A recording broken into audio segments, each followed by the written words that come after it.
Hello. I pledge allegiance to the flag of the United States of America and to the republic for which it stands, one nation, under God, indivisible, with liberty and justice for all. Morning, Blaine. Morning. Morning, everybody. Hey, will you sign this? How's everybody today? Good, good. How about you? Okay.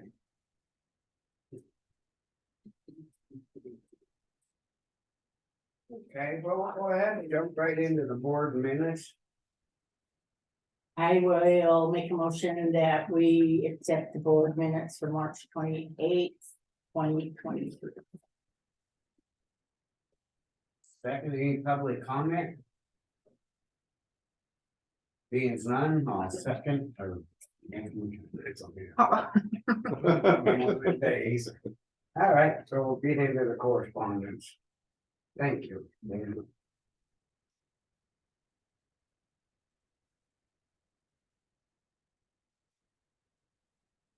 The first one from Road Room Manufacturing. It's somebody trying to sell something. Came with that book with it. Okay.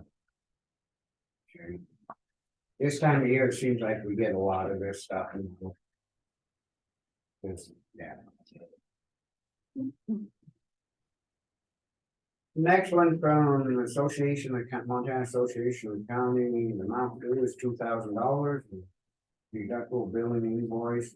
It's from, Ashley Hand case, yeah, one where she ran into the snowplow. this is the lady that ran in the back of us. Why did we, the total payout was $12,000. I guess this is that one that we had a big fight over. Yeah, we could talk to them. I'm thinking they're just basically saying save some money versus going to trial on it. But where it wasn't our fault, I don't see. That one, the highway patrol report was not good. Not good in my opinion. I think it was clearly her fault, but the report didn't. Cause the employer, he was telling me that they called him and asked him a bunch of questions. Yeah, the Mako, the attorney for the county on the case, Maureen Lennon. Called him in. She's a very good attorney. Okay. Yeah. So that's okay to do. He didn't. Yeah, he oh didn't- yeah, it's his attorney. Okay, he just didn't know what to do. I don't know, Paul Blaine. Yeah, I was the one that set it up. Got it set You up. think the person, why don't that $12,000? The county's gonna have to pay the deductible either way. I understand your frustration of some of these just taking the trial, but I think they're looking at the standpoint of what it's gonna cost to go to trial. So this is monies that's already been paid and this happened in 2018 and. there's Yeah. nothing we can do about it. Next to that one that I keep hearing about is they pay right away before we really knew. Yeah. And I was upset, why? I guess that you don't feel comfortable on it, that. I think, Maureen Lennon is one of the best attorneys in Montana, that she's recommending, I would go along with it. I know it's not the most ideal, but she's a good attorney. She's not gonna do stuff that's against their best interests. So we still haven't paid the deductible on it? This happened, That's our copy. A copy just went into claims at the same time. That was their first, I think their That's first the first invoice one. on it. For the deductible. Yeah, usually they send that out earlier. Well, we didn't pay it that before, the one time we denied it. Oh, okay. Cause we All wanted, right. yeah, Good to know. yeah, I was just thinking that, cause we bought it before and said we don't want to Yeah. pay, until we figure out why is it, they're gonna do some more checking in. Usually once the attorney gets signed, it's a invoice is sent to the deductible. well, it seems to me this should have been paid back in 2018, no matter what. And then pay our deductible. I think what he was saying is the county didn't feel like he had enough, we're given any information. Now we're gonna start meeting, what is it, every 6 months or? Yeah, Cause that's they right. came in that time where it's like, you guys keep paying all this stuff without letting us know, so we're not doing that. And that's probably why it did, and now if we wanted more information on it, means that it wasn't us that ran into the back end, but or into somebody. And usually, every time it happens, it's always the person, especially if they're on the phone. But we can't prove nothing, pretty much what I. Well, is it likely the county would have won? I hope so, but you got a highway patrol report there that is not to me correct. I mean, for the deductible is 2,000, like I said, probably cheaper. Since it wasn't a really investigation, that was a bad one. I remember he had to take off and go on another grant. Remember it was, yeah. All right, well, the next one's Department of Health and Human Services. Medicare and Medicaid services, similar letter.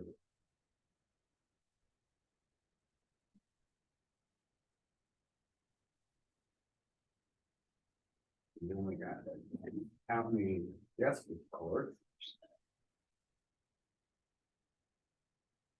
Back on Zoom today or if you, He'll be late, Oh. Eastport roads drifting in or snowing in. that wins really.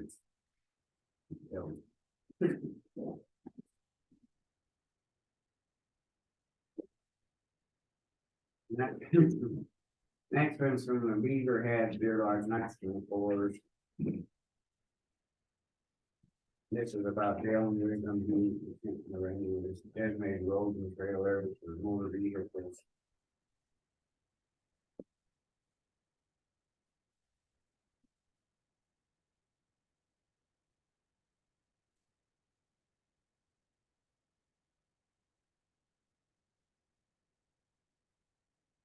So on this, from DPHHS.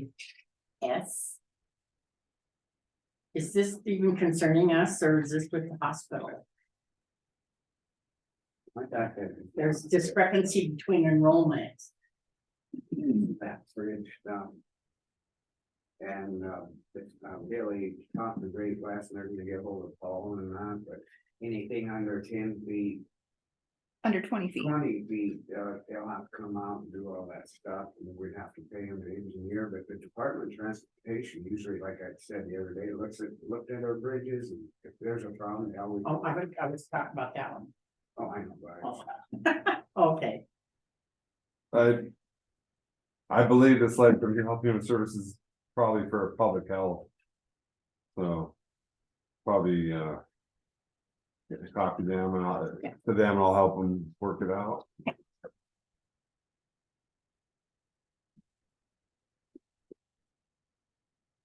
okay, and then on this one.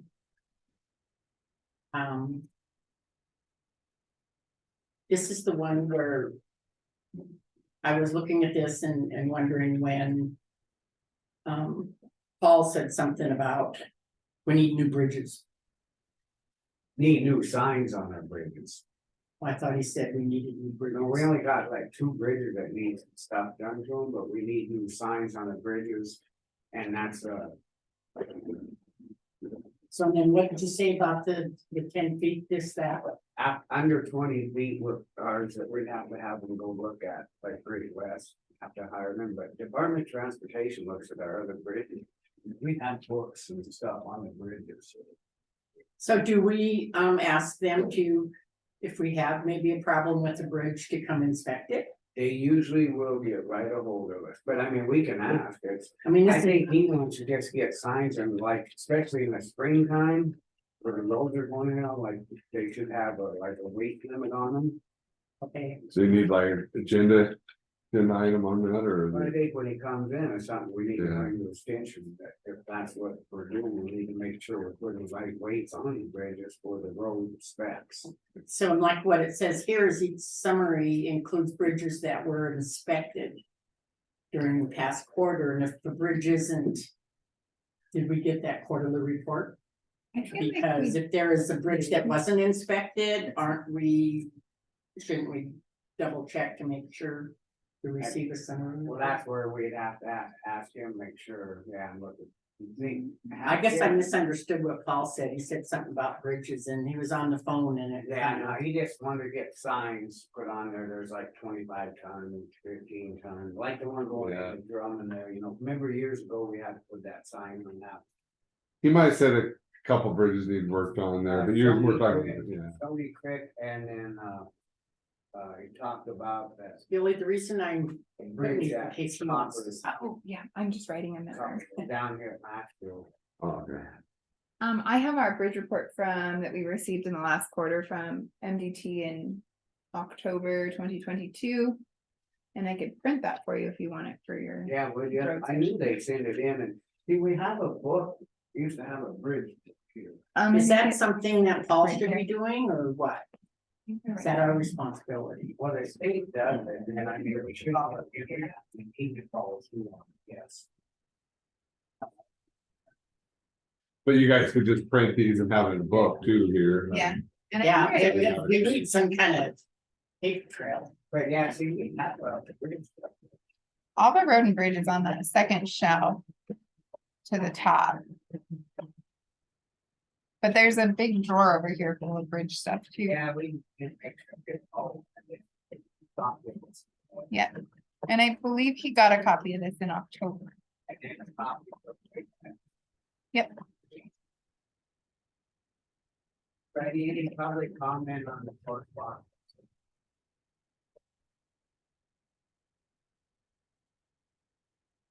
He's done with the one that couple. Go ahead, Elena.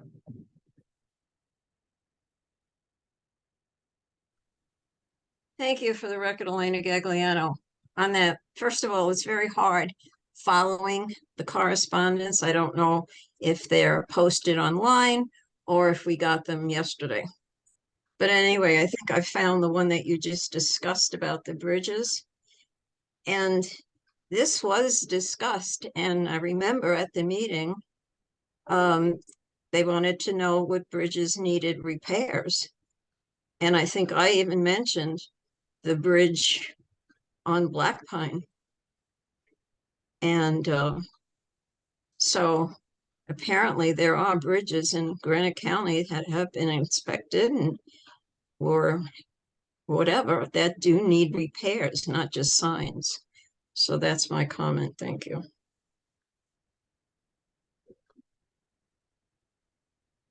And I did say there's a bridge that needs to be repaired. There's a sick, you know. But his Paul's main concern last week was getting the Cause he's, signage up. yeah, cause he went to that class at Matrix. And they were recommending to everybody on this stuff that being the way that there's much weather and stuff for you, just, it'll help the approaches and stuff coming in. Yeah. Yeah. So that letter that she just copied, was that saying that they inspected the bridges? What was it? This is our bridge report that we get. I don't know if we get annually or quarterly from the Montana Department of Transportation. Morning. How's it going? Good, good. This is that stuff we get every year from. So all bridges are inspected then. And they make comments on needs of repair or what? They will give us, if they think it's a real problem, yes, they will get hold of us. Like Paul said last week, you know, we got some bridges that gonna have to be repaired, but at that time, he was just saying, that he was gonna go to that class at Makers and they're recommending getting new signages and stuff up, just to save it. Too, right? Yeah, we need to do that. Are there some that aren't inspected by Montana Department of Transportation? There is, I'll tell you, an example of one is, Gold Coin. You know, Not copper. Gold Coin, yeah. it's, it needs to be inspected. And we need to get a weight limit posted on. Billy's got, yes, some stuff from Great West, she did it this week or last week, but they will Yeah. count or get it. I talked to Justin and he said, we can get a hold of him. He said MDT inspects all bridges over 20 feet and would notify our county if one was deficient. Some of that information that we're looking for may already be out there, but if we want them to come look at bridges under 20 feet, that's something they could assist with. But it would require a site visit to collect bridge measurements and some load rating calculations. But we can reach out to them and they can assist. Well, we need to do Gold Coin and we also need to do Middle Fork. Stony Creek or? Yeah, Stony Creek, I mean, it's good, it needs to be redecked at some point, but. We don't have weight limits on, or we should put them on. So Elena just mentioned Black Pine, the one on Black Pine, Yeah. I mean, is that in need of repair? it needs some, patching done on it, which we'll do when we get to it this. When the stupid light shit everything. You guys, you need that new thing to patch that up. Yeah, New trade that. but we're, we need to get some weight limits on some of them. So I just need to understand this. And, The problem is if we don't have a weight limit on it. And someone goes through it, it's our fault. okay, Cause they didn't have, we didn't have notice of it. So Yeah. Gold Coin, sorry. Where do you get your information on what the weight limit is? These engineers have to, Okay, so is it in like this report here? yeah, but we don't have anything new enough. And we need to have Great West or whoever's gonna do it. Come and get us some new ones. And New then sign. Or new. new evaluations. So these here from 2022 aren't no good now? I never saw anything in 2022 on those bridges. October of 22. This is that stuff, remember I told you that we have a book, we got, I tried to make a book. So is there, but there's nothing on Gold Coin in that, do you recall? You'd have to look. Yeah, through okay. it. yeah, But no, well, I I'll take told- this. So I guess we're right in we're gonna jump right in, it's already in the weekly report, we're talking to Paul about this bridge stuff that Elena brought up. So I'll burn a copy of this and I'll bring you guys this one back. You can have it. But no, that's. There's a lot of these places, you're driving up these roads and that, like up north, they all got them signs up already. Yeah, it's something we need to. We're just gonna have to do it. And I guess we'll just leave that up to you and try to get it done as soon as we can, just to cover us on it, especially with this weather we got. And pretty much if we can figure out what bridges need what weight sign, just get them, don't. Yeah. You know, you shouldn't have to come back and ask us to do that. Is this something that should be put on the agenda where we would see if Great West would just go out and do this for us? Well, he can go look and see which bridge he needs them to look at after he goes through that. Yeah. I'm not trying to get. Oh, no, I'm just trying to understand. I'll do that in the next week. I'll bring a list in that does not have signs on. And it's something we need to get rolling. Yeah, For yeah. sure. Yeah. I don't like that bridge, we signed it going in the drum, is that really up to us to put a weight limit sign on that bridge, or should It's- we be out for, I mean, our bridge is out at. The river, We don't have one on that, but we put one on that slough. yeah, I know we did that, but I mean, is that That wasn't your duty, well, Bergman thing right there?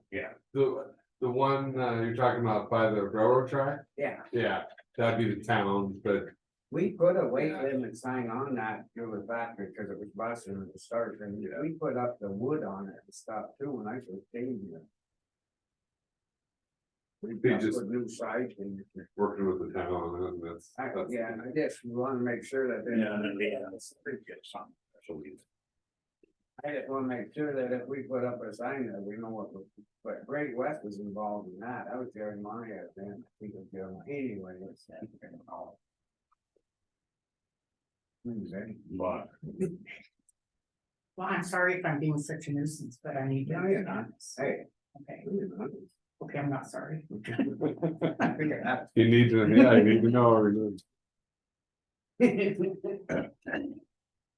Go right ahead. Oh, we gotta get going on this stuff. so as far as the bridges, then I'll just get a list of the bridges that we have that do not have weight limits on them. I'll give that list to you guys next week. And we'll get it figured out and get Great West to come in. And do a new. Yeah. Wait, and we need something new. So.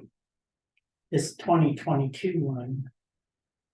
We'll see what's on. Hmm? I'll look at it and see what's on. Okay, Just flipping through that, it's limited, it doesn't have gold coin that I saw in there. So. well, and this is what the letter states, that if there's bridges that. That they didn't inspect, then we need to get a hold of them and say, okay, you missed this bridge.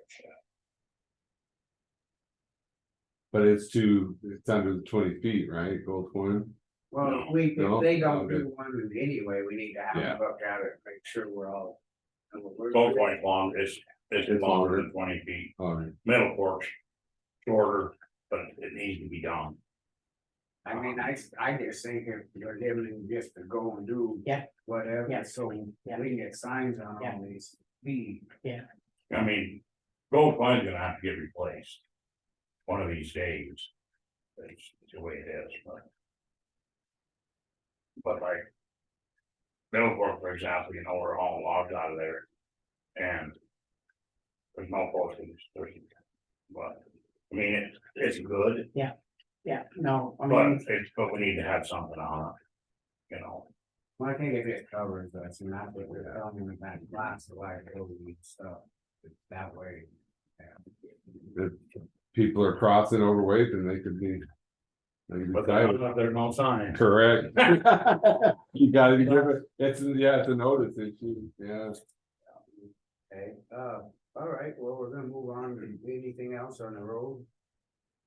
No, just chasing the snow. You know, it's cold too. right, It's not April weather. Chuck called, he's not here yet, he's snowed in, he's.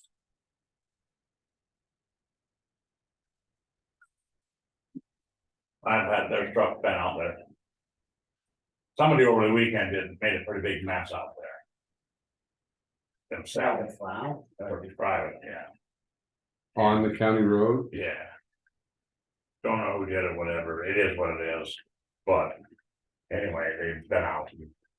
you could turn that one into the sheriff to look into if it was that major of a deal. Well, I think one of these days, we're gonna have to put something in the paper that. You can't plow out your driveway and shove it onto the county road. Either if it causes an accident, kill somebody. Yeah. I mean, who's liable? They are. I think we did something We did. last year in the paper, We maybe it did. needs to be in there Yeah. every Yeah, I year. remember you saying that. I mean, it's getting pretty late in the year now, but. I don't know, well, it's probably not worth doing now, maybe it is, but they had a pretty good mess out there. And then when you hit it with a plow truck, it's frozen, Mhm. so if a small car or pickup even hits it, and it throws you into the other lane. You know, it needs to not be down, but. People do it. Why no, it's, yeah. The wind is just relentless, you know, He's letting you Yeah, say, he's gonna call you.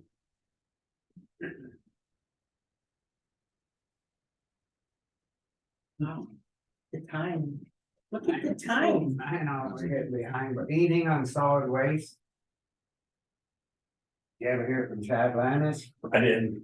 They're gonna, he's gonna test my well on Monday, Next week, a week, and, yeah. and then we found out that we own half of that dump site. Yeah, they're good half. They're really good. Is there such a thing? So, I guess the question is like the shed there and stuff, whose property is that on, is the question I have. Well, that's why I think we need to really get a survey so we know exactly what we own, and then maybe we can talk to them about. So you, that way that we know what is ours instead. But it should be very rich soil. It's smell here. Yeah, that's valuable. You want it? Maybe we can like grind it up and sell it for fertilizer. They tried that, huh? So, all right, it says purchase of Sanders plows. Have you heard any more on the plows? There's trucks, I guess it'd be. no, we're talking, that's for the plows and the Yeah, the trucks were approved already. trucks are all done. So, I was just asking if you heard anything. That if they're ready or. oh, yeah, they'll be done, we'll pick them up next week. So whatever reason, we're always confused here, and you said, go ahead and purchase Sanders and plows, right? And so it's on again, does that mean, go ahead and purchase the Sanders and plows, or where are you at with I that? really don't know how many times we go ahead. Well, He was- this was attachments, wasn't it? Yeah, he was gonna bring in, cause he was on the phone last week, so you guys were gonna have him bring I in don't think the They new were here. pricing. It's right there next to the two of you. Blanche has it, her hands touching it, isn't it that? But I think. Yeah, right there. But he was on the phone, so you guys had me pull it over to this week when he was here to finalize it.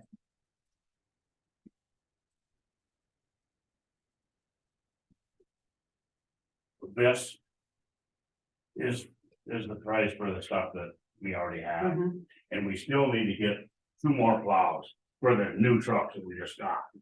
And we were talking about putting hydraulic bead plows on them. Cause they're the shorter 4-wheel drive trucks. And I can't get a solid price locked in on them, but I do know the plow itself is gonna be about $25,000. And these plows are, what were they, 14 or 15? Okay, this is what you requested for the two older, Yeah, and you've already purchased them? we have not, And this would be included in our 600,000 that we're giving to the road? Okay. Yeah, we've got 600,000 and it goes beyond 600,000, then we're gonna have to look at. And some other kind of budget process to make sure that it's in the budget if there's extra plows and sanders, correct? Correct. So you- Do you need a motion on the, talking about the attachments, then, the plow attachment? Some of it last week, I think, was reading, we told him, cause he went to Makers and they thought he might get a better deal over there, cause they're all. The sales pitches are over there. Isn't that kind of what we? Yeah. So. That's these, and we just need to order them. And then the other two, we're still waiting on hydraulic pricing and stuff like that. We gotta actually get the trucks here, so they can look at them and see exactly what they need, so we can get a hard number on them. They're probably gonna be $40,000 per truck. If we go that route, or we can go with 16 or 17, but. Until we get a hard number, we just need to leave that alone, is what I'm thinking. Well, we got these already Well, told. We've got those already, I just need you guys to say, yeah, we're good, and I'll order that. Okay. Yeah, I think we have. Yes, I know. Let's go So- ahead. And then another thing on, on that budget that we're talking about. We got the trucks $25,000 cheaper than we were going to, and then on that cold patch machine, it was on there for 50. And at Makers, I got it for, I think it was 43.5. Okay, So, are we nickel and diming it here? well, we're saving 7,000 here, 25 there, I mean, that adds up. How about one plow? That about one plow. Mhm. I mean, that's gonna work, right? If you're out there trying to save money, we have a lot of this money. And if you can save money, there's more you can get, right? Yeah, well, I think what's nicer when he comes in like this and explains what he's gotten out of it, it's like the signage, the cold patch, and then the plows, so I mean, at least we're. Everybody thinks that there's no more, they're not doing that. Yeah. So this way, at least we're getting. Did I say that? I did. Are you looking, are you getting later? What the hell? Yeah, so be ready. That's all I got, I guess. I guess get that water tested, and maybe we could find somebody, go down there and survey the Drummond site, so we know for sure what's on it. I think we best do that before we. It just seems like. You want me to call Hanson and do that? Yeah, I Yeah. think I would, that's a normal business thing, right? We don't have yeah, to. yeah, it's on the solid waste stuff, so we can do it. And they're getting really close to being done crushing. I already got Hans, I talked to him last week and he's gonna go as soon as he can to give us another survey. And we'll see where we're at, but Maybe if Hans could do like a kind of written narrative to explain it, so we can have that in the file for future reference For. on what's owned by the county, what's owned by the town, kind of a written narrative. About the gravel pit. Oh, okay, all right. Let's stay here, Mr. Okay, anything else? He can stick around for this. Okay. We were talking last week, all right, we're moving ahead on the. On comments. Alright, so last week, we're always talking about credit card machines at solid waste sites, so we can actually get paid in that when we people come in. And Chuck and I. Don't want cash boxes there. And legally, I don't think you can do that.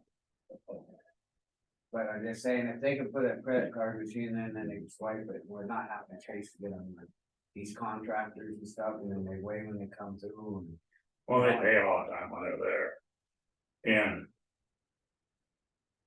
You know, there's not very many people that come up with a credit card, very. And all they have to do is call us if you wanna run it by a credit card, all they do is call us. Yeah. It's easy peasy.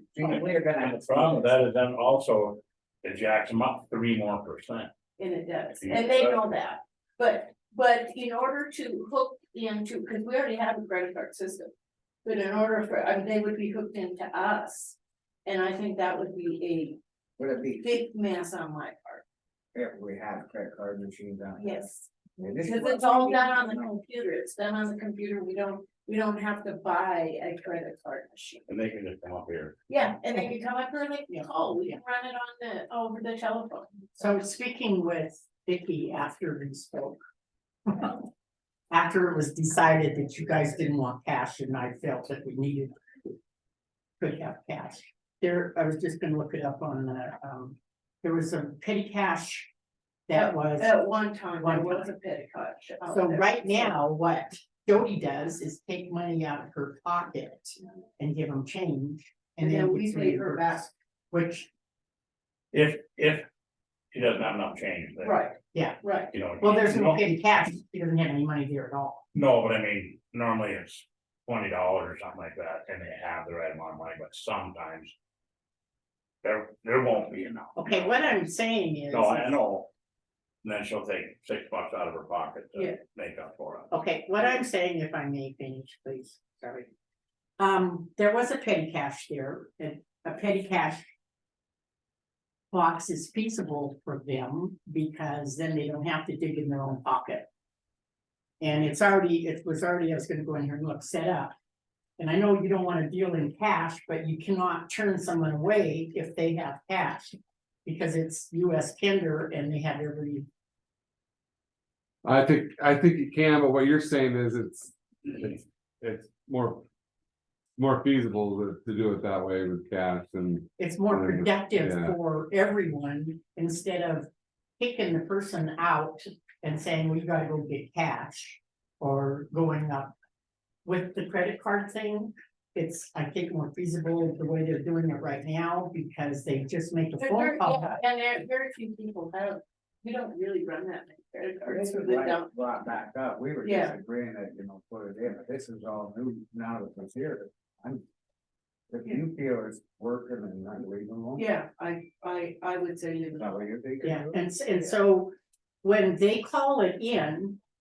They automatically go in and they do the credit card for them, and then the treasurer's office immediately posts it into the solid waste fund. Right. So this way, it's an A11 immediate. Well, that's what And the you- only thing I'm saying the petty cash would be more feasible is get them a cash box. If they count it with their tickets, right? The tickets come in and then they compare. And that money is with the tickets or whatever. I mean, if you wanted to put $25 or something as petty cash, but that I don't know, it works now, so. Leave it alone. But it's not right for it to come out of their Yeah. own pocket. Yeah, I agree. I don't think that's the right way for some of it. I think it should be $25 if you're You gonna know, do we it. wanna do, just have just a just a small amount of money with ones and fives or whatever, you know, and It sure doesn't need to be much. no, it doesn't. Well, no. Cause most of it is, you know, it's $10 for a fridge, or if they're bringing in a dump load, or, you know, a couple sacks, or. Well, you wanna make a motion and you leave it as is? Can we- Wanna leave can it we- as is, or can we do you see want- the cash fund, can we set him up with petty? Yeah, we could. It set might them not up be with necessarily petty down cash. in Drummond. I don't know if I- they have, I don't know what John says, but we've talked to Jody out here but I before think with it should the be there. cash. Okay, I will make a motion that. We set up a petty cash fund for the waste sites for cash transactions. Okay. And And no longer, not do credit cards on site, but they can call in. The credit cards yeah, and keep the system the way you're doing it now, where it's the. Attendee Under the recommendation of Vicky and the whole. under the recommendation of Vicky and Paul, under the recommendation of Vicky. It's incentive. Under the recommendation of the person that. so for like the petty cash, you wanna put it like at 25 or 30, I mean, just a small amount. Yeah. 30, Ones okay. and fives. Yeah, I second it. Okay, Any so public what comment? is, may I just ask, what is? 2,500, what is the solid waste fund number? 2,500. 2,500, yeah. Oh, you were right. Any Do we public, need one of them drawn?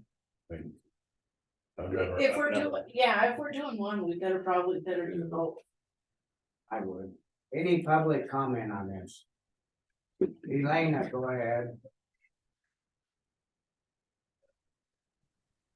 Okay, just point of clarification.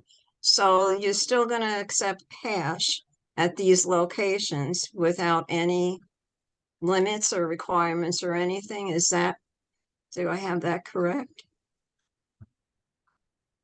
Lance, you wanna explain this, what just went through it? What was the question again? There is a With, petty if cash, there's limits or whatever on the cash they can pay. Vicky, there is a petty cash already set up. I believe it's probably 25. It's 50, Is it? but it would be 25 for each. Okay, yeah, I'm just looking at it right here. petty oh, it's cash there already on set there, up. okay. Okay, what was your question again, Elena? Sorry, I was busy. Oh, that's okay.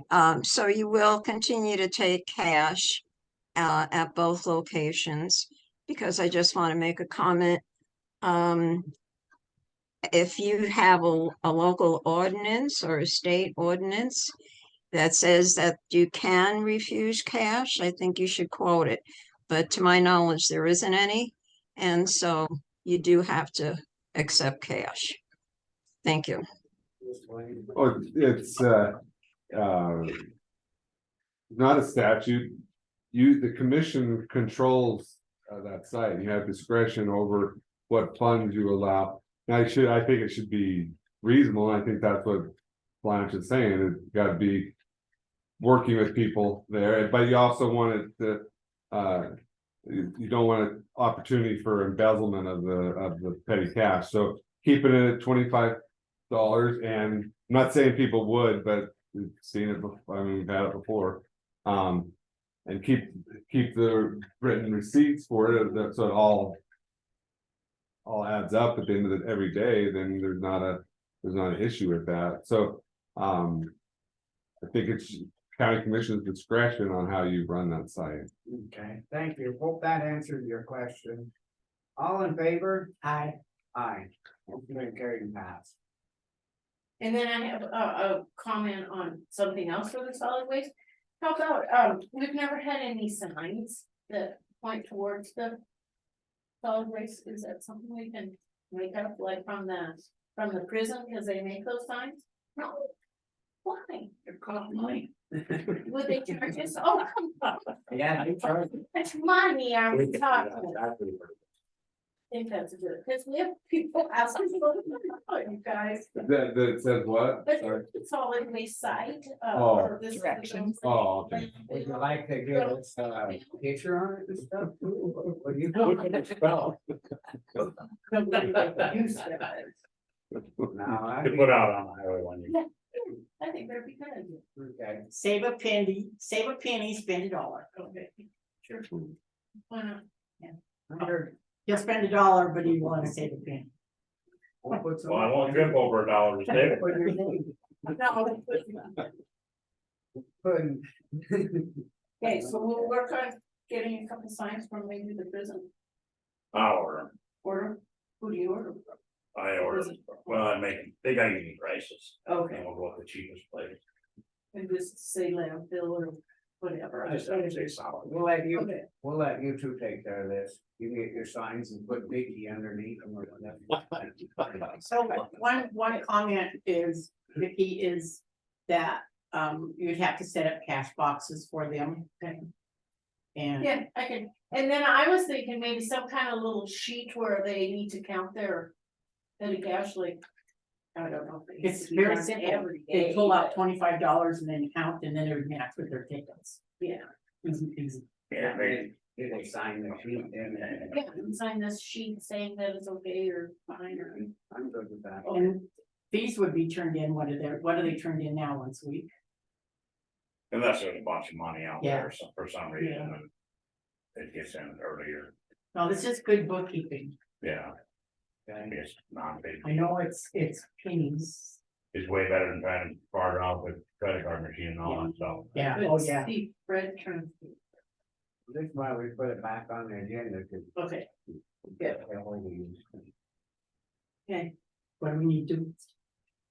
No, I just said that's why we put it back on the agenda, because we wanted to talk to it. Alrighty, well, on that note, we're moving on. Thanks, guys. Thanks. See you later. You know, what? no, I don't. I'm sorry. Have a good one. Yeah, I'll see you guys. Bye.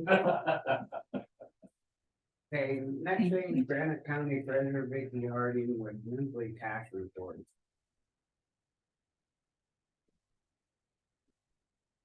We'll come back. Now, that's what we want. We hear, you know, they're putting it in, no, I heard what, yeah.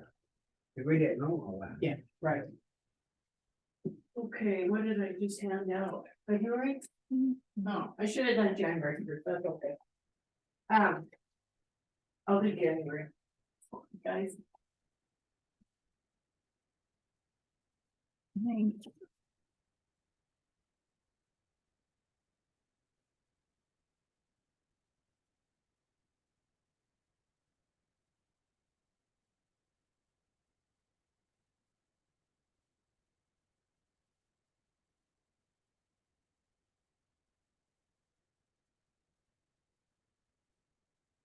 This is your. Thank you.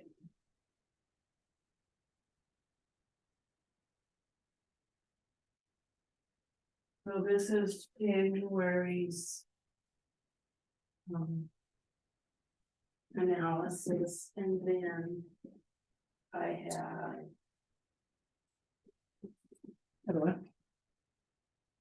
February analysis.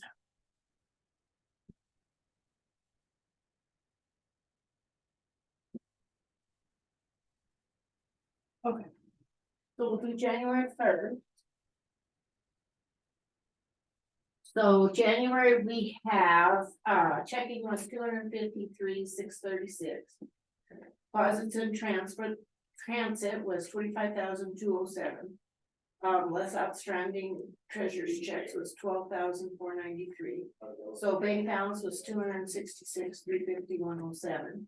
So payroll was 59,687.35. CDs, just stayed the same, 529,775. Still protested, 379. Memorial was 39,225. Airport was 68,357. In STIP, we had $10,071,398. Treasury bills, 165,391.04. So, different, Black Mountain was 11,008,3504, so a difference of 2,885.94. And then we have February's, analysis. We have checking of 671,588, Deposits in transit was 20,311. Treasurer's checks was 8,384. So left us a bank balance of 683,515. Payroll was 46,492. Treasurer or CDs was 529,775. STIP protested was 381. Memorial was 39,225. Airport was 68,357. So in STIP we have 8,839,622. Treasury bills, Why not drop them? taking money out and putting it into, the regular checking. Expenses or, expenditures or. Yeah, cause there was 2 million that was, yeah, yeah. From last year, or from last month to the month before. Like a red flag, not really Million, yeah. see it. But if you want me to look to see what the expenditures were for, February, I could do that, Scott. Yeah, it just kind of, Okay. just in, just seeing the difference, it's not that, No, yeah, it's just kind of nice to know, sure, thanks. yes. So treasury bills at cost was 162,163. So Black Mountain reports was 10,301,116. So a difference of 431,05. Wow, what I like. Okay. Is there any public comment on this, or do you? One question on the medical center, you having to hold some warrants or what's going on? They haven't, No. okay. It's kind of an up and down balance, but they get money from Athena every Monday that is coming in as ACH. That automatically comes into the banking, so it kind of covers whatever their warrants, and then last week, we actually had a pretty good debit balance. It was like 138, and that was before Athena's deposit came in. So So, they're talking about losses, they're not including this money that's coming in from Athena, or what are they? I don't know, cause see, they deal more like on a, like on accounts receivable or it's not on like a current basis.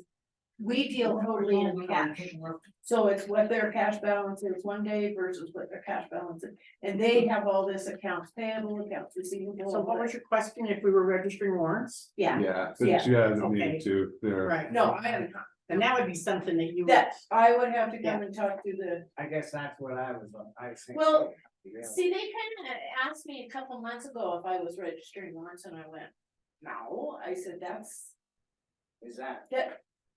we have done that in the past, yes. That wasn't. It's quite a, but this money that comes in from Athena, and it's every Monday, it comes in, as a. ACH comes right in there, and some weeks are good, some weeks are, but that's all their accounts receivable money that come in. That's their collections. They're talking about getting a letter of credit or. Yes, that's what they were, yeah, I heard that somewhere. So, And then we hold them. But they have done that in the past, they've gotten a letter of credit from the bank before. They ask for a letter of credit. yeah, so if they have that line of credit, then if they need it, then it would go to that and pay out of They, that versus yes, registering the warrants. yeah, I mean, that needs a whole big discussion with the commissioners if we're doing a. You're okay. Registered warrants, so I mean, that's a thing that we have to do with you guys and. That, no one's ever even talked to me about it. But so Well, far, I I mean, it's a good balance, and yes, it goes up and down, but at the end of the month is kind of, I think, what you need to look at, what it looks at on a month-to-month basis, not on a day-to-day basis. For me as a cash person, so. Hey, is there any Is there- public comment on this? Thank you. I need to, stay here and talk to you guys for a minute, though, Choose your next thing as well. is personal matter. Oh, Mhm. This is a closed session one. You want to close? I can have it if I want, but I'm not going to. I Okay. do realize all the people there. You're fine. But, no, I just wanted to give you guys a heads up that I am retiring next year. At the end of February, so, and I kinda want to let you know too that I am. Recommending that Teresa be, put in as treasurer. I have a whole year to, train her, and that we've been doing almost every week, so. And this would be like today when you come in with these reports, Yes. you'll start bringing her with you and so, okay. Okay. Congratulations. No, I don't wanna. Yeah. Okay, Okay, well, yeah, that's, all right. Thank you. Yep.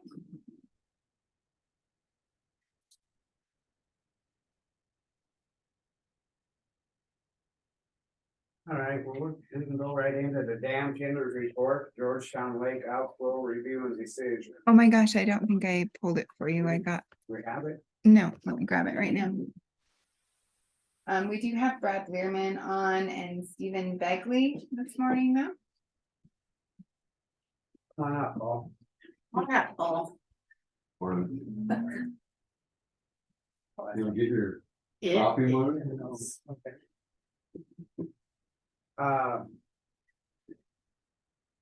So, well, wait till this. It's 6428.4. Oh. I-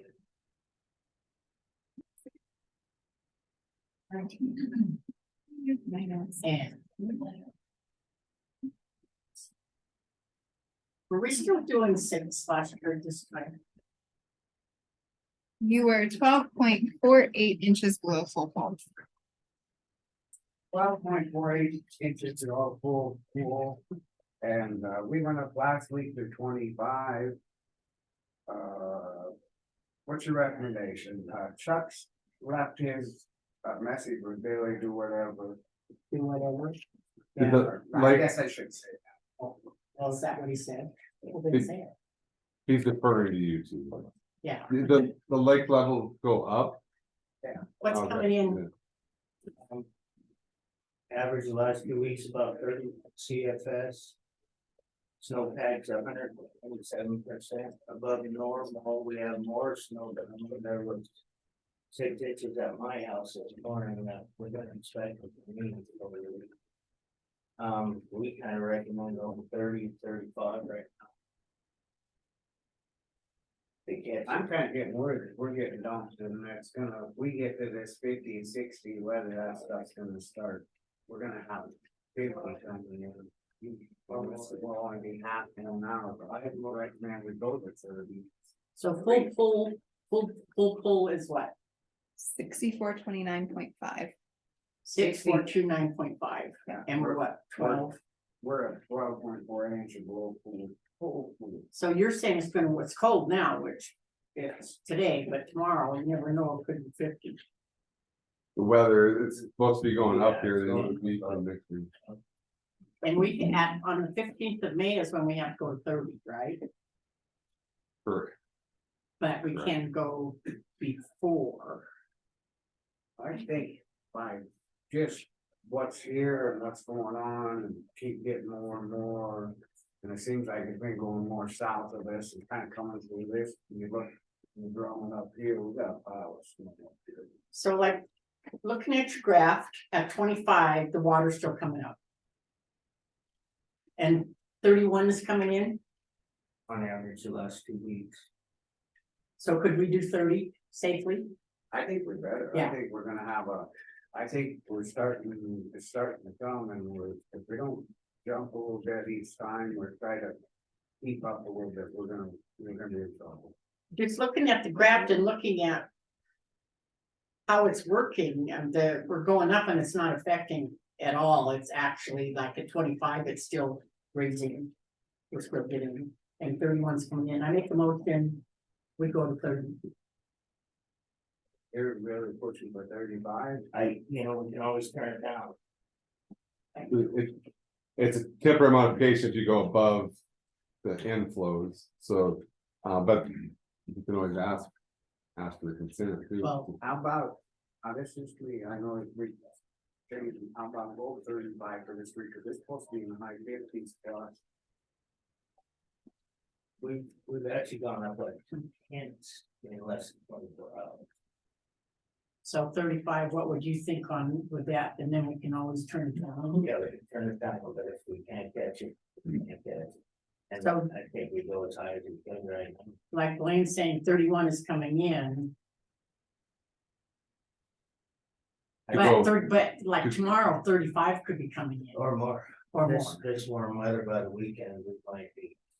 You- Could you, actually call us and let us know, like. Wednesday or Thursday, just like, let us know how much, what you think is coming in, 'cause Your motion could be what? Have outflows the same as inflows and have it day by day, could be that, that could be the motion. You got 35 now, we're gonna have to go to the agencies to get. Well, we're gonna, not cut, you know, but we're gonna have to pretty soon anyway, go to the agencies and stuff. Yeah. You know, I guess this is that time that we beg and beg for help all the way through, and then now. What we're seeing and what we wonder, is that's around the permission, and this frustrating the hell out of it. So if we made a motion, keep it at what's coming in. Putting out, that would probably take care of it. So right now, 31 is coming in. Without doing the math, there's probably more coming in than Ben could do that real quick. But that's the only thing, we don't have documentation on what's coming in. We just But- have, But if your motion is the outflow equals inflows and then they do But they can do the don't math, but don't go over that. Okay. Don't go Then- to 35. But Yeah. that'd be up to your motion, but if you go up outflows above inflows, you need the. Consent of the agencies, Fish and Game, of okay, course. I think if we made the motion that outflows equal inflows. Then that would, and you would watch it daily. And that's something that is in your job description, kind of, sort of, or what? Yeah, we could do that. Well, and then you need to, get a hold of Billy or, and us, let us know, say it was 32 today, that goes 32. So we know when somebody says, how much is it? Say, and we're giving you a big deal here. Oh, it's What pretty now? simple, pretty simple.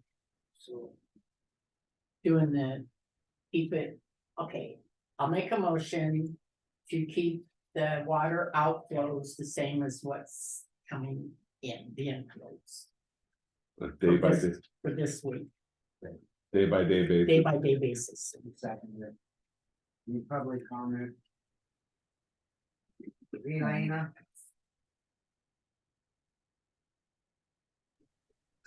Thank you. I'm sorry, I wasn't clear when you started this agenda item. You said Paul, is the dam tender there or, because it's not Paul, is it? yeah, Paul's here, Paul Talon's here. Paul Talon is the dam tender? He's not the dam tender. Well, that's what I asked. Who is the dam tender there and who is Paul Talon? We don't have a damn tender right now. We do not have a dam tender, we're doing interviews. Thank you. Okay, and who is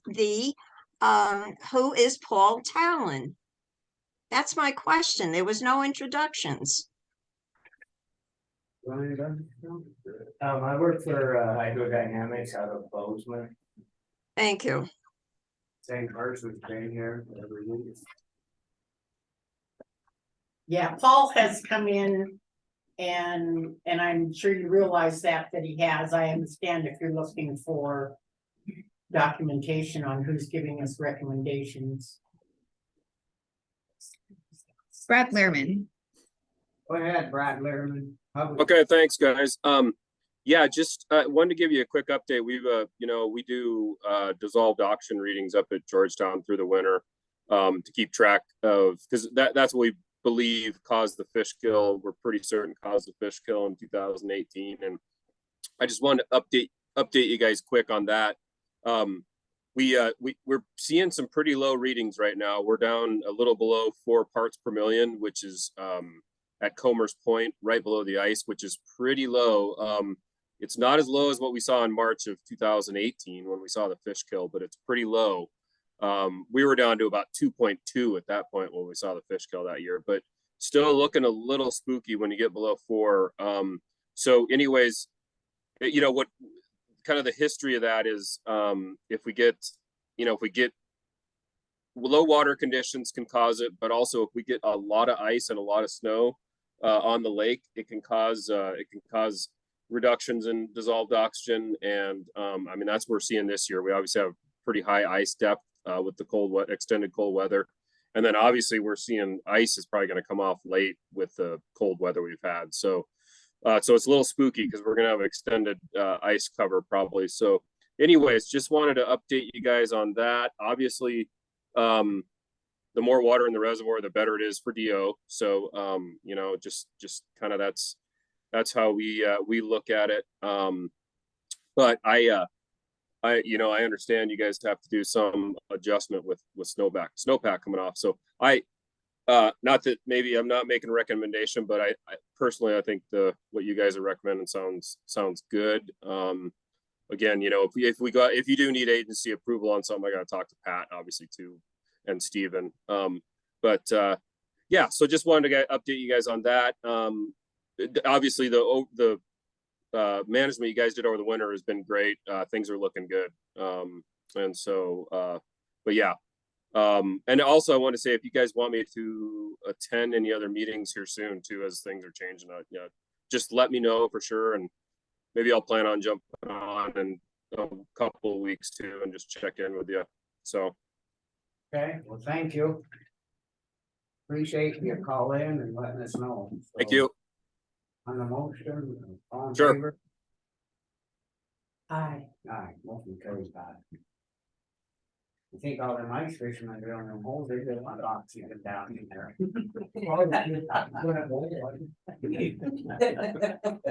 Sick. Oh, Alrighty, well. 10 o'clock, we're going into the update on the Bouquet versus Granite County. There's a bunch of public people in there, everybody please sign in. And we'll move on with this, Wayne, you want to start off with this? Anyone want to come up here closer? Maybe I'll sit up here.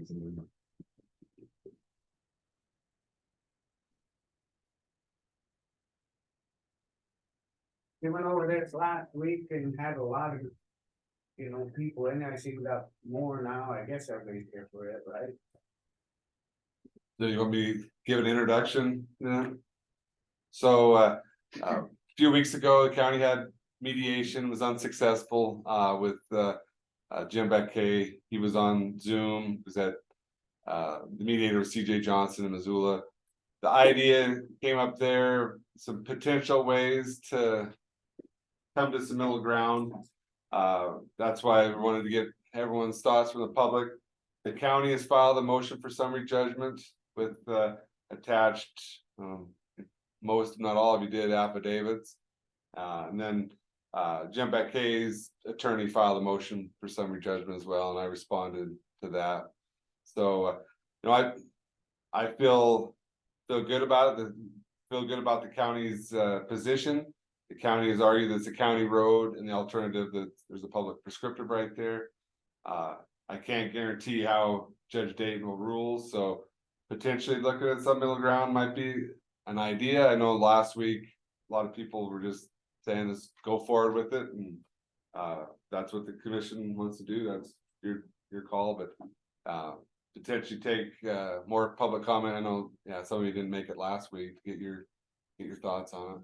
Appreciate everybody coming in. Anybody have any public comment? Well, I guess I'll be first. I'm Phil Richardson. I drove up from Missoula. I'm probably one that's most affected. I own the Comanche and the Lycoming claims. They're about a quarter mile down Browns Gulch Road from the port we're talking about. Statements have been made by the realtor and the title company and Beckay that the road was locked. It's been locked twice in 20 years. One was a phony rancher's gate across the road that lasted about a week. And the log jam he just put in. I have been through there 200 to 500 times. The right fork, which is the one in question, is the best road of the two. The other side's a swamp. His house is so bloody far away from this, I don't know what his issue is. decides he wants a gated community. He was probably misled by the realtor. But, he's suing the wrong people, Thank you. and that's all I have to say about it. I have drove through there tremendous amount of times. We have.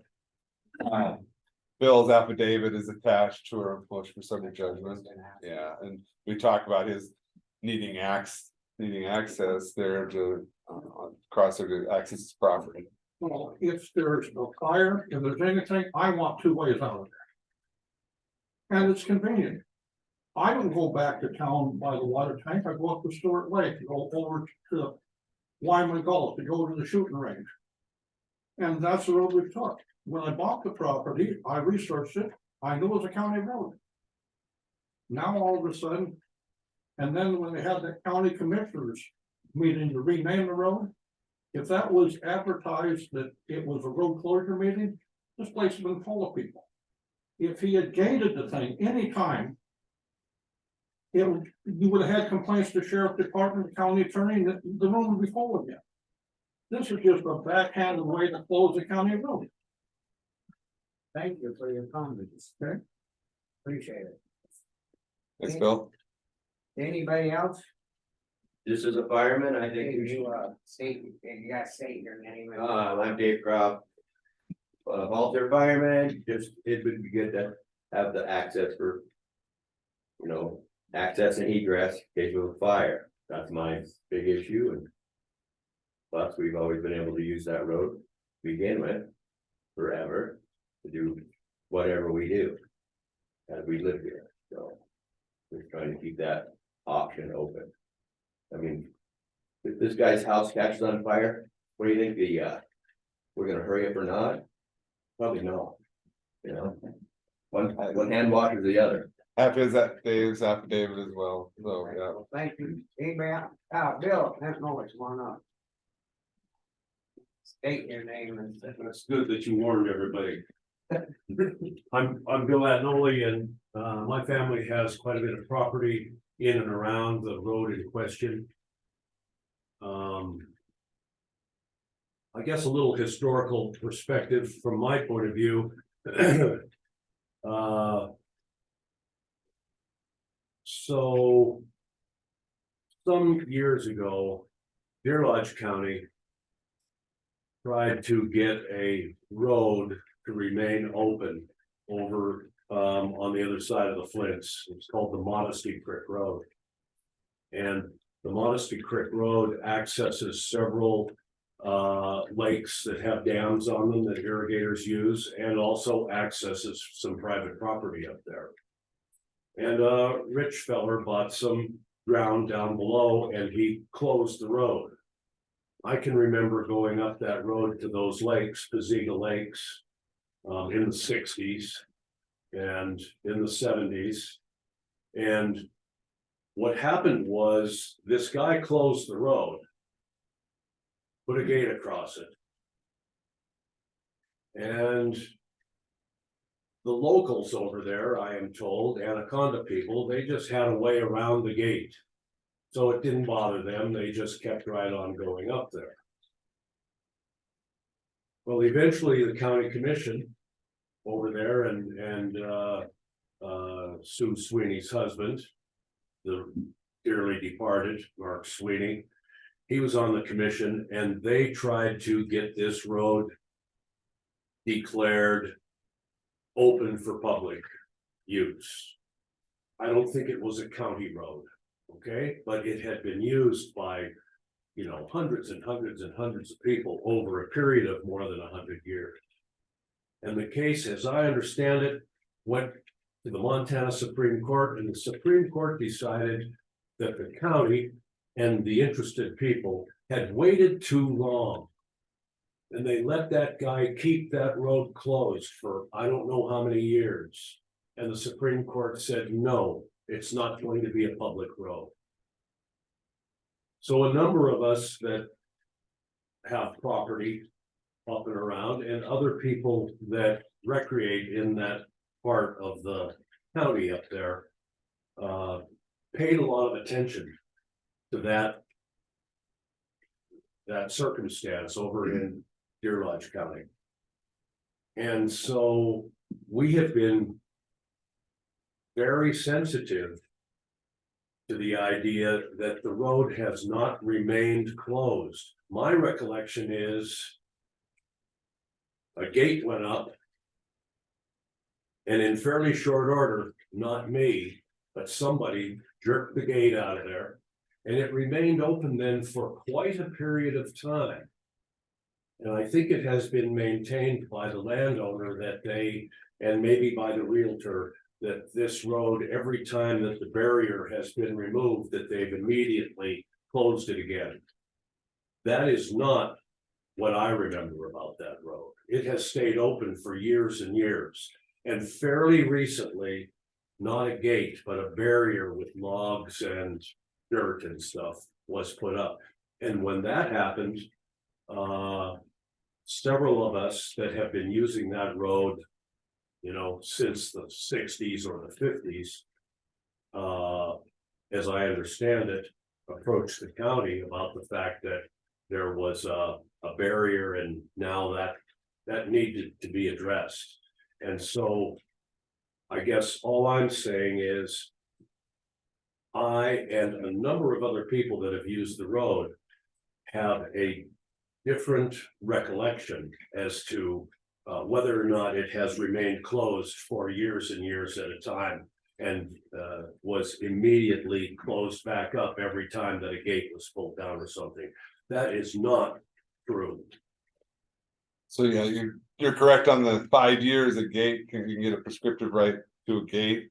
That here we have the dueling affidavits. You're mentioning Thor Sicklin's affidavit that he is saying that he put gates back up.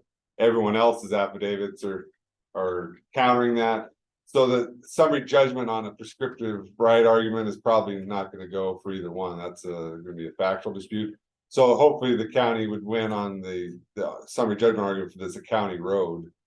That's the Well, and it has been maintained that it's an ATV track. Well, it's on maps that are more than 100 years old, and ATVs weren't invented then. It's been maintained that it had fallen into disuse. Well, it was not disused by me or a number of my acquaintances. And so that's all I have to say. Thank you very much. Any other public comment?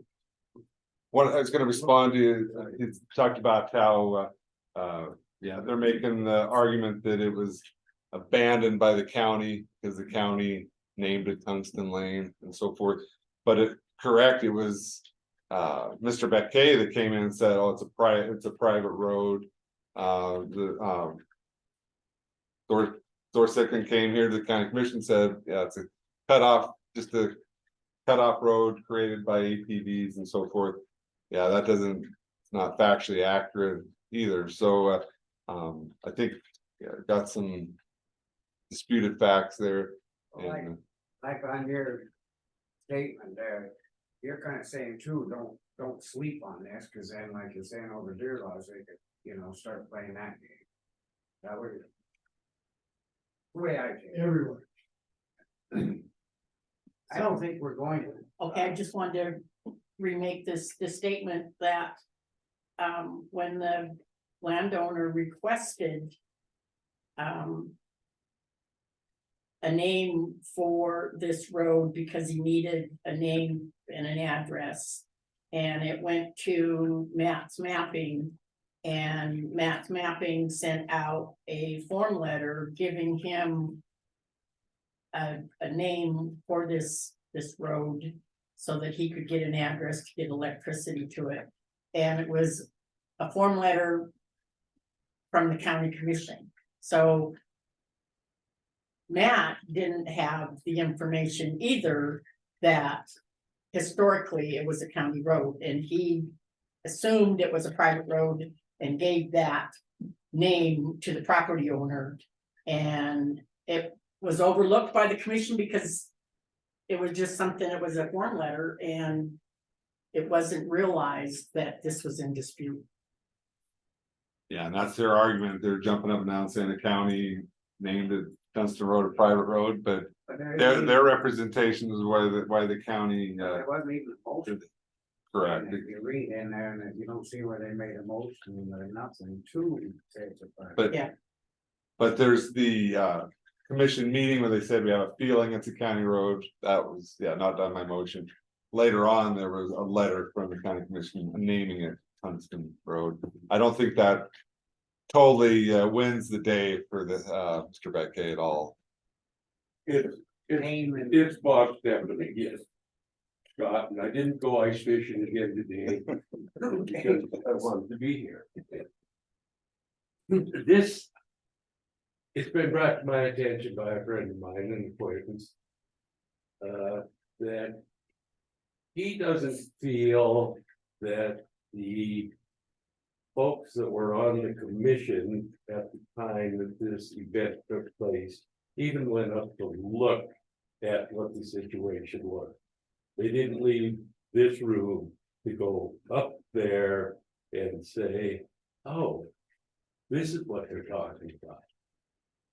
Because if they had done that, they may not have made the same decision that they made to allow this gentleman to have what he thinks is a private lane. It wouldn't have been named Dunstan Lane, probably, if the commissioners had gone up and taken a look. No research was done, and that I've No. seen it, just the mistakes were made. So we're living with those mistakes, but. And that's one of the reasons why I'm saying it's not a slam dunk by any means. The county, I feel good about our arguments. So if, you know. Commission wants to look at middle ground, that's fine. If you just want to proceed forward with summary judgment, and go to trial, that'll be the. So Commission will have that decision. the one thing in the minutes too, you don't even know if it was, and we, unfortunately, we don't have the agenda for that day. But you don't even know if it was public comment or if it was on the agenda. And what it was is a realtor and a title company came in stating that it was a private road. And the three commissioners said, okay, if you say so. That's what was stated in those minutes. Well, I'm pretty sure that the gentleman that owns the Comanche and stuff with his statement that, you know. Nobody looked at it, there was no public comment, there was no. Public again, can't you go back into the Beaver mails and get the agenda? I don't think the agenda's in the people. Well, I think we can, there was no formal action taken by the commission in that meeting. But we do have that separate letter from the county commission stating, so there were some representations, but I don't think that's sufficient for abandonment, is my argument in the summary judgment. I think it was like, Briefing, what I'm saying too, I think it just all of a sudden they walked in there and they started. And it's a sales pitch to me, and yeah. That's the way I look at it. one of the things though, the county is counterclaiming, saying there's a county road there and alternative is a public prescriptive right. That potentially cuts off their 5-year arguments right there, so that tolls the time of the gate, so we're good on that. If the judge believes the factual allegations the county's making, then we win on the public prescriptive rights. If he doesn't hold it's a county road. I think we should go ahead with it. I don't think, I think we should move ahead. Just because the road has a name. Doesn't mean that it's private. I mean, my friend Leo plows, it's got a name, the Pittsburgh Veterans Memorial Highway 1 or whatever, it's got a hell of a name. It's certainly not a private road. I live on California Street, that's a named road. But it's not private. I don't understand what the big yow is because it was named Dunstan. What happens is when our vendor Matt's Mapping does addressing for Granite County. And on the letterhead, it stipulates it's a private road and he gives it a name. So what the argument really is equitable estoppel. So that's a big legal term there. here's a case from Park County where there's a ranch that they had a deed and they wanted to record it, and they came to the county and said, do you believe this deed is accurate?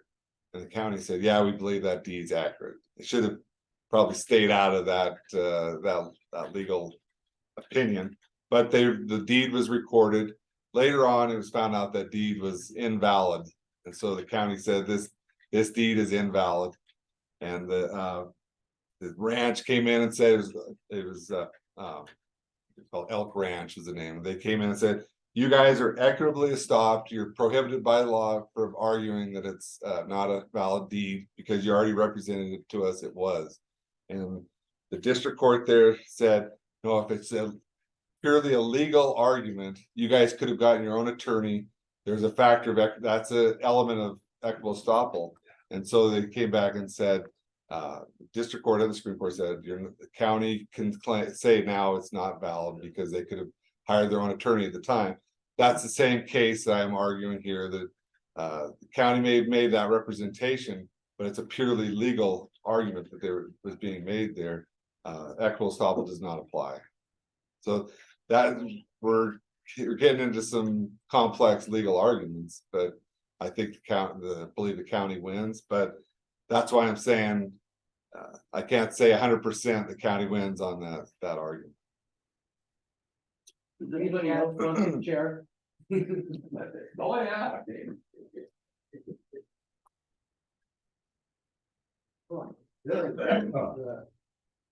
All these other guys have pretty much said what I was gonna say about no public comment when they declared this, Tungsten Lane and stuff. But I do have a couple of items here that I haven't gotten into the record yet, is use of that road for mining and logging. I remember in the 1960s, Jim Young was mining on the Comanche Extension, survey number 3383. And that, well, wait a minute, that was them and Albert Walker in the 60s. And then later on, Jim Young bought that claim, and he was mining on that claim. And I'm not sure about the year, but I remember being up there when he was doing it. And that's right along the area that's now blocked off. No, it's up above. Okay, but they're using the blocked off portion of Brown's Gulch to they access it. Probably.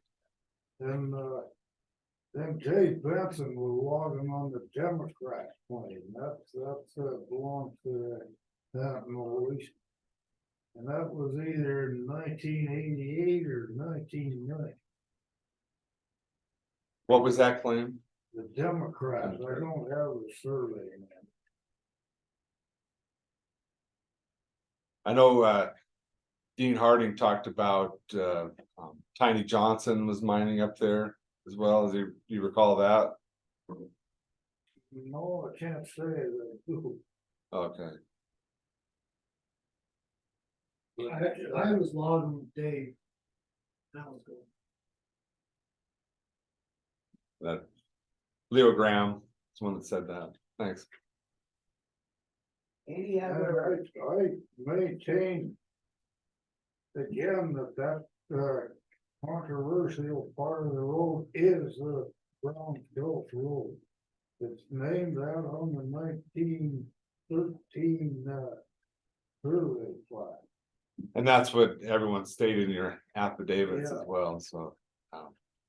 Yeah, I could put up a sign, the road going my place that says I-90, but that don't make it I-90. Agreed. Agreed. well, thank you. Is there any other public comment? You have one Oh, online. go ahead, Elena. Thank you, Elena Gagliano, for the record. Point of clarification question. As you all know, I'm a stickler for public information, transparency, records. And I just want to clarify that this meeting between the commissioners way back when, you can't find the agenda or minutes regarding it. Those are supposed to be kept as documents, and you're saying you can't find that? You take. Playing. Oh, we have the minutes. We'll try to track down the agenda. It did appear to be fairly informal meeting that was held there, but we do have the minutes. The language in the minutes is the county commissioner said they had a feeling it was a private road. They didn't make there was no motion or formal action taken. The other thing I was gonna respond back to the Dave Harris talking about the use for mining and logging. That is needed for the public prescriptive right, that argument. And so that's those are key points there. The main case in Montana on public prescriptive rights is Granite County versus Richard Conbreck on Summit Cabin Road. Supreme Court said you can't just have recreational use, there's got to be additional use. And they talked about mining, logging, fire protection. So those are the additional uses that you can get a public prescriptive right on a road. Pinky, do you have something? Yeah, I think the county commissioner got misled and started out with the whole thing because they never went out and researched or anything, and I think that's where it got going, and they thought it was ATV and the snowmobile trail, and I don't think anything would have happened until that people had to have a physical address for the power company, and I think that's what started everything. Thank you. Anybody else? We had, Oh, Jim McKay. I don't see a hand. yeah, He's he waving his doesn't have hand. a It's right. not like it's not the emoji hand. Sorry, I didn't. I was just looking for that little. Yeah. Go Man, ahead, Mr. Jim. Good morning. Can you all hear me? Yeah. Well, this is Jim Baquet, and I have my wife Carol here with me. I'm kind of at a loss for words on what I'm hearing from everybody there at the courthouse. I understand that people are upset. I think if you guys really would try to look at it from our point of view, you'd see we're kind of here in a place we didn't want to be. We wanted to be good neighbors. We've tried to be good neighbors up there. But it is what it is, and I guess we'll have our day in court and we'll get it settled. I hate that I'm going to make a lot of enemies one way or another with this, but I guess that's just the way life goes sometimes. But I do have one question for the county attorney. He made a statement in a meeting in February about attorney fees and who was paying them. And I'm just wondering if he's changed his position on that, or if he's still holding to the title company paying our legal fees. That's totally irrelevant here. You can talk to me through your attorney. That's what I expected you to say, Blaine. Thank you. That was rude. You're talking about getting along here, and that's not it.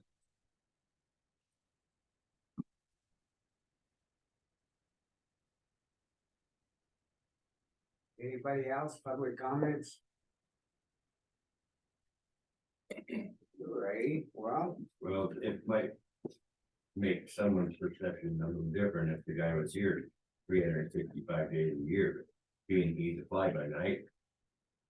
No, that could factor in a lot as well, because you're here, paying your taxes, if you're, in the community all the time, that maybe be a little different, but he's not, so that kind of leaves a bad taste in a lot of people's mouths. okay, go ahead, Jim, I see it waving, see, I don't know, it's all blacked out, it's hard to even, I can't tell what's going on. Yeah, I'm on the witness protection program, Scott. They keep it blacked out in here. I'm kidding. I just wanted to answer something that they just said about us only being part-timers and fly-by-nighters. When we moved up there, we had every intention on moving in. My wife's mother is widowed. She's 97. My stepmother is widowed. She's 96. We're unable to go up there right now and live full-time for those reasons. But I wish you guys would just try to look at it from both points of view before you make decisions and judgments on that. I think that would be a very nice thing for everyone to try to do as we work our way through this. That's all I have to say. Thank you. Okay, anybody else or anything? Otherwise, we're gonna move on. Ian's nothing, thanks you everybody again, for taking your time to come in. Appreciate it. Wayne, Is the commission gonna make a decision, just to go forward then with it? make a motion that we go forward with this. I'll second it. Public comment, we've had lots of it, but is there any more? Being none, all in favor? Aye. Motion carried to pass. Moving. Thank you, everybody. Have a good day. Yeah, have a good day. Travel up and ride. Go fishing, Bob. No. Damn windy. Thanks, everyone. Did everybody sign in? Did everybody sign in? Please. I think you got everybody here, but. I did. Yeah.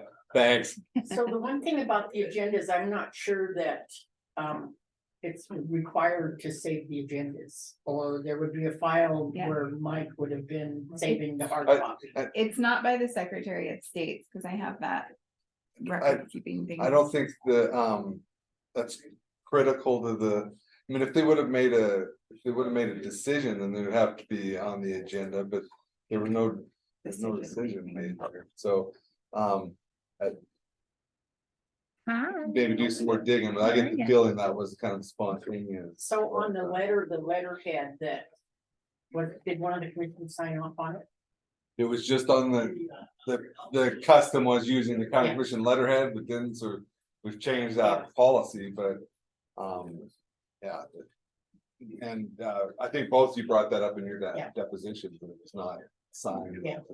by your county. And then it goes back to that argument on that Elk Park, Elk County case. And that will stop us. Alrighty, thank you again. We're gonna move on to the Chris Ladovich with Blackfoot Communications to provide an update on fiber optic projects across the county. Yeah. Go ahead and introduce yourself to everybody. Yeah, and where would you like me to Like there. be? Alright. Wherever you want. All right.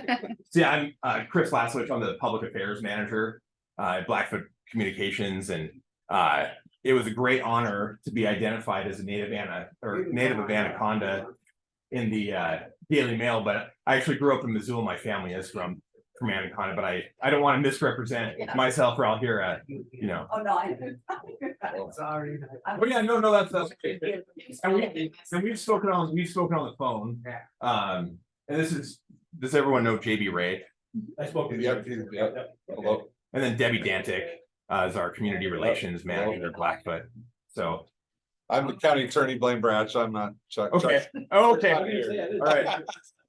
Nice to meet you. Billy, we've talked about it. Billy, it's nice to meet you in person. Nice to meet you. Yeah, thanks so much for your time. Yes. And are we doing? Is there any like streaming camera, anything that I'm? We don't have a camera on, but there are people on Zoom that you can see behind you. Okay. Most people don't have their. Awesome. All right.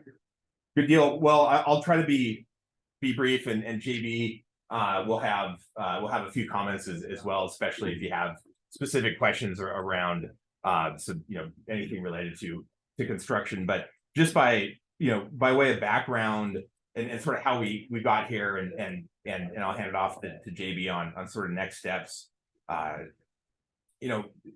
2023 access to high speed internet is just a reality. It's an essential need for people to conduct business, educate kids, just home, being at home and enjoying the technology, especially in the last few years. Video conferencing, e-commerce, more and more, things moving to the cloud increases the demand for speed and bandwidth.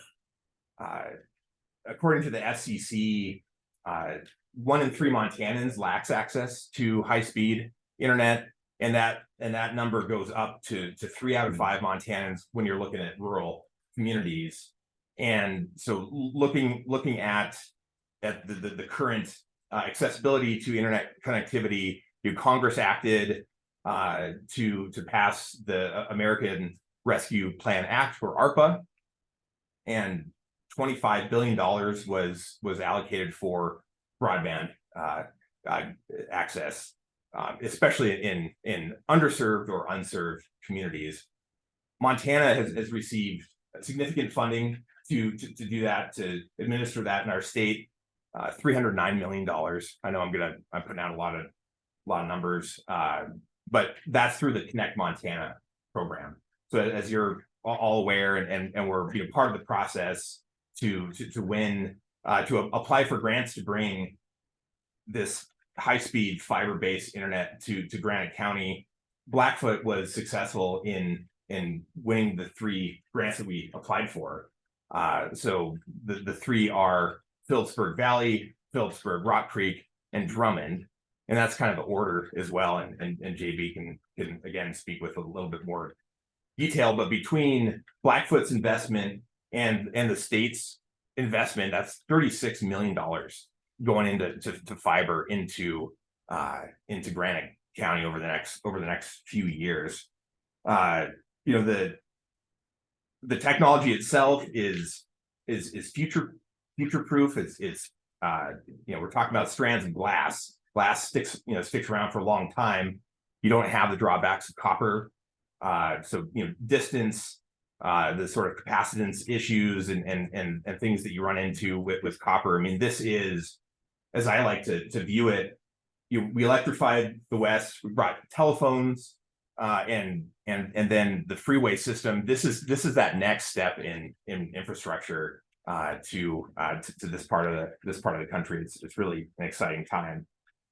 You hear about the digital divide, that kind of where you live can determine whether or not you have access to this modern sort of essential technology. That in cities you have access, but if you live in smaller communities you don't.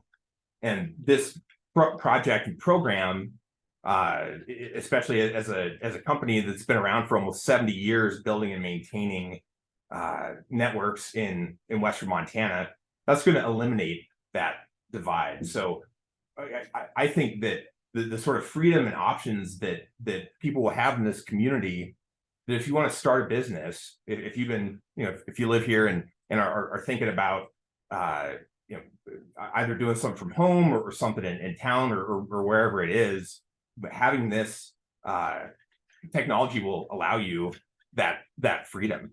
There are real limitations to copper, and so that's why we're starting in 2017. Blackfoot started upgrading some of our copper networks to do fiber. We have, I think, about 800 miles of fiber on the ground since then, and this funding through the Connect Montana program is just going to accelerate that upgrade. So it's kind of that evening of that playing field is going to be really significant in Granite County. I mentioned some of the opportunities for business, healthcare. I know we've brought fiber to schools in Granite County. I mean, I was talking to a friend. I mean, a lot of textbooks, are going fully digital, and so just for the basic function of the classroom, you're looking at a need for this high speed internet.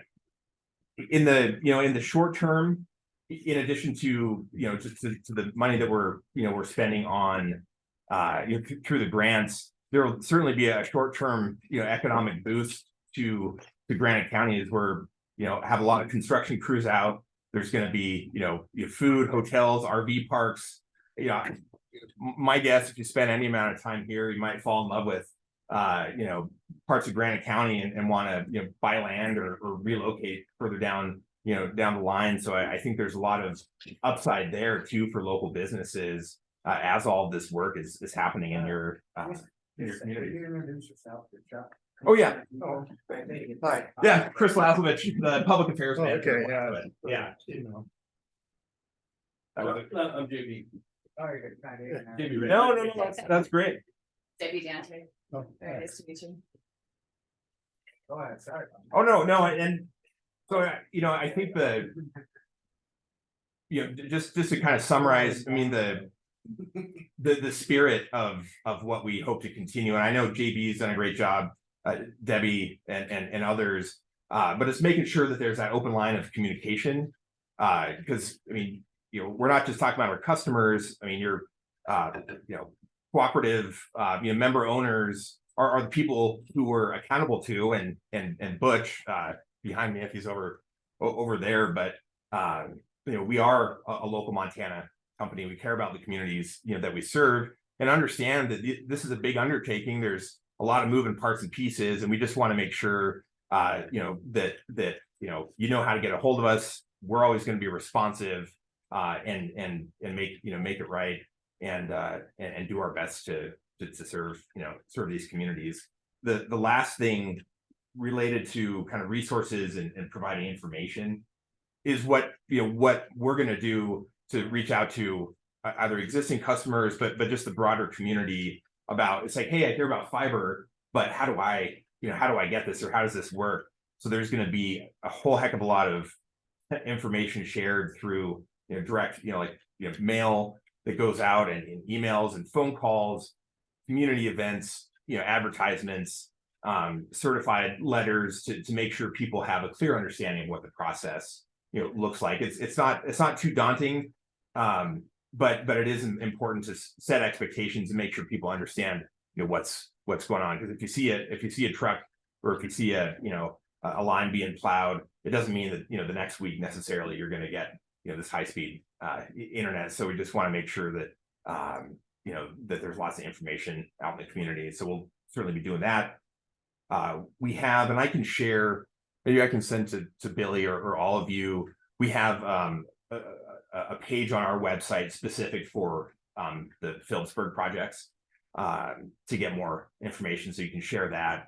And then our toll-free number is 866-541-5000. If people have any questions, that's another place to look. And last but not least, and again, I'm happy to share, through email or anything else, on a program that anyone who's eligible can take advantage of now. It's not tied to fiber, but another bill passed by Congress, this is the bipartisan infrastructure bill that passed at the end of 2021, included a lot of funding to help subsidize people's monthly subscription to internet, and it's $30 a month, and it's a pretty easy program to sign up for, and if there's other similar affordability programs that people are part of, it makes it even easier as far as the qualifications. But thinking of our service and what you pay, I mean, that could represent like cutting your bill in half. So just trying to put the information out there. We can help with that. You can go to it's www.fcc.gov/ACP, and that's Affordable Connectivity Program. So just want to get the word out to folks in the community about that. So I'm happy to answer additional questions. JB is really the guy with like all the smarts and all the on the ground in the field kind of knowledge. I'm just I don't know what I am. I'm just here to help. Just another point of contact at Blackfoot. So when's this project supposed to start? Well, that's a great question. Yeah, no, I love starting them off with a good one. First, I'd like to say thank you. I don't know if you guys remember the last time I was here, but I had the letter of support that you guys worked with us on. Billy, I think I worked with you on some of that stuff too, and a few other places here in town. And I think it was because of a lot of that we were able to be successful in getting these grants. So I just wanted to say thank you to you guys. you know, to the mayor and city council and everybody. It was, you know, of the 3 grants he's talking about, we submitted for 7 and we actually got all 7. Which is pretty rare. And I think it had a lot to do with the involvement with the communities and the support letters that we got. So just a big thanks. To help. These all them grants you got, our bills are gonna go down. Well, I mentioned something, they don't pay for all of them. I wish I could say, yes, here we go. You know what I'm gonna say. And there's no misquoting anything. I didn't say 80% is off or anything. That's You good. can idea. apply for the. Yeah, you can do the so the grant dollars have been awarded to Blackfoot. We have not received any of the funds yet, and we don't know when those funds are gonna be released. We're not allowed to do any work on these projects, as far as starting on these projects until those grant dollars are released to us. Otherwise, they're forfeited dollars. So while I wanted to say, we're gonna start as soon as the snow melts, that is our hope. But it doesn't mean that's what we will start with. So being very clear, we want to start this year, we want to start as early as we can. But it's kind of state dependent on when those funds are gonna be released. Now, that being said, we have already incurred a lot of costs for this job, previous years. Any of you that are around, you've probably seen Mid-States, Jason or someone similar to him, you know, looking up, you know, permitting and all of that. So a job like this, you can't just say, okay, we're gonna start in March or April. You have to start years ahead of the game. Otherwise, you're not ready to go when it's time to plow. Ordering materials are 2 years out.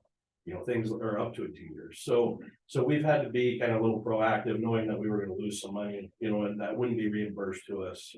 And so we've been applying for permits. We've been trying to get things in line, getting materials, you know, on the books, getting them ready to be shipped and everything. So we're kind of ready. We have a contractor that we have, that is doing some work for us in a couple of our other areas that'll be working here, in town. DSI is the contractor's name. And he's kind of sitting there waiting for me to pull the trigger with him. He really would like to get up here and get started doing some boring in town and getting a lot of stuff placed, you know, so we can start pulling fiber through. So great question. You know, as far as how long it'll take, again, it depends on when we get started. You know, that right now with the snow, I don't know about you guys, but I had another 8 inches in my driveway this morning. Tell me about it. I don't, but you know, as someone who lives in this community and whose wife works here and lives here too, you know, I'm really excited about the project. You know, I don't know how many years I've been working up here that people have asked when we're gonna get fiber, and so it's gonna be a good thing. But as far as when the project should be done, we do have a deadline with these grants, and that's the unfortunate part is that, you know, they have a 26 September 26 stop date. So the longer we delay, the longer we're gonna push up against that. And so while it's great that we've got all these grants, we're gonna have a lot of projects going at the same time, pushing against that same timeline. But right now, Phillipsburg is our number one option. Plains, we're finishing up our first phase in Plains, ready to start the second one. Drummond, we will be, as soon as we get the green light, we will be starting to put engineers on the ground to start physically engineering it. We've already laid out the design that we want. And I guess I wanted to be clear, last time I was here, I showed a map, showed all the areas that we were gonna be plowing. So if you're an actual Phillipsburg subscriber with an 859 in Phillipsburg exchange, then we will be plowing fiber to those homes. So when you're on Rock Creek or you're at Moose Lake or you're, you know, up at the end of Rumsey and all these locations, you know, our board, thank goodness, they're great people. You know, they want everyone to get it, not just a couple people where it's easier to build. You know, we're gonna, you know, be doing it everywhere. So I just want to make sure that that's clear. You know, I know last time I was here, you know, there were some questions that came up in regards to certain area specific. And I think it's just easiest to say, if you have an 859 number, then you know that you're included in that. So, you know, the construction when it starts here, I know how busy Phillipsburg is. I know all the fun events that we have all throughout the year and with all the tourism and stuff that come through, you know, tearing up, you know, digging holes, you know, plowing, doing all these things can cause, you know, some issues, but we're gonna start in town and work our way to try to get out as fast as we can. Are we gonna break a few things? I think we probably will because it's too big of a project not to. Are we gonna, step up and fix those things as they come across? Absolutely we are. Like I said, we done with the mayor and the city council. I told them the same thing, you always go in hoping not to do anything and something happens, somebody's sewer gets hit or something gets cut. The great thing is we're not putting it up on the poles, right? So we're gonna get rid of that aerial over time. So that'll be happy. I know you guys have always wanted to get some of that removed, so. But that's kind of just, if there's direct questions, I'm happy to answer them. Is there any public comment back there? Well, I'm Daniel Manelli, I represent the Lower Rock Creek Protection Association, and we've had some dealings. We have fiber optic up there, and a bunch of our residents have been wanting to get it, and we've had some issues. We did a survey through our phone list and so on and so forth. Are you part of the 859 prefix or are you out of the Clinton Exchange? 825, we're on the Clinton Exchange. So this wouldn't apply. Okay, we weren't sure of that, but this is information on what we've done and so on and so forth, and we just wanted it on record to make sure that we are a part of Granite County, and any decisions made and grant money and so on and so forth, we are a part of Granite County. And just so you're aware, the Clinton Exchange, when we build it, that will be part of that. And like I said, we're just going on record because we heard there's lots of grant money and we are in Granite County, and we just want that to be on record. This is our little survey that we did and so on and so forth. And, because some of our members, we've had fiber optic there for a long time. And it would be nice to get it. It's already in the ground. Yeah, there's a lot of design around fiber optics that a lot of people don't understand, but Yeah. While we have fiber already in Phillipsburg, the feed to our carriers. So I'm just, again, we're standing up as a community and just going on record. This is what we're doing here today. So you're part of Blackfoot then with your? Yes, yep. So we're just, again, And you're grant money taking and so on and out- so forth, and we want to make sure that Okay, we aren't left out or whatever that we're. 859 comes first then. Yeah, so, Again, clarification on it's- grants too, I'm happy to talk a little bit about that. The grants were specific to the areas that we applied for, Drummond, Phillipsburg, Potomac, that type of stuff. So there will be more grants coming, and so those areas will be looked at when those grant times come. It's not specific to any one area. We were looking at areas that have the oldest cable, things like where we had a lot of, troubles, things like that, that we could help, relieve some of. So like, which is 825, Mhm. didn't you foresee that you'd have to apply for grants to hit that area too, or? We did, but we couldn't put in for 23 grants. Okay. So what we did is we tried to be selective with the design and where we're at, based out of Missoula and our connectivity to these communities. While Clinton is there, and we have some fiber there, we were already doing a grant up around the Georgetown Lake Anaconda area and tying stuff in, so it made sense for us to start kind of pulling all of that fiber back towards Missoula too. So in our next round of grants, if and when they become available through the government, we will definitely be applying for changes like Clinton, Seeley Lake, Condon, all of those Avon. Well, like I said, it's mainly, we just wanted to be on record as a community. We're close to 100 full-time residents. There's a lot of people up there. There's lots of people that live in Missoula and come out. So that's all. There's been some concern with those issues, and we just want to make sure that we're a part of all of this and get in there and get on it, because it's really slow. So, thank you. Yes. My name is John Kane. Your name? John Kane, K-A-N-E. And I live on Rock Creek. We've lived on Rock Creek, my family, 58. And my dad got sick.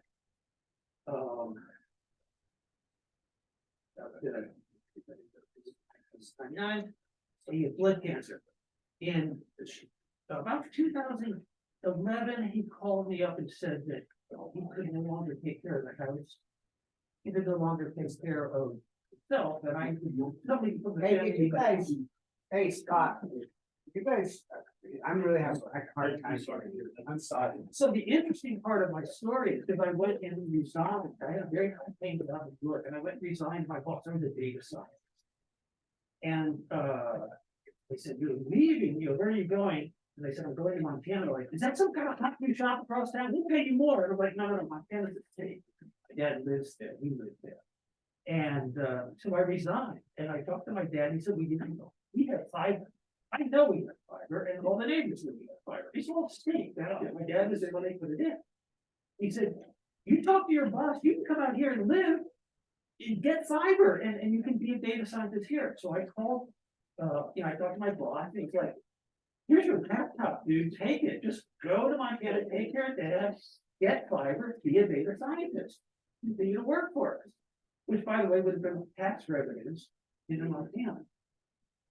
My first thing I did when I got here, I called Blackfoot.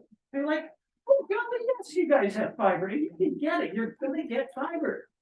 You just can't have it yet, but it's soon, My neighbor Rick was calling, can I have fiber? It's right around the house. They're like, yes, you're gonna have fiber, you got impatient.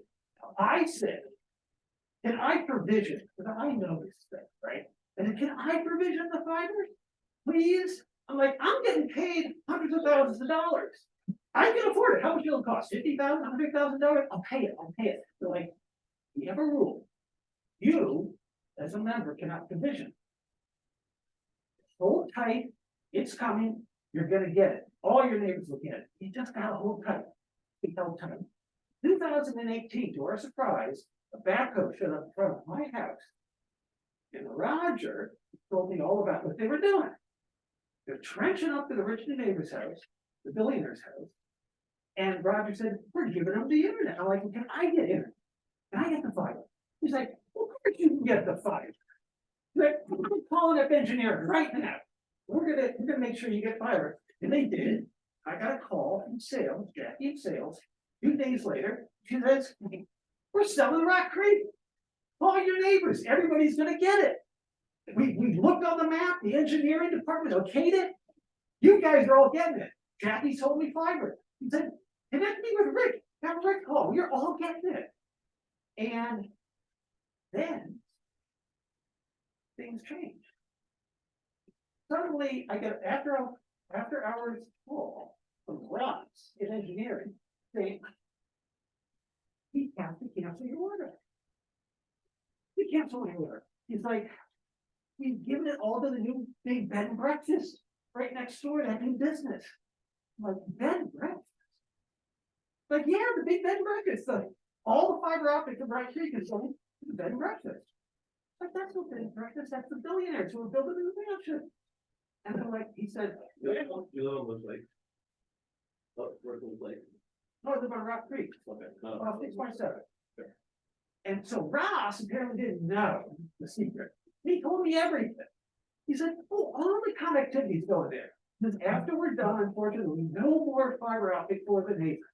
The community won't be able to get it. I'm like, so I moved here because I was gonna get fiber.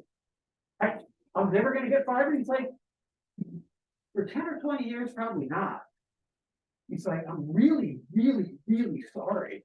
I'm like, thanks for us, but so ever since then, we have been pursuing this as to what happened and why do the billionaires, by the way, they just put the house on the market this week at $15 million. And they would not be able to sell that house for $15 million if you didn't have 1 gigabit of fiber connectivity.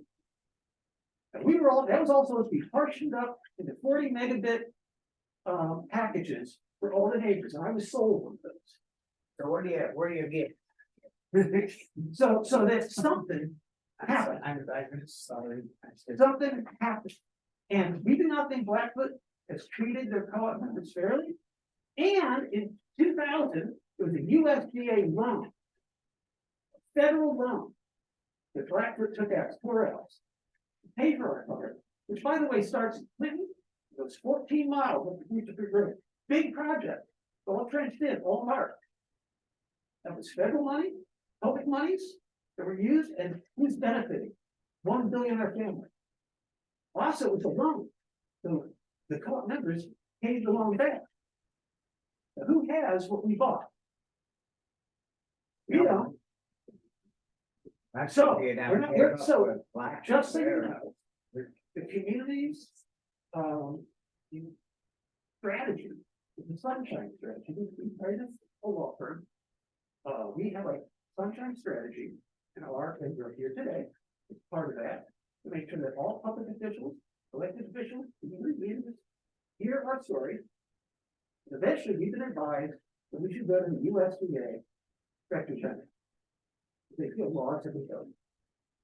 Yeah, yeah. So we know that that is not your purview. We want to let you know what is really going on in the real world. So long story short is you didn't get your kit in the document yet. No, I was told by left and point I never would. Because you will never get it.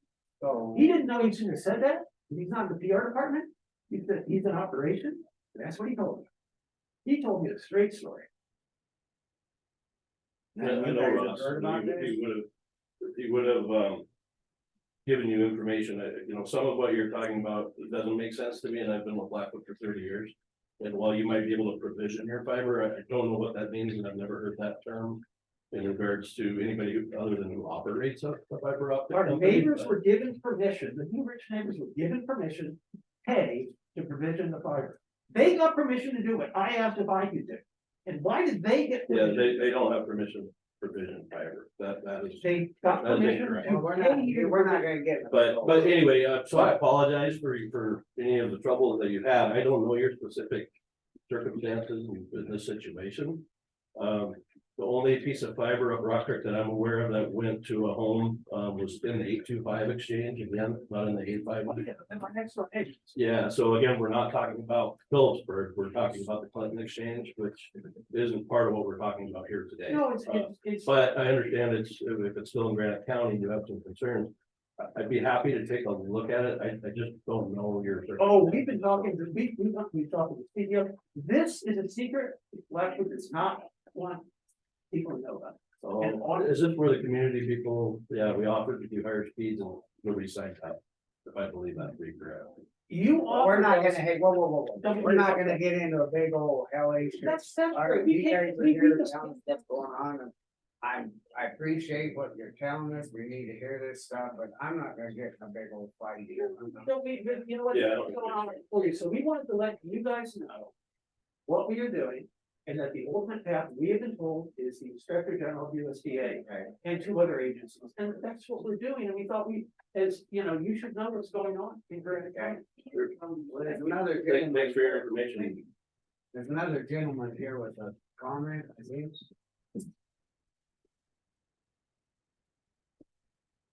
No, I'm just here with the group. I'm the vice president of the RTPA and its president. And John is on the board. My name is Jerry Reinhold. I also live up Rock Creek at mile 9. And I've been there for 10 years. I appreciate everything, hearing that stuff, I just, don't know what, I mean. Yeah, Again, we're just trying to make everybody aware of the situation. That involves people that need fiber to work. We have stockbrokers up there. We have high school teachers. That are working off of anti-DSL. Trying to help educate our people in our communities. Okay, there's a lot of people working there. If I could make just one more comment, and I completely understand whatever, everyone's said that isn't included in the areas in these grants. If we could do everything at once, absolutely. But we try to get ahead of the curve by investing now, nearly $50 million in upgrading to fiber since 2017. And JB had mentioned, there is another program that, while we had 7 grants to cover these areas, our ultimate goal is to bring fiber to all 5,000 square miles of our service territory. So whether it's the Clinton exchange or others, that is what we're. Even without the grants, Blackwood still is on a focus. Our board has directed us to put fiber in all of our areas. The grants are just allowing us to do that a lot quicker than what we had. So being focused on that at the beginning it's great. If more of them come, wonderful. If they don't, our board is already made a commitment to their people that we're gonna do it. It's just people want it the next day or the next year, and it's really hard to make that happen that fast. I mean, we've been working in Thompson Falls for 4 years. You know, there's over, 400 miles of fiber up there, so it takes a long time to build it. Okay, well, Patience gotta is kind of- tough, but it's. Yeah, we're running out of time, we got Sure, a day understand. today, and I appreciate everybody's comments, I do, I didn't mean to cut you off, but it's just, that, we're not gonna get arguing here about it. We know this is. Yeah, no, I understand. I do have your thing here, and I will take it to our customer service manager, Laura. And talk with her about it. Laura knows all of. Yeah, I'm not familiar with it, so I'm here. Oh, no, this is, you guys are really generous. I think you have. Appreciate your information. Yeah. I appreciate everything. Yeah. Thank you, guys. Appreciate it. Good weekend. Always good to see you. Yeah. Yeah, well, good to meet you. Good to meet you. Mike. Good to meet Thanks, you, nice bye, to meet Mike. you. Yeah. Alrighty, I'm sure we'll see you. So back for you guys will see council. Here coming up. Is there an evening meeting? coming up? 13th. The 13th. 6 p.m. So you can listen to the app again. Yep. Hi, Bill. Oh, how are you? Yeah, I'm No, yeah. I just got an email. I don't know. Yeah. Are we in cash? All righty, well, we're gonna look at you. Scott, can I just make one last thing? It was swag for you guys. Oh, yay. A lot of stuff. You have a lot of swag. This all goes to my house? Yes. Yeah. Please. I wanted to make a plug for our annual meeting, which is coming up on Saturday, April 29th. And our CEO Jason will be speaking in more detail about the fiber. So want to make sure, assuming the roads are good on April 29th. Anyway, we'd love to see you there. Yeah. It's good seeing you. I saw that. post. Yeah, keep Yeah. that. Thank you. Thanks. Thank you. Good seeing you. Hey, Yeah.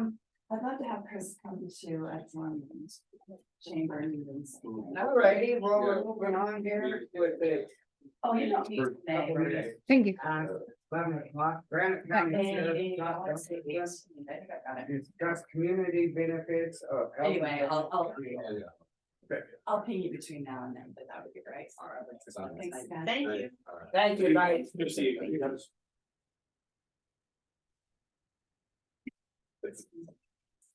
Thanks. There's better feeling than. Well, then they start. Sorry, here's the thing, my opinion, Rock Creek wants what they want. And they're part of the county when they want what they want. They're not part of the county when they don't want something. He's bringing up the celebration. Yeah. And Blackfoot's private. Yeah. Yeah, it's private entity. It's, Yeah, I'm not even. Oh, that's the solid waste policy. Yeah, it's connected with Blackfoot. I read it. All right, but we're waiting on the sheriff, Oh. So you'll get a. So what is? I don't know. He asked me. He asked me if he could come in and talk to you guys about it. Why did, we're saying how. That's another thing, that's I don't. Including off record. I mean, we're not. How's it going? We're getting. Good morning. I got a bill here that I can't explain. And that you know about. Oh, is it my bill? Are you bringing me my bill? There's got plenty, it looks like. Yeah, I did. Oh, no, I don't know about that. But the only reason I know about that is that wasn't me. That wasn't me. Oh, it's a But bill for somebody- like $16,000. But that wasn't me, but somebody told me about it. All alarm system, Carol Morrison's RAV4 Toyota custom That's not conservation. me. I'm sorry, it's a practical joke. Yeah, it was April. Anyway. What's that? He probably almost gave you a heart attack, though, so it's 16. No, because that all mixed up about a bill I caught on to. I think caught it. I knew something was in the works, but I didn't know what. But, Anyway, what do you got? I just wanted to come to discuss you guys about Granite County Health and Network. That's on a grant, correct? And Yes. I don't know when that runs out. That's a great question for Kayla. I feel like they're continually getting different grant funding. I think from what I understand, they started on a grant. And then that's been moved under Intermountain Health, which is out of Salt Lake City, which is part of SLC Health. Oh. So this stuff through Kayla, Yeah, through the network. Have they approached you guys about any? They're not a part of Grant County. They're, so the commissioners don't fund any part of No. that? Okay. Well, okay, Yeah. I'm just here in support of it because. I guess if you spend a month in the sheriff's office, you would see a pattern of people that call the sheriff, not always. But there's a pattern of people that call the sheriff's office that have problems in our community that nobody sees. And that's a fact. And it's mental health, and they call. Because they want help from us with issues that we can't necessarily help them with. I try, but I'm not a psychologist or anything like that. We do our best with the resources we have, and prior to Grant County Healthy Network. Really, I mean, there was very limited resources other than. Maybe taking the St. Pat's and kicking them out the door where there is resources, and that works. I think all Rita was giving them a little spot to talk to people and that's a. Oh, Yeah, why they call it Granite County, I mean, that's, okay. there's a misconception. I out didn't there. have time to do a lot of research before I came and talk to you guys. I just would ask that the commissioners, please keep that in mind, that the struggles that the sheriff's office sees from people in our community that haven't committed crimes, but they're definitely causing problems because of their mental health. Yeah. There's a I lot. think it's a good deal, I know. It is a very good deal, because it gives us, I could go on with examples all day long, but some of the welfare checks you see in the paper, we're checking on suicidal individuals. And it gives us, and they haven't done anything wrong.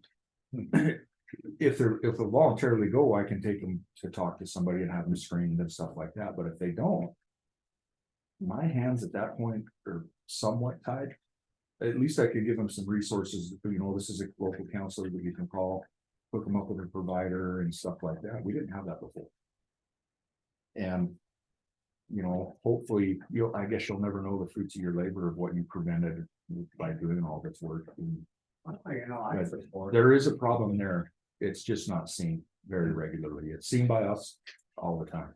I support him, I just. I figured you guys did. I do. I think Billy, maybe she might be able to help us a little bit more. They're growing and growing, and the longevity of the grants is just one thing that we don't know about. They probably know more. They're applying for these grants and they keep getting them. It's gonna be, it's benefit for Granite County, but Granite County doesn't fund it in any way. Well, you can talk to any sheriff statewide, and any of them that has a jail anyway will definitely tell you that traditionally mentally ill people end up in our jails. Yeah. I had one yesterday. And no place to put them. It's just a struggle that we see constantly, even here. So, No, I guess we have to have Taylor come in and explain what is on their grant system. I don't know. what was it? Yeah, I would encourage the commissioners to, and I know you guys will, you seem great to work with, is support them however you can, because know that you're supporting a part of our community that struggles. More than so. Well, and they're not necessarily paying rent for their space, so that is a help, one help the county. Sure. I think we've opened it up down there in Drummond, that they kind of come and go, cause some of them are working with some stuff that they can kind of do in the evenings or weekends, they can go in there and stack, and everybody's set up. I left them. I think they're small. The fact, we don't know. Yeah, we don't have anything to do with them. We can't. The providers, as far as I know, they're good strong. And this could be as simple as something as helping with a kid that's having really bad problems. And that might prevent something really bad from happening in our community. So it's good in school. The preventative maintenance is. It's No, I support it. worth having around, so. Well, Just wanted to kick around. You guys. How do you tell, It's not, hasn't been being worked on for quite a while now, I don't know. I've been texting Dave. I don't know what he's doing, he was we had a call for it yesterday. Well, I thought he had it already, but then he was getting some help. I think he's got it mocked up, but I haven't seen that at his shop. He was waiting on some electronic part or this and that, I don't know. But there's not, I got 3 in the back now.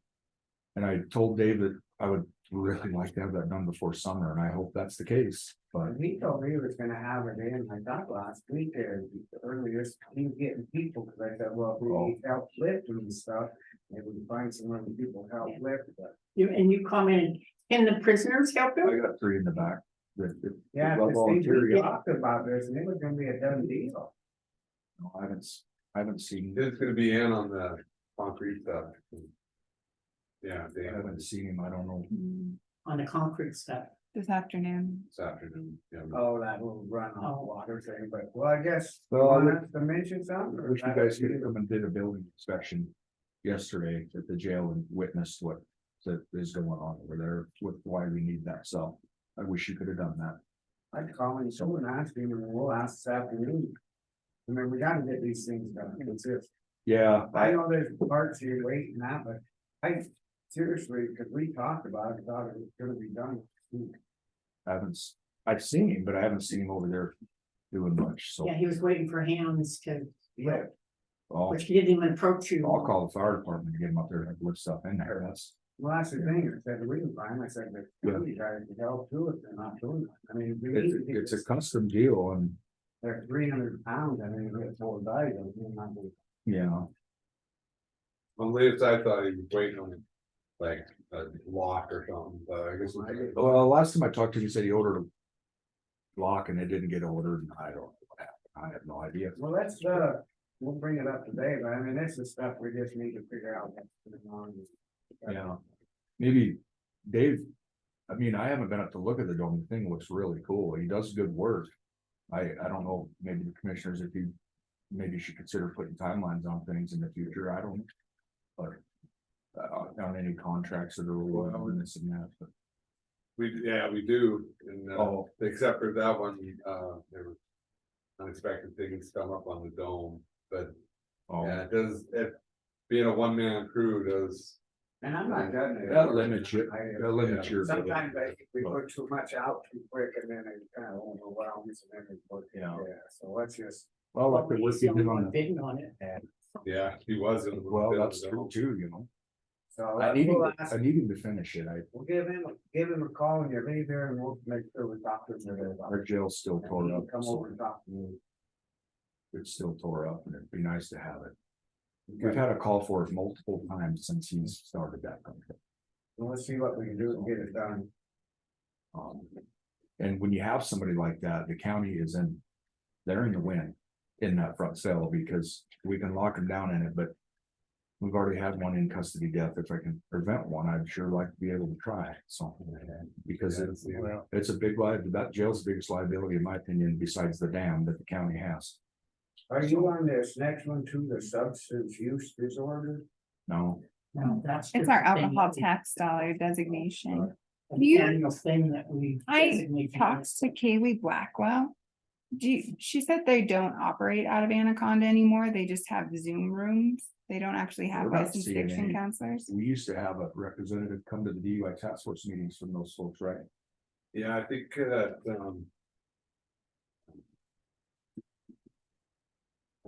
the one did come to the last meeting. Oh, they did? Yeah. Well, I missed the last I meeting. think she.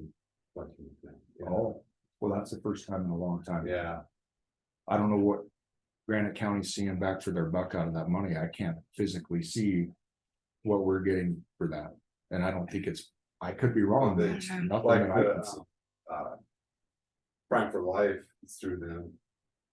But people pay for that, that's certain. So there's resources that our local people have because of that? Yeah, There's, yeah, you can, well, I mean, you can also go to Butte and Missoula for Prime for Life as well. Yeah. she said they can go over there and use the Zoom rooms, but they don't do licensed addiction counseling. Cause they don't have anybody to serve from that office. But we'll take your recommendation on supporting them and then, the other we'll talk to Dave today and we'll move on here and whatever you need, let us know and you talk to him, call, let us know what he said. And we'll bring it up to him. I've sent him multiple texts and whatnot. It's He's welcome to say bye, but we've been slammed the last couple of weeks. Been that kind of busy, so. no, I know the day I talked to him out here, we were headed to a call. I just didn't have time to, yeah, no, I don't blame you. so, All righty, anything else? no. Appreciate the support on that. Yeah. All right, well, we'll move on to substance use disorder. Are there any public comments for the sheriff? Yeah, we'll move on. Jim? See, I see that flashing. He's not on. No, he's not. Jen Robinson, Jen Robinson is, She's but on. she doesn't have her hand up. Go ahead. why do maybe it's just when I look, Mm. Do you want me to turn it a little bit? Okay. I decided. Well, what is this thing? SUD.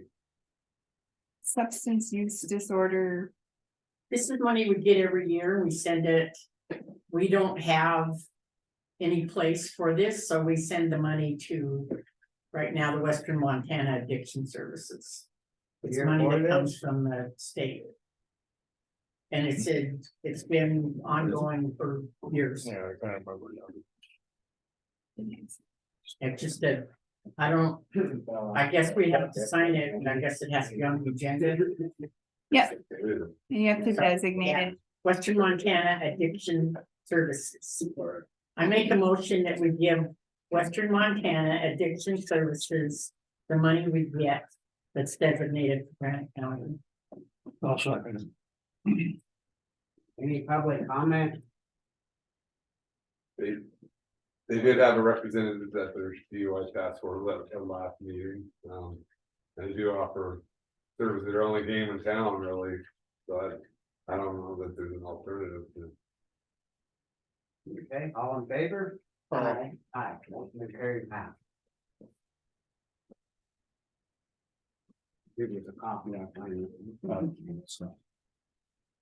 He's trying to hop in on it. No. Uh-oh, We don't know. put my finger on Oh, I ripped it off bad. Did you sign it? You have to ask you for a lot of percentages of where you want things to go, No, because they're our only so. place. How much money is it? It's like, I think it equals out to like $7,000 a year. Curtis did say if at some point somebody were to actually serve us. That, like, if there were another option at some point, like there's, what is it, CSS in Anaconda that actually serves Anaconda, but they don't extend into Granite County. Sure. They don't want to take on that responsibility. But he said there may be other ways if Rob, you want? someone actually does. Doing things. She meant some programs that are coming into school and using those money, so. Oh, they do? Yeah. That's cool.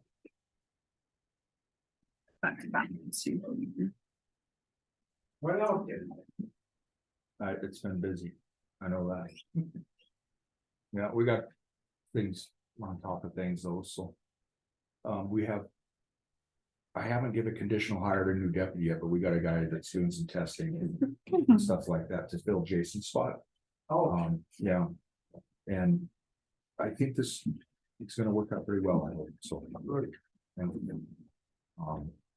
seems like a lot of stuff going on.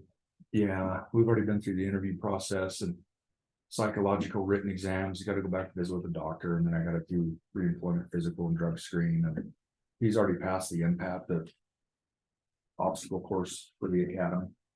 This guy's already full certified, so we don't have to send him to the academy. So that's a plus. We'll get him hope. Anaconda. He currently works for Motor Carrier Services right now. So we lost the deputy, Jason, oh, yeah, he's moving on, yeah, he resigned the end of January, he went to. oh, he did, Mhm. I'm pretty sure, I know I Yep. sent you an email. Yep. Titan meats. Yeah, he's cutting meat. You know. What he wanted to do, I guess, so. I wished him well. I do that, as being a deputy. We're trying to recruit here. You know, we did have over 30 applications for that position, so. yeah, I'm pretty excited about prospective. Problem is motor carrier services is a lot different between weighing a truck and being a deputy. It's a whole different ball of wax, so. He's been to the academy, we're gonna have to field train him for probably 14 weeks at least to get him. To understand how to deal with the calls that we deal with, so. But we'll get him in a car, hopefully first part of summer. So Cool. the testing's not going as fast as I want it to, but. It takes time, so. It takes a good full year if you hire somebody that hasn't had the really background, a good full year to get them. Through the academy where they can be out on just their own, they still don't know what they're doing. You know, example, that's Deputy Royce yesterday, we were dealing with a call and he's got 2 years in and still doesn't. You learn every day in this job, but he's still learning things that we take for granted, you know, but. So. Righty, well, I That's- guess we'll move I on. appreciate your guys' time. Thank you. Have a good day. Good job. All right, so we'll move on with the potential withdrawal of the county from the trail conditions, discussion decision. You're here today to make more, because the way stuff's going, it don't sound right. Well, I'll start off, because I kind of instigated this thing. And, of course, SB 159 did pass the legislature. So, in my opinion on this whole thing is, I don't think the commission should be taking a side on this issue, because what might benefit some people in the county might not benefit like landowners. And I don't know what the restrictions are, who's gonna own that land? And, you know, so I just don't think we should be taking a position on it. Because if we say, yeah, we're for it, and then for some reason, I mean, if everybody wants to do it, that's fine. But I just think we should be. So in my discussion with I'll call it the coalition, and that's just the partnership that we have between the 6 government entities. We've kind of decided on the same thing. We've kind of landed on the same thing with SB 159. That there has been at no time any discussion and to our knowledge, any use of eminent domain to build trails. And so we don't, you know, our position in this is that we are working to fund a feasibility study to see if our communities want this. You know, this is not a project to put a trail in. We don't have a plan to put a trail in. Really realistically, I think that if this actually even happens, that we're going to be looking at our own county right of ways. I know in Powell County that's been the most feasible option for us because we have run into landowner opposition. And so we have also chosen to not take a position on SB 159 because we are not planning on eminent domaining anybody's property, you know, in order to build a trail. And so really our intention here is just to leverage the partnership that we have in order, you know, this has been, I mean, I wouldn't have been able to done this like alone with Powell County. So, you know, this helps us leverage our smaller communities with larger communities to look and see if this is something that we do want to do and where it might go if we did. A significant portion of the budget for this grant funding, if we do receive it, is public outreach. I'm talking like over $1 million and just having conversations with our community to find out if this is something they want. So, you know, in Missoula and Butte, they've got beautiful trail plans. They know what they want to do. They've got, you know, they're already teed up to do their projects. So for them, this is going to be more, you know, pursuing and helping them further develop those trail plans. But for us in Powell County, for you guys in Granite, where there really isn't a concept of what people might want, that's what the funding would be for. So that's. Yeah, and then Missoula, they're kind of different. Because when they got that ground, it's up in some of them forest, you know, like stamps and all that, there was provisions in there for trails and stuff. And that's why they ended up like Mount Jumbo and all that. That was a whole different deal. Did anybody listen besides me to the testimony on 159? Did you see where it's not only this trail we're talking about, is they're doing trails all over the place. And there's one that goes from Deer Lodge to Lincoln to Helena. Did you hear that testimony. Yeah, but And and the one person that testified, he got this thing going. And he's the one that talked to Becky. yeah, And so he went to a meeting, nobody even notified him. And he went to a meeting on this just on his own and found out that they wanted to go right through his place, coming right by his house, mhm. and he objected to it. And somebody there said, the way I understood it, well, that's fine, we'll take it. I really wish I know which group that was. And the testimony was, so far in Montana, they haven't used eminent domain.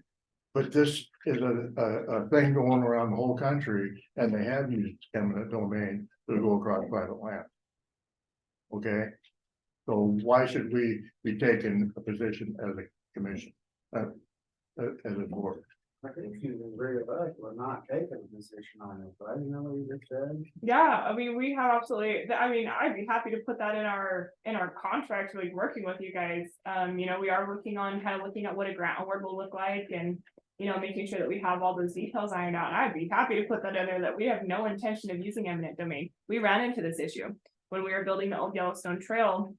Marianne Olson did not want the trail through her property. So I think the reason this is coming up is because we're trying to use these old rail beds in order, you know, because they've been abandoned and a lot of times they're still public holding. And so we've just kind of captured this idea, we want people to be outside, we want people to be on the ground, and there's different benefits, you know, there's a health benefits, there's great economic benefits, but she didn't want it through her property, you know, it makes sense because the rail bed's there, it's already prepared, it's nice, it's easy. She didn't want it. And so we didn't even think about going that direction. We just, you know, we found a different route. We went on a county road instead of going through her property. You know, and she remained in opposition to it. And so we found a route that would, you know, that would satisfy that. So yeah, we don't want to take a position on either. I mean, I don't care if it's in the law or it's not in the law. We're not looking to use it. So this grant money's for study, right? Study, and then it's gonna be up to the people. So we agreed that we would, let's study this and see. And I think going forward, I don't feel that we should withdraw from the coalition, in my opinion. Well, and so, you know, you guys, your community really showed up as we were preparing that application. And I really want to emphasize that. I wish that Ed was available to, you know, to provide some of that because he spent a lot of time with his group, you know, just talking about what could be good for the county and really like representing you guys. And so I think, you know, just out of respect for their efforts and, you know, committing to it, I do have an announcement. I think Blanche may have heard, in the Headwaters meeting, but I had mentioned I applied for a grant because this darn application cost $15,000 to write. And so we were all going to be on the hook for $2,500. So I wrote another grant to be able to cover that cost for Granite Mineral in Powell County, and we got the grant. So you guys aren't gonna have to pay anything for it. What do you think a person should have a public meeting and hear from the people before you make the call? I mean. I think this is just I mean, this not- study. Yeah. You know, I think then when it comes to that point, after the study, if they say, then get the people and say, hey. Well, that seems like part of the study is actually Why- holding those meetings. Yeah, exactly. Why would you do that? Why would you do that when if the people want to stop it, the landowners? Why would you go through all that grant money, all that for nothing?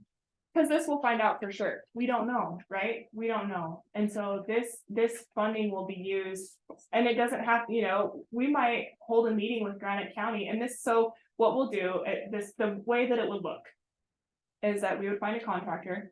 So I work with Great West, and I think you guys have worked with them also. Yeah, love working with those guys. They do great outreach. So we would work with them to organize community meetings and say, hey guys, we have these ideas. You know, what do you think about it? What are your views about having a trail? I mean, this funding is really, it's for you to use and explore. It is not to, and so it is an opportunity to provide some guided, you know, led conversations where we can talk with the community, where we can find out what they want, what they don't want. Do we want to, maybe we can, put, or maybe there's desire to have a trail between Garrison and Drummond. But that landowners really have no desire to have a trail between Drummond and Missoula, and if that's the case. That's great, then we'll be able to put that in, we'll be able to have that, and that will not, we won't pursue that at all. But what it will enable you to do is if your community does have a desire to have a trail between Garrison and Drummond.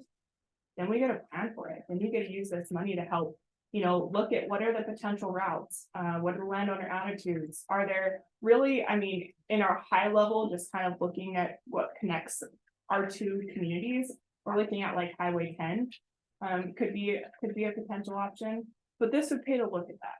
And So- I've heard both sides, and like Kentucky, and I talked to some of the ranchers there, and they're like, what the hell are you even talking about? They don't even know what we're talking about, and the bill, a lot of them, they don't watch this stuff on that, and it's like, oh, well, that's, so there you're kind of.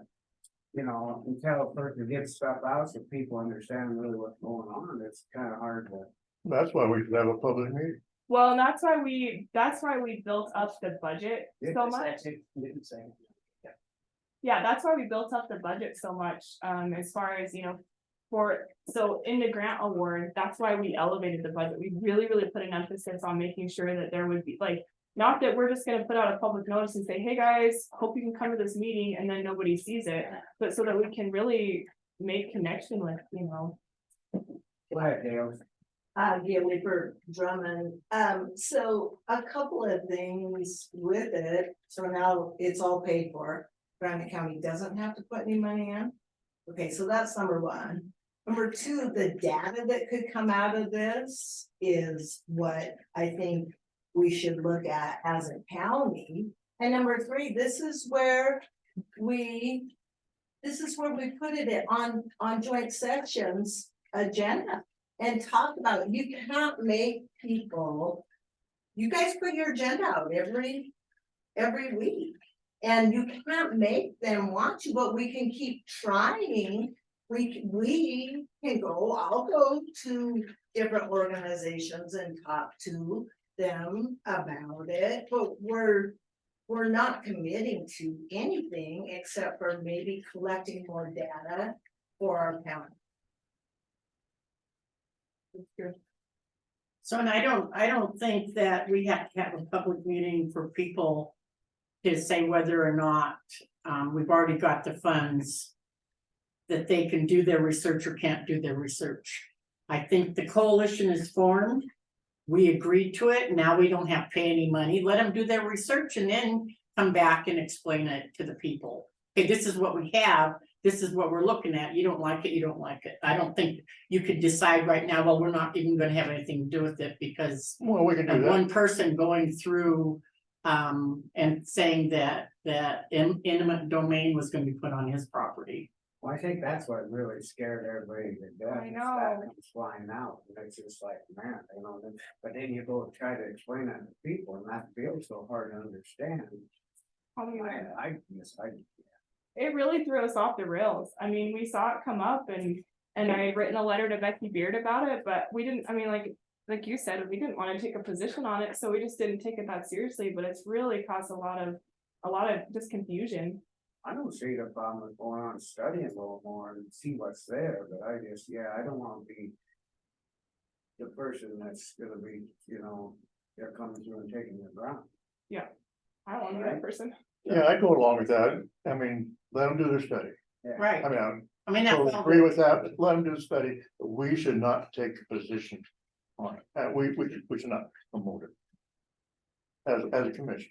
But we promote them to do their study. So let them do the study, just say, okay, you can do your study. Well, that's what we already did. That's the decision. No, we were basically. So now you're saying, We no. were we taking a don't want you to position, do no, we this. were taking a position to promote this thing, that we were in favor of this. I think our position was taken that we would go ahead and let them, we were okay with the study. Mhm. It wasn't, okay, we are going to promote this and we want it to happen. I think we're giving them the permission to go do the door knocking, and we don't Yeah. have nothing to do with Yeah. it, find out who really wants it.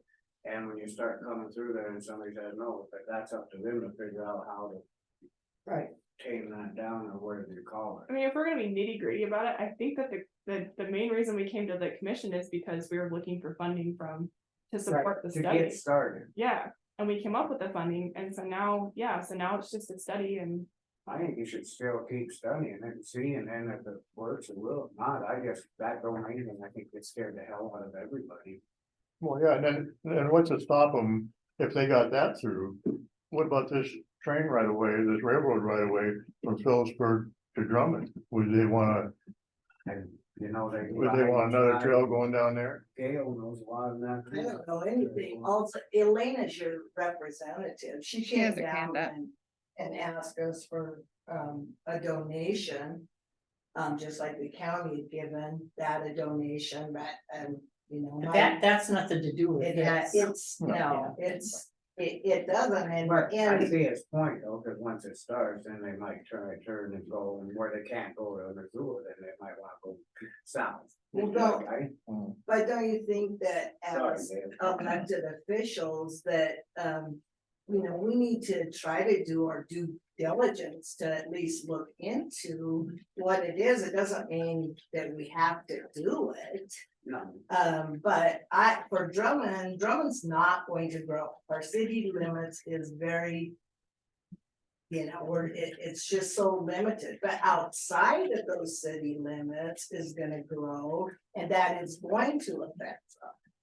So, I mean, I was looking forward to just the information that we could get. Well, I think we were good on the information. We just had, all that bill got shoved in, and then they got scared and stuff, and you hear more. Yeah. No, I agree with Chuck on the instance that, no, we don't want people to Oh, you like, come in and try to take property away. No, it's just. just stay back in Elena's side. Go ahead, Elena. Thank you for the record, Elena Gagliano. Just clarification, I know about a month ago, February, end of February, maybe end of March, I noticed there was surveys throughout the county. And I picked one up at the supermarket in Phillipsburg. Does your group have something to do with that survey? It may have been the Headwaters survey. And it was something that had to do with questions about the county people were interested in, and that was one of the things on it, wasn't it? About So, trails. Every county has a board member that sits on the Headwaters board. And Headwaters supports community development and economic development. So they were doing a survey. They were asking what our community needs were. If housing was in need, if parks and trails were in need.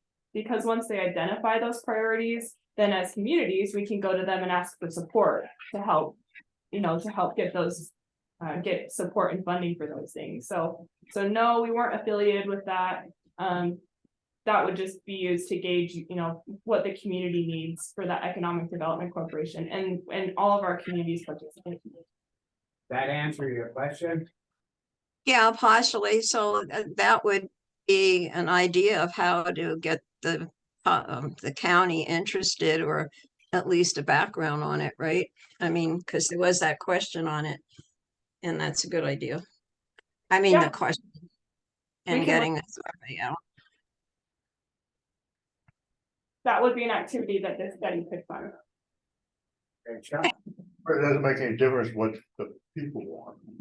It's the individual property rights that we cannot disregard.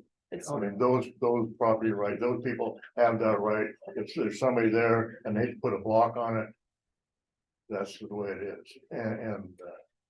So you can take to find out what everybody wants, but it doesn't make a difference. I think the thought is that hopefully the landowners will then respond as well. They're trying to get their thoughts as well as just the general public. Well, I think a lot of it has to, but now, hearing something in rumors, so they're all, there's the answer. Well, she already stated that one property owner said absolutely not, and so they went, oh, okay, backed off. We've had That's why it should be. And if they can work around and do whatever, I mean, I don't care, I just don't wanna infringe on those property. Right, no, I don't think none of us. No, I mean, I've had other cases of this in Cobb County also, so looking between Deer Lodge and Racetrack, we did a similar type of outreach. We held a public meeting with Jerry Gravens and Great West, and there was a lot of landowners that showed up and that were not interested in exploring that, and so we just tabled it, and we haven't gone back to it, and this is the first time in 5 years that we'll go back and reconnect with those landowners, and we do directly outreach to them, so. That's why I think that study is important, and it's like, the Gale said, get data on what's the, what. Cause there's so much of it, people think just cause that old railroad bed's there, that it's right away that's public, and it's not. No. That's the whole deal, is that people start hearing that, then they know you can't. It's going to be there. Right? I really appreciate you coming in and explaining this, it's been a big mess. It has been a big mess. Yeah, we've spent a lot of time trying to sort it out and just kind of get the record straight and ultimately say, well, really, it's got nothing to do with what we're trying to do here. And if that needs to be explicitly stated, I don't have any problem with that. Would you like that explicitly stated? That this group is not going to use eminent domain. I still want to go ahead and do what we got, to see what's there, and yeah, it gives us more stuff to know, And the good news is we don't have to give you any money. You don't have to. I appreciate you coming in and explaining it. Thank you. Yeah. Makes it a lot. Yeah, I appreciate the conversation and the chance to talk about it, so. Any other public comment?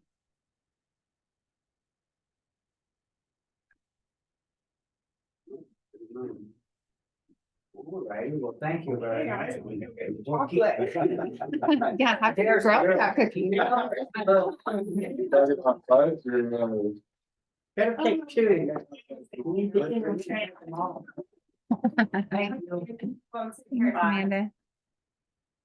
No, I totally agree with that, it's just, I think it just got blew out of hand too, and then people start saying that stuff, and then it hit the legislature. Well, yeah, when they tell a private landowner that they're gonna. Yeah. Put a trail right by his house, right by his house. What's in there, Green? Like that last thing is Blackwood County. Ain't it cool? I saying, well, that guy said, Yeah. it's the same thing. He's going, well, he told me, where's your documentation? Wanna see what's in the swag Blackfoot bag? guy.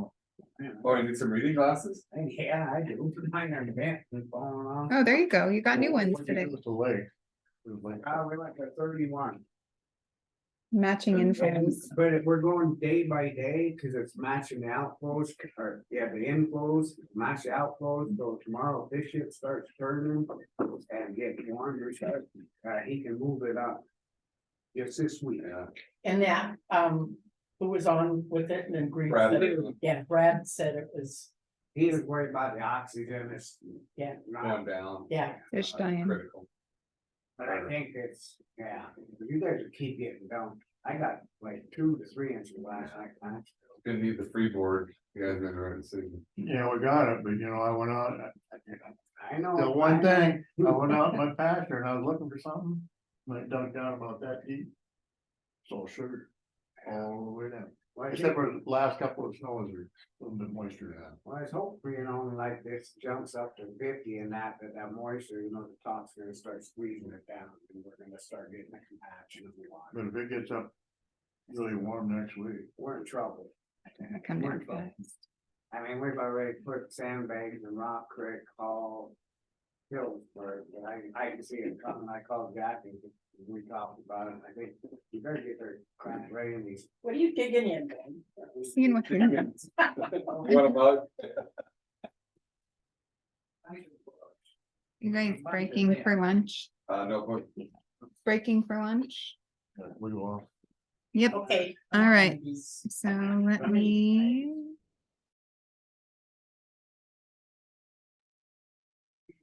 Alrighty, well, it's 1 o'clock and we'll go ahead and get started with the solid waste sites, leases, updates with town of Phillipsburg and the town of Drummond, discussion decision.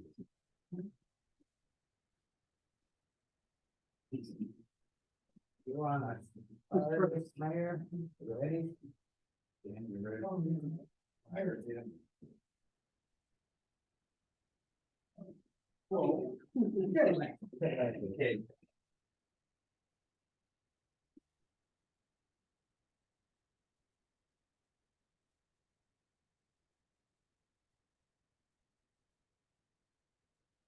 We'll do the Phillipsburg one first, I got this top.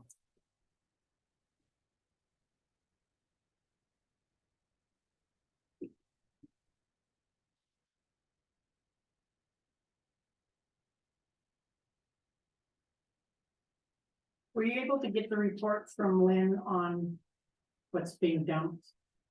By Peter? No, I don't have that. And she did say that she does keep track of, it does go over the scale. Yes, and and thanks for that, because I was even unaware that they were weighing in. So let me ask a question related to that. So we have been weighing in, there is track. Yes. Being kept on that, Yes. and so, not having that in front of me, I couldn't comment on the amount that's going in there, I would say right now. But that's been going on, so we've got a track record there, but as it is today, the county hasn't been charging tonnage or weight or whatever to the county, is that my No. understanding?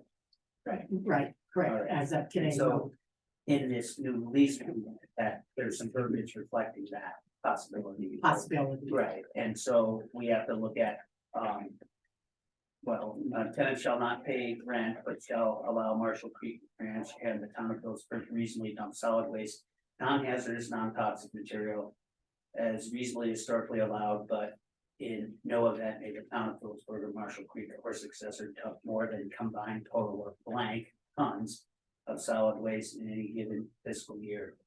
So and I guess we probably should have had Lynn run us that report. Robert. I went over and did it. Okay, Thank you. all right, Sorry, I didn't mean to take over the meeting. You're fine, I was reading, I just, this one part I didn't remember.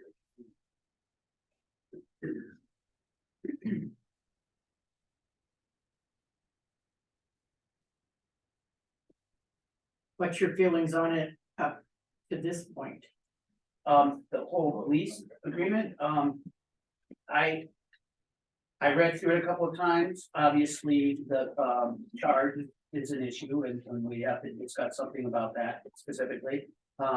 Most of it looks fine, I, forwarded it to our legal, he had a couple of notes that he added to it, it's small minor technicalities. Who did? Mr. Greg Overstreet, who's our town attorney. Oh, okay. And my expectation was tonight we have a meeting and this is on the agenda for the meeting, so my expectation was to talk to you folks and then bring down whatever information to the council. And then see how they want to proceed on this. As far as filling in the blanks right now, I don't have that information. So would you say just off the top of your head, there are certain months where your garbage is way exceeds what you would feel would be like in the summertime with the tourism and Okay, so not looking at that thing, I would say yes, generally speaking, obviously there's no garbage in the right, so say from May to September or whatever, there's definitely an increase in it. We just noticed that in the amount of time spent getting it, that whole sort of thing. So, that would be something we would look at in terms of like, maybe there's some timelines here where it clicks in at a certain time or something like that, and then unclicks in the quiet time. Like a summer month, you know? Yeah, and again, I'm just talking for Right, myself right. here, and so. and coming from I'm hoping our point of view is the fact right now, albeit the land is yours. But also it's the taxpayer that's taking the brunt of what garbage is being hauled. Because you don't pay any fee at all on garbage being hauled, and the prices have escalated to a point beyond what this lease agreement originally started out. Now we didn't have scales at the time. Right. We didn't have. We just had a board and they made an agreement that, hey, your garbage is free. You're letting us use this thing, so. Well, I totally concur with the time of change, absolutely. So there is a need for this, so I would commend you guys for starting the process on it because we need this. I have a question with respect to the board, that now, the board, is there an existing? No, No. no, Okay. that was disbanded. Well, Okay. the commission is is all it Yeah, is. before there was a solid waste board. Okay, and there was, again, I want to get up to speed, there was 2 districts? Do what? 2 districts, or no, this whole county? No. Okay, When the town of Phillipsburg gave the dump to the county, and then they formed the district and they made the district countywide. got it. There was a district in Drummond. And then it was Phillipsburg that had the town dump Hmm. and dump. And then when they assumed that things were gonna really change and they're gonna have to meters and they're gonna have to do this and do that, the council gave the dump to the county. And then come to find out that they would have been grandfathered in and they wouldn't have had to do all the meters and stuff. Just for your FY information. Yeah, well, that's good. I like the historical context for this. So, just speaking real briefly with my attorney, that was one of his questions is, does there a board exist and what portion of this affects the board, or do they play a role in this? And The county commission is the district And board. he was thinking about a Yeah. separate, solid waste district. No, yeah, it's all Okay, one and district. that was the question. Yeah. One district. Okay, all right.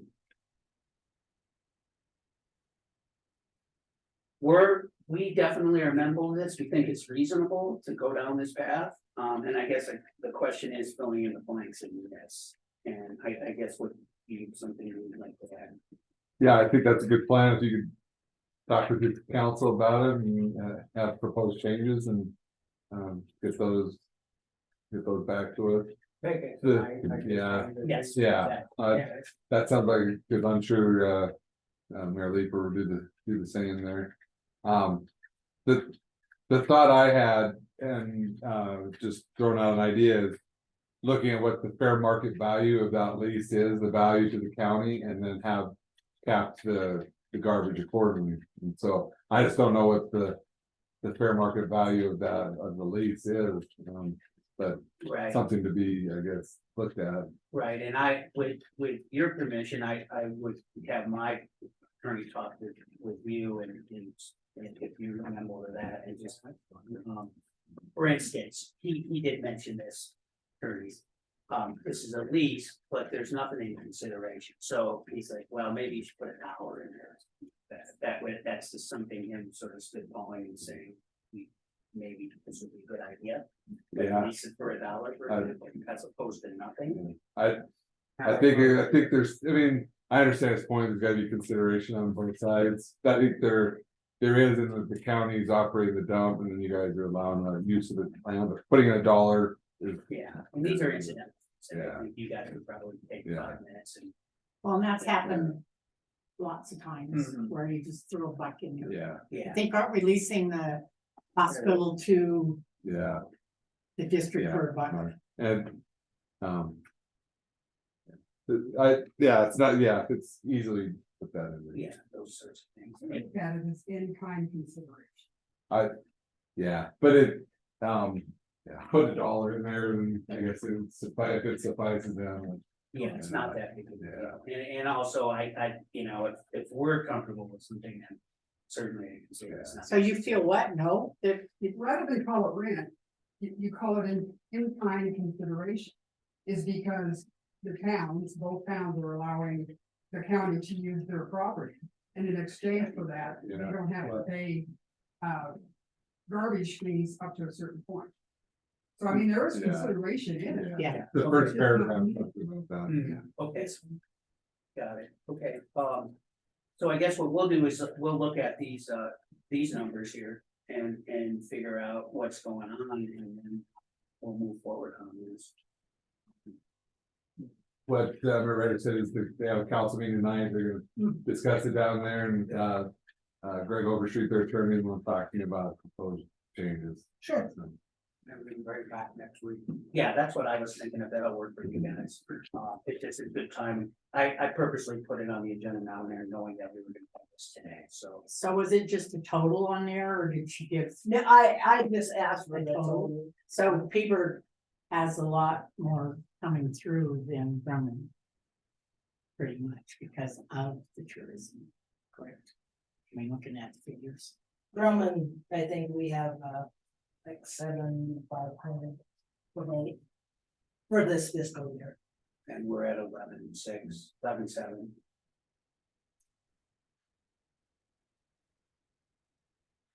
So we can get,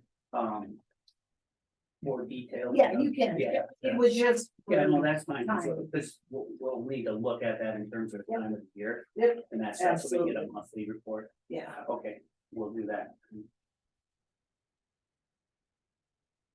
I wish kind of do that, take it back to Gary. Absolutely. Our council meeting isn't till the 18th, anyway, so we'll take it back there and. The 50 years was just what I put in there. I think I mean, that's subject to negotiation, but I think the county wants, if they're gonna put improvements and so forth, want extended time, but that's subject. I'm to glad that you negotiation. brought that up because that did catch my eye. Yeah. It wasn't, and I know it's other council folks that talked to pointed that out, like, wow. And I didn't see the 50 years, what I saw was 2073. So- That made me double think. Just That's that 50 again, years that- from now. Yeah, it's, yeah, initial thought. Yeah. but It's subject to negotiation. right. And Okay. Drummond's will be a little bit different because of that well. I would say. Go ahead, Carl, sorry. Yeah, I had a question on the 50 years also, because by then we'll have artificial intelligence, we'll all be dead. by then.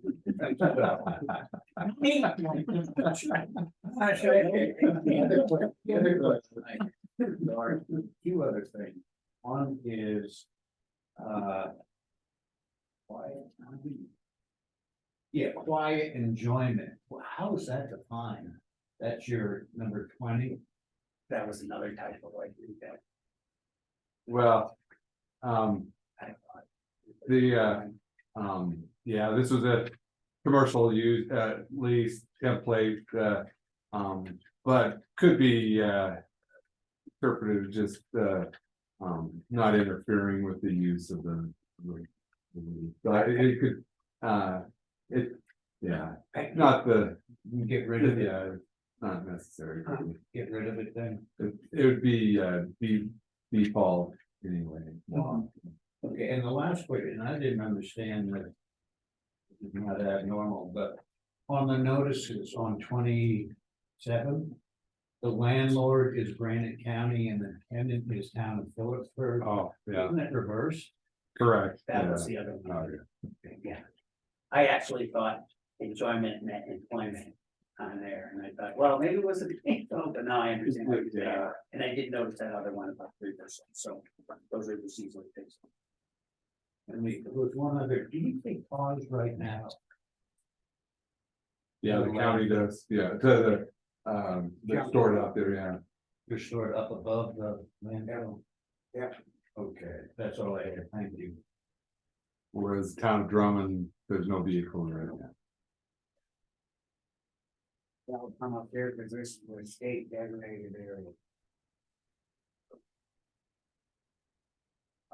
Anything, Councilman? I'm good. You're good? Okay. Yeah, anybody? I think with Drummond's, obviously, there was a couple of questions that we had, like, with the rent part of it throughout the whole document,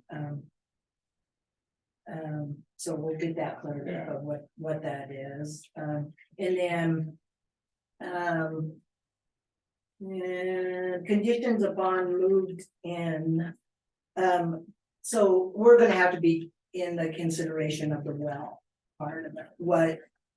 We would ask, I guess, the county to actually give us maybe a map. Like a visual map to see where is the well. As opposed to that's in your guys' land. Well, we can know for sure we're getting it, survey, he's gonna have hands go down, survey, I don't know. Okay. Whatever. Okay, Gonna That's, ask for like a written kind of narrative statement on where everything is, so we can have that for future purposes. sure, yeah, I mean, the well log that you can bring up on Yeah. DNRC, but it does not, it's not specific of whose it is.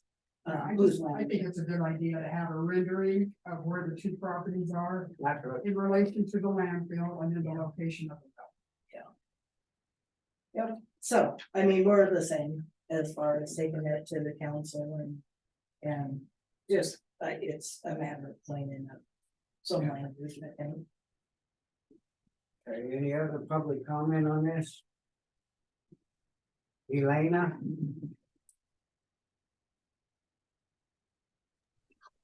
Thank you. For the record, Elena Gagliano. I think a lot of the good points are brought up about this lease.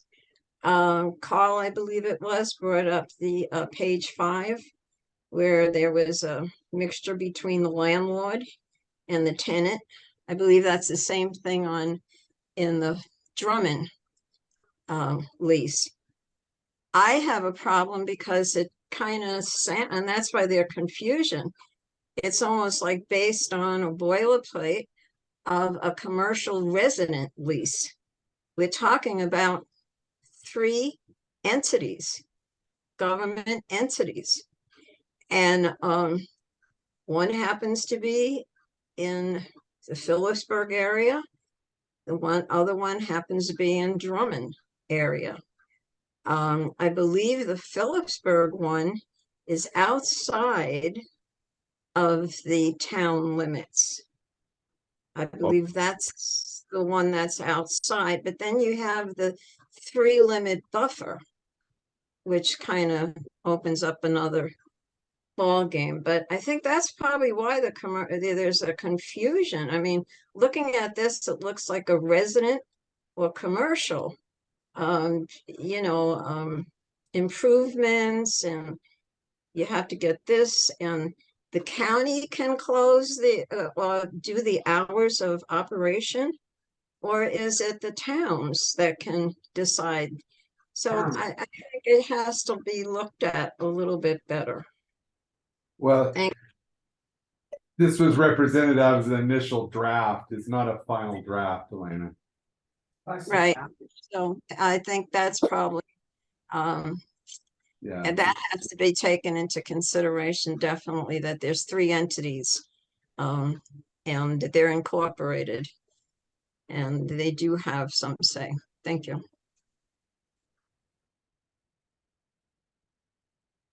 Anybody else? Any good comments? I'd like to, it pertains to this, so I'd like to, in joint session, put it on the agenda just so we can get it out there to the public a little bit more.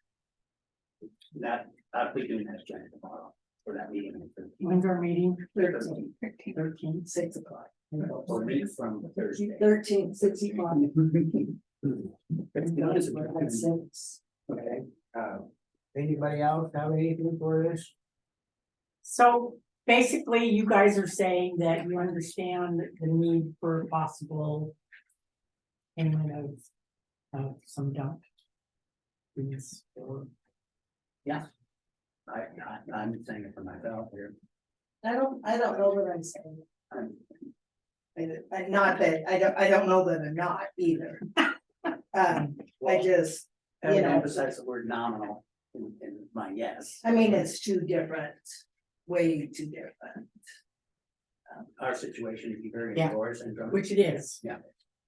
Which it is. So if it was an instance where we figured, how would we figure, okay, here's your level and you go above that. That's something that I guess you would have to look at. Years past maybe, and they should be able to get you that report. On the average, would you say that you dumped this much? I don't think ours has changed on it. We can go back and. Just for the record, this is me saying yes. Yeah. Right. Right, council, Right. and they may turn Yeah. around and say no. Right. You know. Well, and even you- so, that's the saying nature of no. the system, yeah. Is actually telling your taxpayers, you pay for the tourist garbage.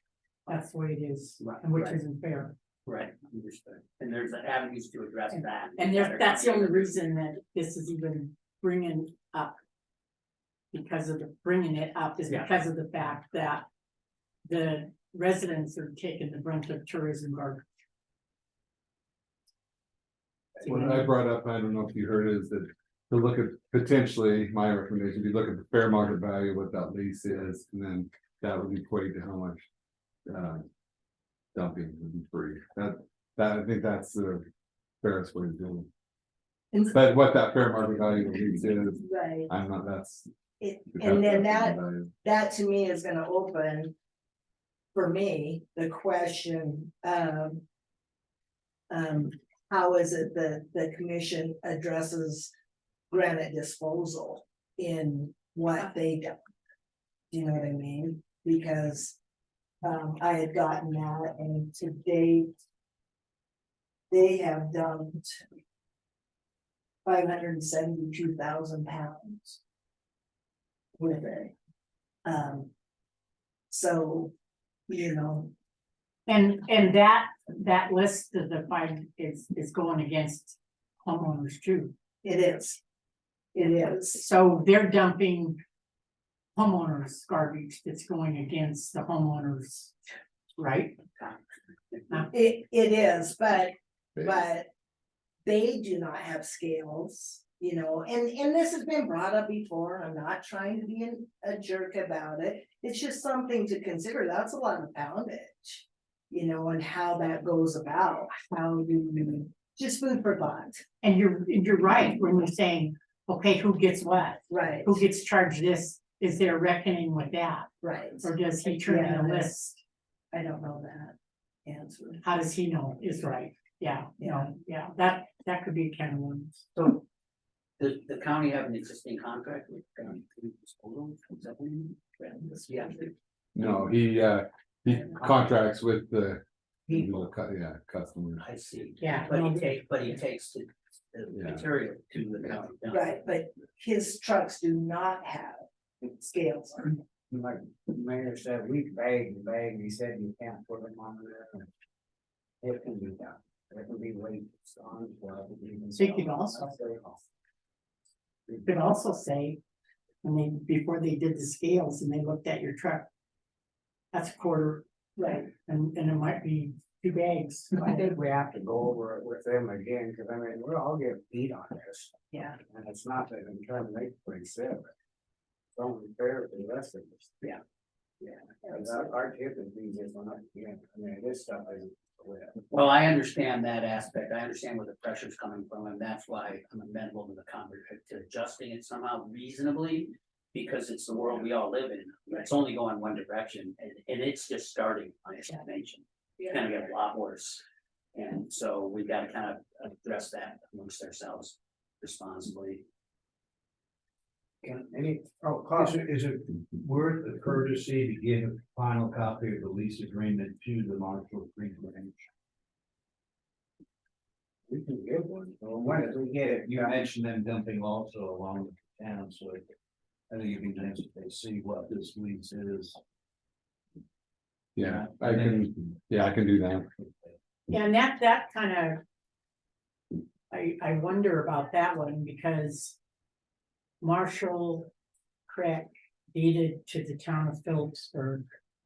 So when they deeded to the town of Phillipsburg, did that mean they got free dumping? What it kind of sounds like. So then that Yeah, followed was through. the deed has a reversionary clause that if it's not, the property's not used for solid waste. But I think it was definitely at least a handshake deal that was. I think that's the only way they could get it through, and that's the only best ground they found. When we looked and stuff, it was like pretty much the only handshake.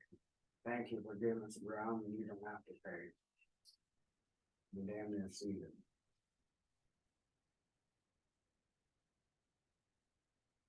Anything else on this? Alrighty. Guess we'll move on. Okay, thank you. All right. Thank you. And now this week, we'll connect. Yep. All right. Thanks. Thanks. Should I? Alright.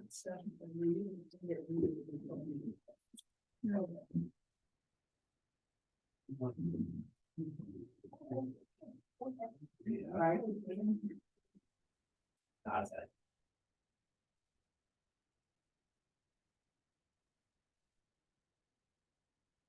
How's it going? Pretty good. How about you? Good. Good Thanks for seeing you, coming in. Carl. Yeah. Good seeing you all. Thanks, Keep up the good work. Just take care of yourself. Yeah, wow. Crazy. Thank Have a you. good day, Yeah, guys. you too. All right, so we're gonna go into the concrete curb issues on the north side of the courthouse. Dave, you wanna come up? I think Billy gave you my proposal.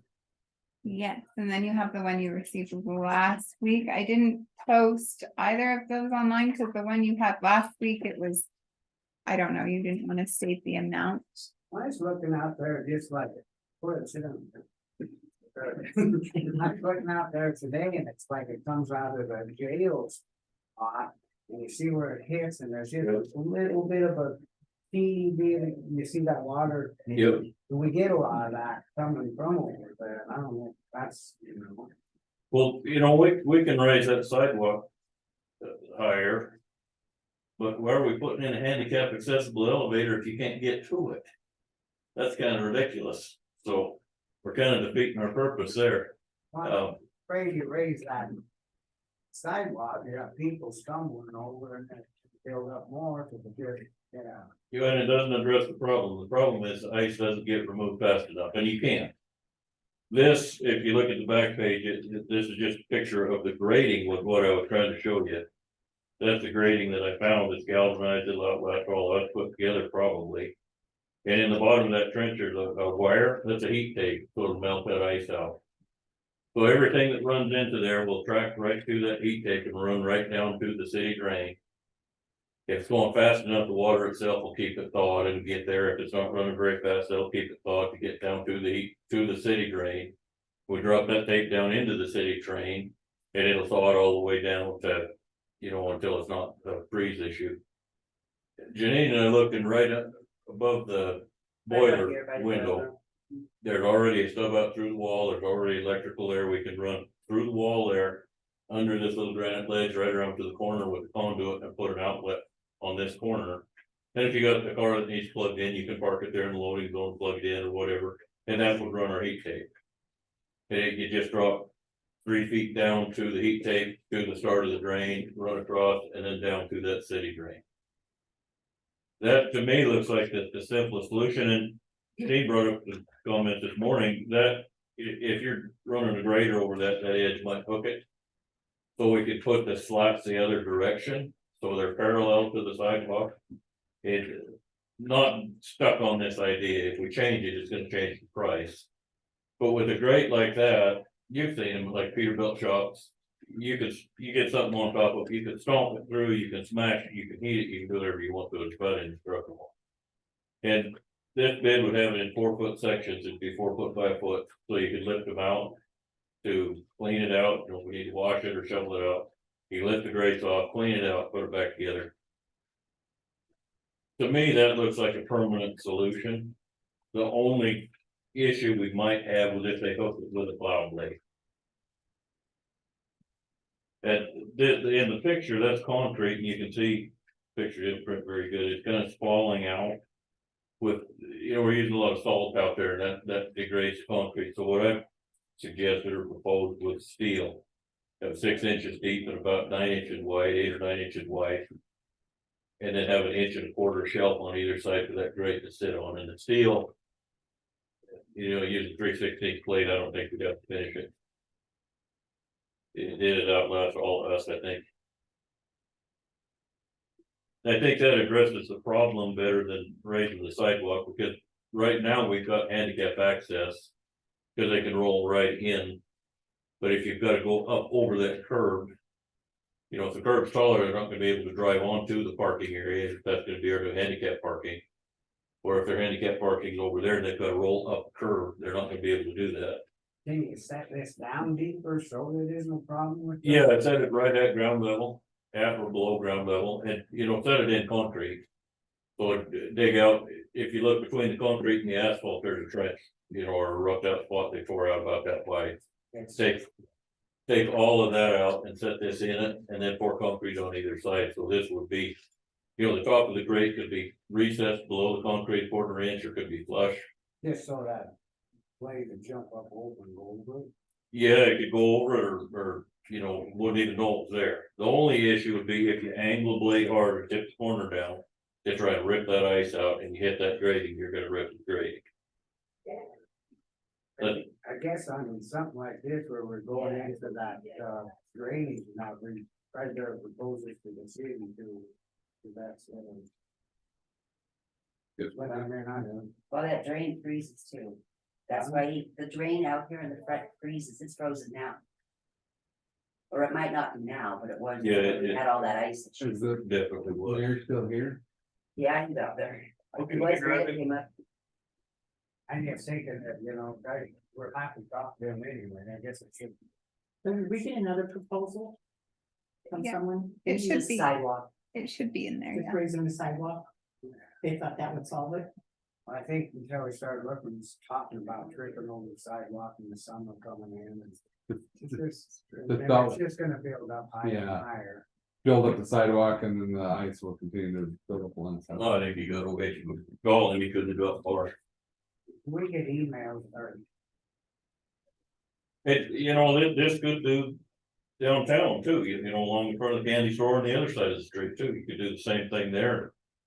Oh, that'd be city's problem. not City, ours. no, or, This here is a city problem, but it's in and up gonna cost us. yeah, And I think until we're making to try to do something about it before we have somebody something. Before we have roads, yeah, exactly. And That ice is. that's why I said we'll have to talk to Reddish on it. and I'm just thinking out loud with this, that, whatever you guys wanna do, if you want me in it or not, I don't care, it's up to you guys. This looks like a permanent solution to me, because it actually addresses the problem. The problem is the ice builds up too deep, and this will melt the ice out and give it a place to go. Walking across, I parked over by the ambulance shed, walking across, there's kind of a trench where the asphalt's lower, come from that parking lot to here. Yeah, We could put one up through there too, to catch everything that comes across from the jail. well, yeah, I think there's a drain, a city drain right up there where that pile of snow was near the parking lot by the tree. There's a manhole cover There's there. a manhole cover there. We can put something there as well that could go right in there. Yeah. Yeah, the city could do that, slope of the asphalt, or we could put in a drain. But yeah, you definitely got issues with that ice. Yeah, cause the water, like I had that video, the water runs clean up there from that pile down. And if you've got drains and heat tape in, that heat tape will melt it out, and if the heat tape goes bad, you go drop another $30 on another roll and fish it through. Well, then you're gonna have to plug it in some. Yeah, then you can Right, get, yeah. like our feed truck, we've got an outlet or a little adapter, plug into the outlet that kicks on at 33 degrees or 31 degrees. A thermostatic one. they have Yeah. those. Gets above a certain temperature, it kicks off, so you wouldn't have it on all the time, you could set it on a thermostat out there or a light switch or. It's simple solution that it's not real cheap, but it's long term, but One of the worst thing about it can come down, somebody get drunk again and then we start looking at. yeah, this isn't even legal fees. And this is cheap compared to. Yeah, this is a liability. And the only issue I can see with that type of grading, they're about an inch apart, the little slats, is a woman's high heel shoes. But if she can't step over a foot to miss it, she's probably gonna fall down anyway. So, Well, I mean, I know we gotta do something, because it just keeps getting worse this year, it was actually winter, but I mean. yeah, It's just gonna keep getting, we're gonna next year, we're gonna have a liability, see somebody. and we can take that right down to the city drain and then just have to cut a hole in that sandpipe and drop it right into that. It looks like a pretty simple solution, and if you want me to do it, I'd do it when I'm doing the parking guardrail, so I get the cement trucks on the same trip. It saves a couple $100 that way. I guess we just need to get a hold of the mayor first and just, Okay. can we try calling him? maybe like. Mhm. I don't have his number handy, but I can. And it wouldn't happen till, you know, we got the ground thaw. Oh, yeah. We got So I work guess on you it. don't have to call him right now, we can try to send him a proposal, or send him a message, show him.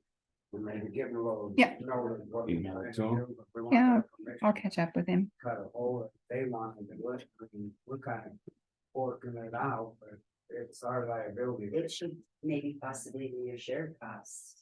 You know, we're fixing our problem, but it's their street. And if they want to install it, I can build it for about the deposit amount is about where I'm at to build it. Well, if they want to install it, I'm fine with that too. I think the response back is they don't have, gonna have funds to do it, but you can always ask them. Well, we just have to do something, you've had people fall already when you kind of. It's a liability. Yeah. Yeah, you going in after chopping it and trying to get it out of there. I'm slipping and sliding. Let them increase. Don't have any. You could, And why not? I only had a bunch here. I never got it, no, I went to town shopping. You know, we guys had them over here too. Um, Look it up, have Jack, maybe I'll talk to Jack and see if she can find some more over here. Yeah, we can make a note. We're doing a bunch of safety. stuff tomorrow. We're doing- Either way, I think I put an outlet in on this corner and you can drop that heat tape on the ground. Traffic will ruin it, you know, stomp on it, you break it, but that'll give you something to get it down to the corner. For now, I think that'd be a wise move. that's, it would be safe and that's. But if we get the outlet out there, I think that's an upgrade, no matter how you turn it. If they have to, down there, they wouldn't give us that. Yeah. Oh, it's a little. I just don't want to. Right. I just, you make sure you can sell them in the Jesus. If they have my wood, I'm supposed to get it there and keep it. They're not when she's out there, and I wood on cleats. For this year? I don't think I'm gonna need any more I this know year, that, but now. I mean, just get it there, so she has them here, so if it did freeze here, then she has them.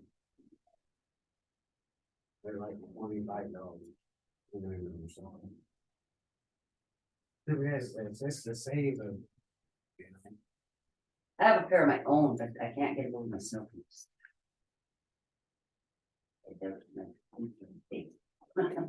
So I have to get rid of this. you guys could do a motion today, subject to approval by the town, or just put it on for, you know, future agenda item. I think hear back what the city says when we. Yeah, I would On rather- that day, then we put discussion. Yeah. conclusion. Right, Don't you, Blanche? Yeah, I think. I just kind of like to feel them out and maybe they'll go house or something. I mean, it's. They're, Yeah, is there, but but it's been hard, I think. Yeah. yeah. well, it's Agreed. hard to say really, it depends on where they would fall. It's in the street, it's there, so if they fall on our sidewalk, because the building. They're gonna sue both entities. There you go, Yeah. exactly. Gotta prevent it then. Right, You exactly. know, Definitely. We'll send this over to the mayor and then we'll try to get him, Yeah. get back on I'll that. send a copy. Talk about it. We're going to have, maybe by then we'll start it on. Good. I'll send him a copy. Jail. Scott said that, he's texted. You go talk to him. I'll talk to him again today, yeah. Yeah, I'm hung up on the lock, the guy that's supposed to sell the jailhouse locks with a great big piece, will sell the Joe Blow. So I'm trying to get an account set up, trying to get that figured out, been trying for a week and a half. What do you need? Gotta have a EIN tax ID number that I don't have to have, that I don't have, Well, does the sheriff have one? County don't? The county Yeah, does. does. Why can't we use the counties and get? Well, them? the grocery store in Anaconda set one up, the guy still won't sell it to me, so I don't know what's going on there, we're still working on it from that avenue. Stokes, you know, the True Value store, is trying to set it up. So I'm still working on that, I found some others that I can get two at a time, they're electronic work key. Cause like last night, he was saying, or yesterday, whatever, man, they need it bad. They have no Yeah. person. So I guess if you need, with these guys' permission too, if they can use that, I don't, we can get it done. Okay, That's kind of hang up now with the locks, and I don't want to put it in without a door hanging on it without lock. Snowy River, what do you think? Get her done. I want, That'll go on for a while. I want this over more than anybody else does, I The guarantee locks, that. you have to have a tax ID number to order them. That was bad. Well, we've got a tax ID number from True Value now, but he still won't sell them to me. So if True Value is trying to order them, I haven't talked to them, but I need to call them again today, see where they're at, but The sheriff might have a contact on, is all I think of. yeah, I'll visit with them, Yeah, straighten that out, I will. Is there any Yeah. other company you can possibly get them from? I've tried, under different outlets, I've Is it tried a- everywhere I can Is find that a it. special kind of thing that he wants or what? It's a special kind of prison cell lock. That is only for, what do you call it, correctional institutions, and they don't sell them to Joe Blow. Well, if we have to use the county's thing, I think we'll give you approval. Okay. Get a hold of us or Blaine and we can, get it ordered and then we can sign for whatever. Yeah, they've started, you have to set up an account with them, and it takes a week or two to get that done, and I'm a couple of weeks into that, or a few weeks into that, so, yeah. I'm on it, and I, like I say, I want it done more than anybody does, I'm sick and tired of it. Alrighty. Anything else? Is that the only thing that's on it? Is the locks? Pretty much, Pretty much, meaning, I've got to finish the coating on the padding. And I've got to put the epoxy on. But that could happen, the epoxy could go on in the jail. So that, and we've got to wait for him to have an empty time where, you know, I got to bring a couple of guys in, we're gonna be in and out with the doors open all day long. So kind of got to correlate with him, but when we can do it. Get them out here in the street, ice picking. There you go. yeah. I think you put them in the front Yeah. front cell and, yeah, exactly. Yeah, right now I'm focused on the locks, but yeah, there's another half a day work to do to get to the point. where- Alrighty. Any public comment? Well, I guess we'll move on now. Good. Thanks, Hope guys. we get back with you, thank you. Next one's a closed session, personal matter. Not me, right? Okay. Okay. Can you shut the door, please? Back that.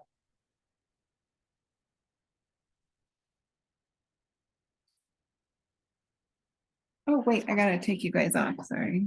I was distracted.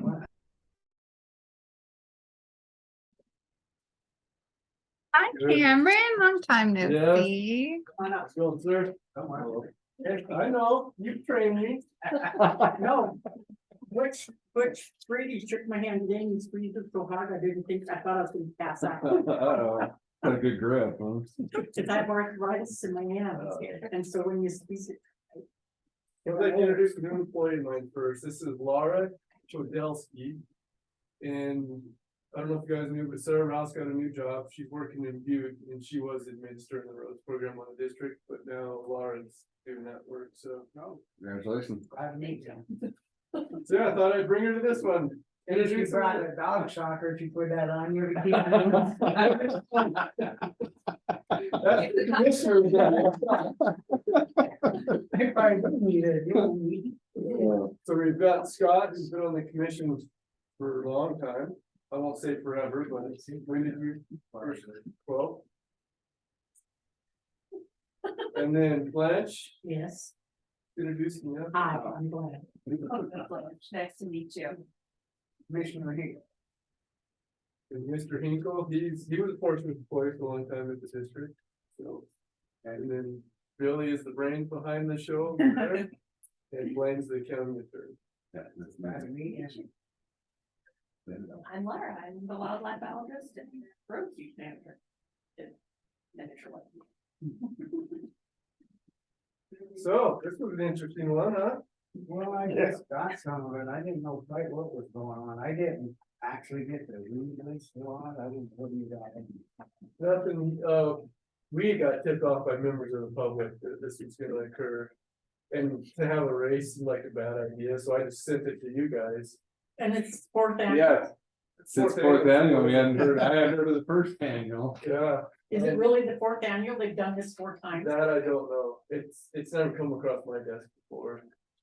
But when I sent the email, then Blaine responded that you guys had changed, you had a new resolution last year where you extended the time of the road closure, which I wasn't even aware. Surely I was aware, I just.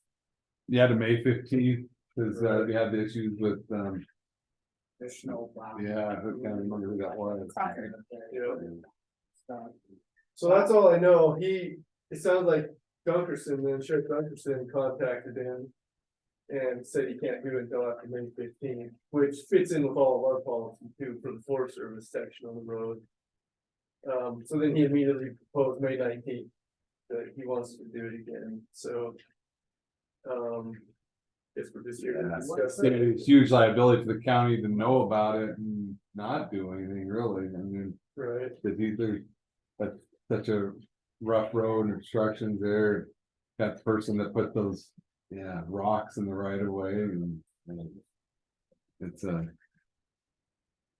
I'm willing to entertain it with him on the Forest Service piece. Of course, it doesn't make sense if only one of us do this. We need to make the same decision. But we do these kind of things all the time. When we actually talk to the guy, I'm assuming he's being very honest. It's more of just like a ride.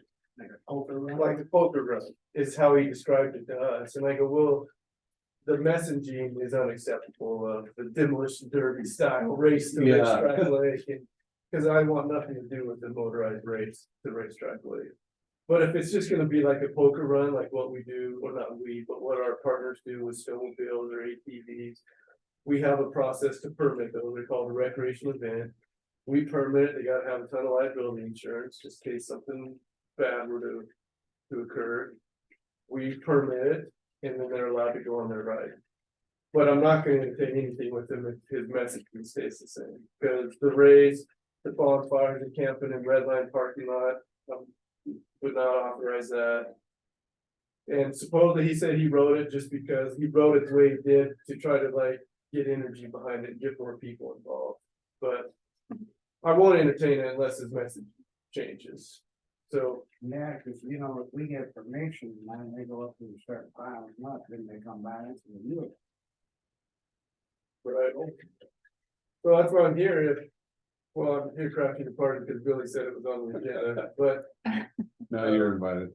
What kind of liability insurance would you? You know, I don't know the amounts that we make them have for a rec event like this. The amount the county could be liable for is 1.5 per occurrence by statute. I know that Drummond volunteers and that snowmobile race, they have to get out of it because like rats that go up the goal. Yeah. It was a race or poker ride? Oh, it was a real race. That's what I'm afraid. They put this out, you know, all right, it's gonna happen. It would do, it's gonna be. It is. Yeah. Right. So I'm willing to go either way, and if you guys don't want to entertain it, I support that, and I'll decline them on the Forest Service piece or vice versa. It's really, you guys are in the driver's, pun intended, the driver's seat. Because. A jacked up rig. 37-inch wheel pedal. Cause you guys have jurisdiction on the lower piece of the road. And who did this come from, like Daniel Dean? Yeah, Daniel Russell. I don't know. Well, I don't know either. I mean, don't they have a liability on this for putting on something? Yeah, like this? he does. My thoughts are you say no on any type of race, and then if they go up there, then it's on, you know, they do something, the liability's on them. Something happens, they say have a. That say that go with it, there's no racing.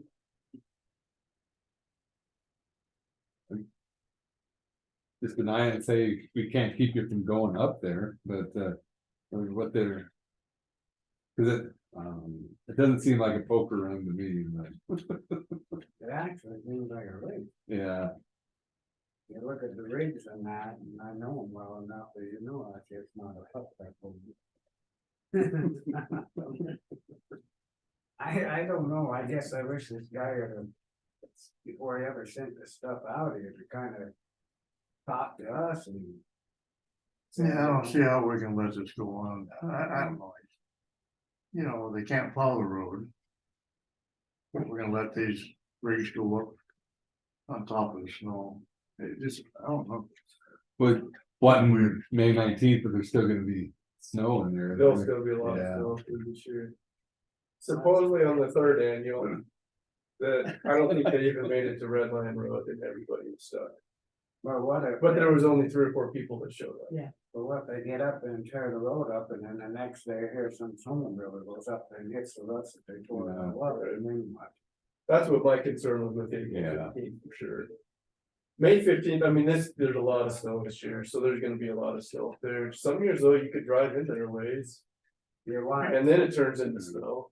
So they're gonna tear up the lower part. Tear up the lower part of the road then too. But again, that's like Blaine said, it's public road, you can't. So you feel they need to find another road? Well, Like travel. Blaine said, let's tell them they can't do it, they do it, it's all on them. yeah, deny it, and then if they go up there, then tell them no, no. I think that's the Yeah, best way to do it, because I just. It's not that other one like seeing people go out fun with it. It's still, to advertise that route over there, it's just kind of like you just pay. You guys have a gate up there at all, or no? It's not broken. It's that one old gate that's open, that's a private thing.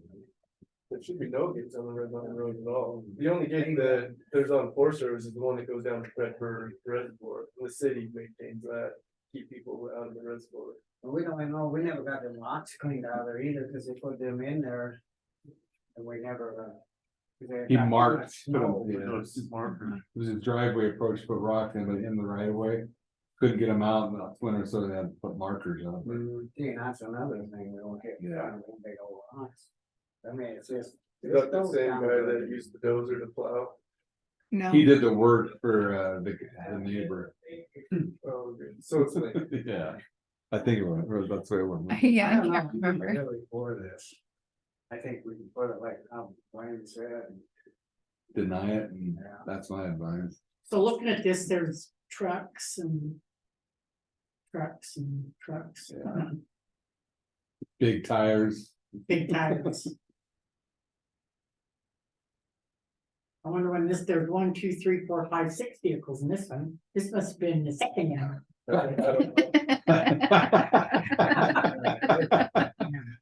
Which you didn't know about. Which we didn't know about.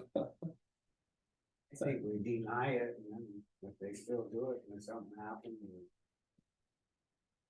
Yeah, a letter to that. You know, I ever just write them a letter saying we heard about this. I'd say, They yeah, didn't ask permission. yeah, but it's still, it's implied that, yeah, you're denied to have a race up there. There's too much liability. Yeah. And then the lower part, they're gonna just tear, those things are just gonna tear that road, well, it's already in pieces, but. Make it a whole lot worse. Yeah. And, you know, maybe it'll turn, melt out more down below there, and then get, then we have all that mud going. Yeah. I just, My advice would be to send them a letter then. We have their email address or. that's all I have. Oh, okay. I can, We can track it down. in the Yeah. sheriff's office. It's all it's out there. yeah, I could slide in my staff, talk with him. So maybe Josh got his information. okay. But yeah, if you'll CC me on the letter. there's something here on that page, too, but all that. That's great. We can track it down over in the sheriff's office. Right down at the very bottom, that blue writing, is that anything? Well, just the Facebook link, but with his name, I'll be able to. Daniel Dean Russell.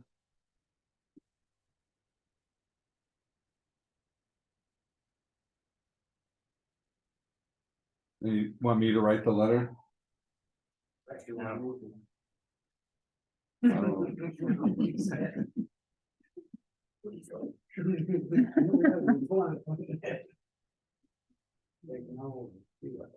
I like it when Blaine writes letters. Oh, no, no. What else? Well, there's lots going on. How much time do we have? Or do you have any questions? Yeah, I haven't been here for a while. Not that I know, cause you can't really tell what. I think it shut that one piece for you guys. It'll be a while. I think water went well in Upper Willow this year.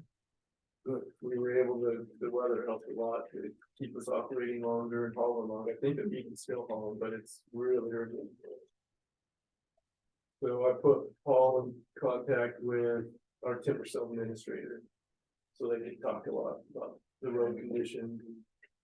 Paul would shut them down and we thought it was ready, but that's been going good.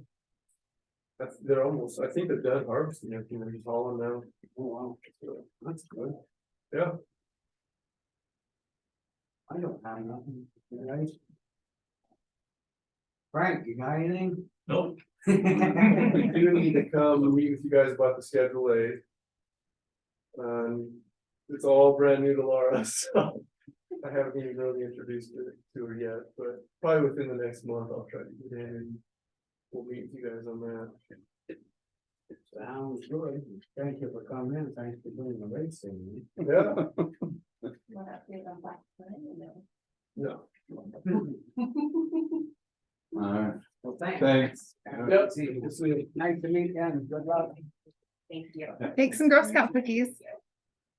Every Girl Scout that came in, I bought cookies from, but I'm not taking them out. She doesn't like candy.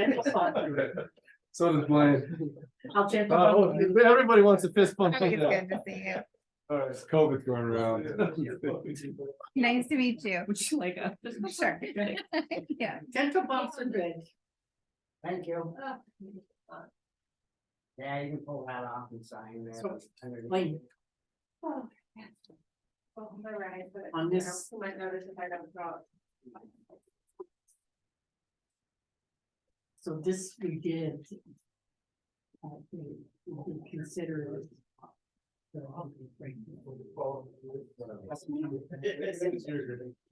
You need to do is just throw in these things that Madison and bumper to the grade 11 and stuff. Okay, alright. Which is okay with that. Yeah, I think she is, yeah.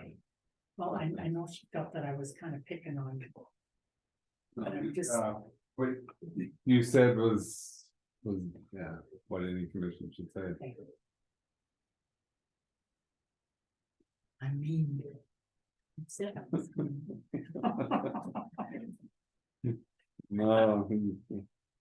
Got a job to do. We did just get Deputy Royce's resignation. Oh.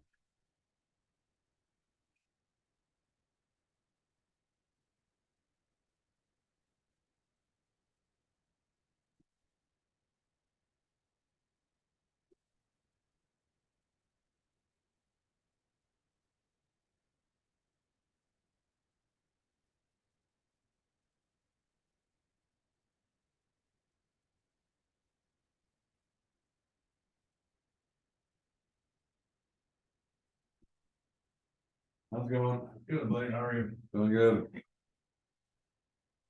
In the mud and slush and snow down there. Oh, yeah. I found in the back of here. And I was all excited about Yeah. it. All right. They had it. Yeah, about time in the. Yeah. Kind of fun. Yeah. Some Aprils Kind of- outside playing basketball. Yeah.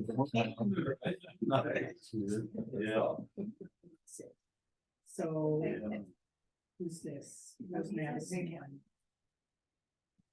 Snowmobile? I think Madison County. Oh, they're right here later than. Yes. Just You're leaving. not spot yet. Yeah. For fun. Fun. We're less than 25. Yeah, that's what I called though. Line hunting still going on? Yeah. There's only 15. Okay. So So I'm like, Yeah, Madison, out there. Then. Madison County Way up, I pays was thinking mosquito. I think 25. they open all day. Yeah. Then. yeah, except for the Forest Service. lease, I think it's the first or second weekend in April. The Forest Service lease on Discovery, I think it's the first or second weekend in April. So I think they could ask for it to extend. This got Probably fun. ski up there till July this year. Yeah. In the back of this book That I didn't, Yeah. read the whole thing of. I remember one time they did, because Peyton was, they ski race. Oh, okay, so they extended it. Yeah, good. Good I idea. think that was about like, I'm gonna snow. Yeah, In 15 years. it is.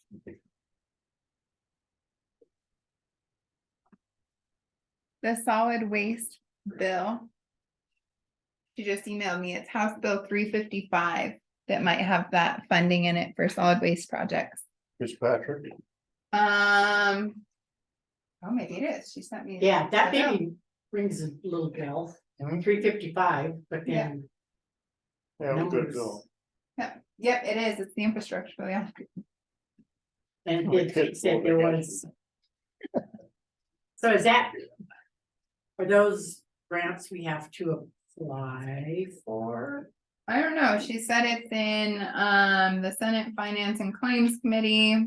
She suspects they'll act on it right before or after they finish House Bill 2, which they start tomorrow. So I'll have to watch tomorrow. As long as it's before our FERC meeting. You had to remind me. Huh? You had to remind me. Alrighty, we're on to quick response unit vehicle purchase. Yeah. What? You brought this up, yeah, what do you got? Let's go for it. Wanting to purchase a vehicle? Hmm? Or, Or drive. Well, let's look at them. Did somebody, did you look some up or? Yeah. I did look some up. I didn't know what it was. He knew some outlets, good outlets, so I just told Billy stay out of it. Yeah, Let him look, cause he knew there were some. which is good. Everything I found, I knew nothing about the details, so it was out of my wheelhouse. I think you need to let somebody know what the hell they want. And what You- needs you to go and I in can it look at- and. Yeah, I looked up some, It's but I on didn't my know what it wheelhouse. was. Where are we funding this out of? if it was search and rescue, it'd be the Title III. Well, we can't use, like you said. We can't use forest reserve money because it has to be directly geared for the forest.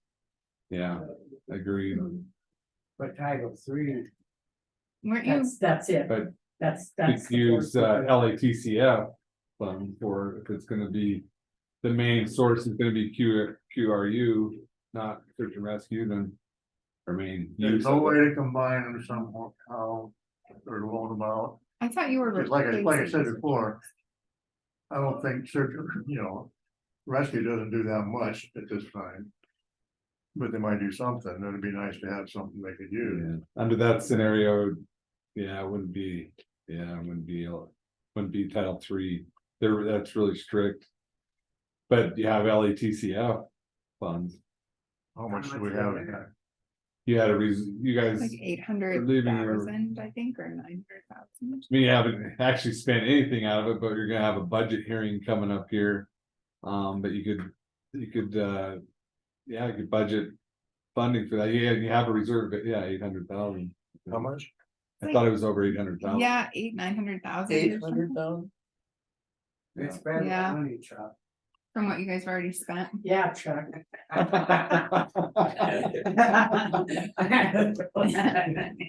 You guys were If- setting that really aside, that reserve, I thought for public safety issues, because the sheriff talked about having a.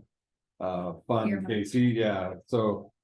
Yeah, that's exactly what this is, public safety. Or yet, are we still in looking at getting rid of an ambulance then, will they take an ambulance trade in, or is this all? So let's back up. I wanna make sure that we're a go on this, cause I wasn't really clear whether it was a go or not. When we left here that day. You know, mending the ambulance to a Drummond ambulance to a QRU, Not, or, I don't know that we're gonna amend them yet. okay, Just whether you want us to pursue this as far as. Going a quick response unit and getting a vehicle. I wanna make sure that's the goal. First, we had a meeting. After that meeting, we had our own meeting, so we can at least talk about what was discussed, And then that's when we started looking into this, because I do believe now. That we have members that are on board with it. So Cause I didn't wanna come here, we have it all set up and then nobody want to do it. So we, as Drummond Ambulance, wanna move forward with this. That's in Drummond, what about Phillipsburg? But can we do this? Can we think about, can we be a county-wide? That's what I'm hoping. Up here, you don't have the association is not functioning. Yeah. The ambulance association up here is not functioning, but there are potentially people that the sheriff's talked about. Well, they talk about the fire department would Yeah. like to Yeah. get in on it maybe. So we discussed that and we thought if there was a possibility, I mean, we would try to help this end of the county. Also. I mean, not, it would make it to Georgetown Lake in a heartbeat, but. You know, at some point. You know, hopefully we could. So I mean, we did talk about that, yes, there is gonna be a chance. We told the members, there is a chance that we can end up on this end of the county. And if Eagle Ambulance calls and says they're not available, then. We're gonna have to make our bet. If you're available, your excuse can't be. Well, it's too far away. No. We all know this. We know what's going on. You're gonna have to show up, period, yeah. Type of deal. I think that's, yeah, that's pretty good putting it out there, cause otherwise it wouldn't really work, just in a lower valley. Well, that's tired of pussyfooting around. Well, there's that one guy from Phillipsburg, I mean, he goes out anyway. How could we get him in on it? So. Okay, so we looked into the QRU and why we don't wanna amend the Drummond ambulance. Is then if we are a QR unit, then we lose our ability to transport. So there be no point in having our ambulances or anything like that. Could you be both? Yes, we can be both. So we don't have to license as a QRU unit, we can. For that vehicle. In the service for that vehicle, it will say.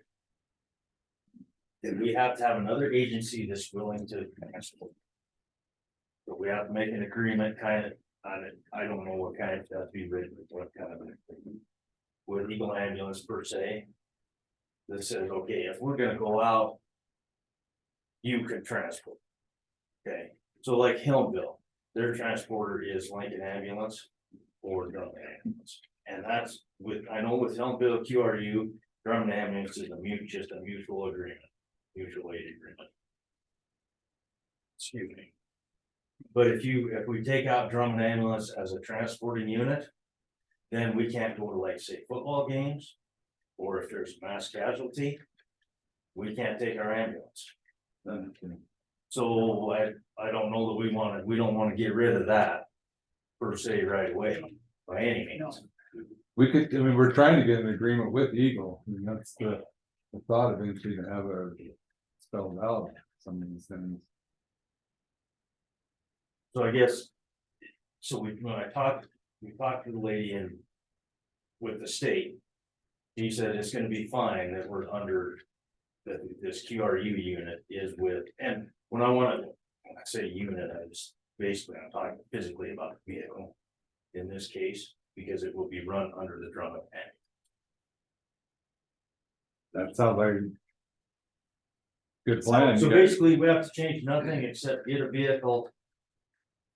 And supply it. Now, as far as payment on it, my thoughts were, we kind of discussed that we were gonna sell some of our equipment. Whether it be ambulances here or ours. To do that with. I don't know how these guys work, I'm sure it's just like a used cars. A lot to them too, is. We might not necessarily be able to trade straight across for things. But I'm not too sure we don't have a little more equity in that, in what's saying. So here's a question. Hey. Hebert, we don't have anybody. How about the QRU? Could it be still associated with Drummond Ambulance, but countywide? And so then how would we fund it? Because you can't use all Drummond ambulances. We'd want to put money from up here. Yeah, then you We can be, take That's what I was thinking, we gotta combine them somehow, Yeah. down there and up here. Can we combine them? Well, you haven't dissolved up We here, haven't right? So dissolved. you guys could start, yeah, doing. We could using we could go back and levy them Yeah. again, and then it would go for the QRU fund. Yeah, could be going, it could be for countywide QRU, but the funds go there. Okay, but on that note, then what? I hate to take that away from this person that's up here, per se. What if they were to dissolve the Pillsbury ambulance and then just made it a quick response deal? And that's it, but it would drop their budget, obviously. The issue with that, then, you'd have to have a commitment from The someone Beaver that's gonna. ambulance does not have a budget at all. None, Yeah, they're not levied, they're nothing. you'd want a commitment from some people that are actually gonna run it. Where it might be best for them to join up with you for now and. But getting funds, because here's what's happening. Drummond is its own little district and it gets money from that end of the valley. So if we're working up here at this end of the valley, funds need to be going into their. Because they're working up here too, see what I mean? Yeah. How much county are these commission decision vehicles? on that. So I've got them anywhere from 22,000 to 49,000 to 79,000. And how much money we got? Close to 900,000 reserve on LATCF. By 6 of them. Yeah, park them in. Chuck's yard. Why don't have- Yeah, I guess that Why is. not have one up here, I think one it's down there? goofed up, you You could- can do, you know, if that one is a staff and you guys could go, you could go. Yeah. And if you can't go and this, people are here, they can go, you can just. They could be part of, yeah, both part of. Under the control of Drummond Ambulance, but one parked up here and there's people up here that work it. That's a thought. Well, something, we gotta do something. We So could- what funds are Then you we could use, talking about? we could use our garage down there. LATCF. Oh, Reserving that. Okay, Maybe you like reserving back for. Public safety, or yes. I guess for any Yes. purpose you Yeah. want, but public safety was the thought on that. That's the 2 million. Huh? That's the 2 million. There's 800,000 left. We're doing a budget amendment hearing to allocate those monies. So we've already allocated like that's 2 million. We've got 800,000. So you wanna buy 6? But haven't done it yet, but the public budget hearing's coming up on. I don't have it written on, it might be next week or the week after, it's in the next couple of I weeks, think they. coming up quickly. But we have that $2 million. We have Yeah. 800,000 left. That's what you're budgeting in that, so you could budget. Yeah. Yeah, you could So do that in right the away. middle of the road, 2 of them. What do you think? 100,000. Yeah, So now, what do you think? I don't know Scott? what kind of equipment they have.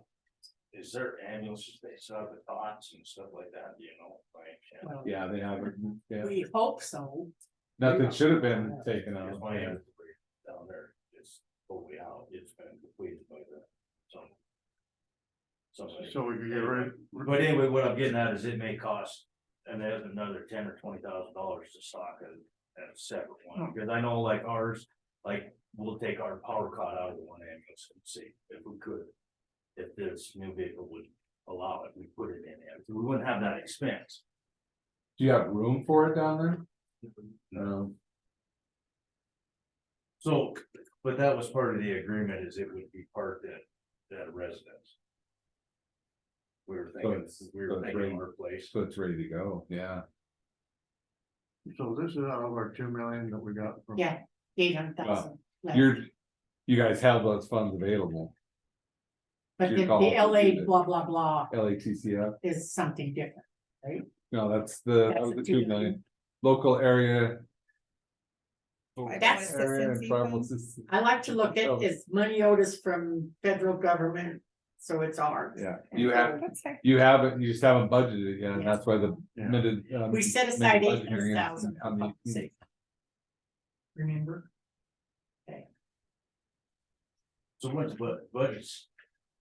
Change what, first of June or first of July? 1st of July, July. that's why we're doing the public hearing on the 18th, is so they can spend, or allocate those funds. So we wouldn't have that, you wouldn't have that money until after July. No, I'd have it Yeah. in April, have it. You have it, For the full year. Yeah. Of 2023, 22. Well, that, we're talking about if they use those monies for one vehicle or two, those funds would be available and could be available in April. But you'd have them until 20. Oh, yeah. no. Well, if you didn't, Well, no, but. you didn't get a purchase, you're saying, then, yeah, Yes. then they would, there'd be a new budget. You don't get it, no. They could, I don't wanna be rushed into it, Yeah. that's my deal. They can put in the budget for July 1. I don't think they would, it's not into this, I mean, I need to look and make sure. So what this budget hearing, what is that? So you've purchased the Car. the vehicle and the potentially looking at Some of the road stuff. funding, yeah, the road department and so forth. And so that would amend the budget here in April for those things you're expending here this current fiscal year. But you have if you don't allocate all those funds and you have the 800,000-900,000, you'd have those funds to budget for the next fiscal year. That's what he's saying. If you can't, don't want to rush it, so you could budget those reserve funds. Okay, later on. we have to have a budget hearing, I don't understand. Yeah, it's gotta be, I gotta have a budget hearing for those expenditures, Why? Because it wasn't budgeted? correct, yeah. Why can't we just do resolution? Yeah, it's gotta be after public hearing. Do we have public hearings all the time? Did on the initial budget. Yeah. Oh, yeah, the public hearing for Yeah, yeah. that, so. A major, Unanticipated income, we have to have public hearing for. if it's major Major, expenditure. yeah, these are definitely major. Yeah, I think we gotta get a hold of the sheriff and maybe the fire department. Cause he said there were people that would help with the fire department from both areas and see if we could, I don't wanna see. Buy a new rig and have it sitting down there, wherever, or out here. And doing nothing. You know what I mean? And, I mean, these guys will do something. So that probably could be for sure. And it could be a But I'm budget. sure we gotta have some. Guarantee that, it's gonna be used. Cause you're the only ones that spoke up. Mhm. Nobody else have, You mean in Drummond, that whole one. or just the county, But there's another person up here that potentially, you haven't talked to. but we need him to come in so we can, I mean, there's gotta be more than one, Yeah, can't just send one out. So But- right now, Drummond is willing to do a QRU and come up up here when needed. If they That's a have to, guarantee. but, That's a There's guarantee. times when they can't go anyway, they're gonna be tied up like they have been in the past, certain times, so. Yeah, it's not a 100% fit. It's not 100% thing, and, Time limit. I just think it would be better. To have one here and one there, if we could staff this one, Yeah. and, Yeah, and then that's what we said, one here. one maybe there. we could run down by the guys out there. With whatever, So you need more QRU people that will respond up here, and you've got several down there that will respond. I think you'll be better off together getting a QR. Do they have I to think still so. have the same training or? Yeah. so work on recruiting and then work on potentially budgeting it with LATCF funds for July for the Yeah. new fiscal year. So that's something that you can't levy because it isn't, that has to be taken to the people, right? Well, You can't, Yeah, you yeah, you can't could- levy the Peterburg ambulance and call it QRU, or can you? Can you make the Peterburg ambulance QRU yes, and then levy yeah. without, because Yeah. it's still a Peterburg Yeah, ambulance? still, yeah, it's acting under the scope of Phillipsburg ambulance. The only thing I'm talking about is if these it's 100,000, you then budget that for the next fiscal year from your. But we could Bill also, funds. if we were gonna do that, we could levy Peabody ambulance Yes, anytime. yes. I mean, we can levy it come August. We can say, okay, we're gonna levy Peabody ambulance just for QRU. Right. To help out with, Which you're gonna need to But supply it. and- give them the vehicles coming out of LT, LATCF. yep, coming out of that. I just want to make sure it's not like Chuck, I don't want to buy something and that just sits here like the rest of us. I mean, Yeah. a waste. And right now you don't have an active association up here, so it'd have to run through Drummond. So they still have our old ambulance, correct? And then did they have, I think they got 3 over here. that's what I was wondering, so if they got 3. We got an extra one. So why do you, are you adverse to going down there? And looking? He can go down. and look. It's, I it's, lost we don't know what, he was just seeing if we knew what was down there. Oh, that's what I thought. Yeah, because You said you didn't wanna go down. Because I guess what I'm getting at is maybe. I know our one ambulance is gonna be worth more than what we're gonna trade it, Right, So. I mean, if you wanna pay for it, fine, but if you got 3 over there that aren't doing anything, 1 there that ain't doing anything, why are we talking about where the funds are coming? good point. Well, that's the thing, you need to go down there and look at that. Yeah. I don't know what the combo is to get into the damn place. I guess Scott might, or. So could we get two, Leave rid it of 2 of at these, one of balance. yours? So you'd have an extra ambulance and there'd be an ambulance here.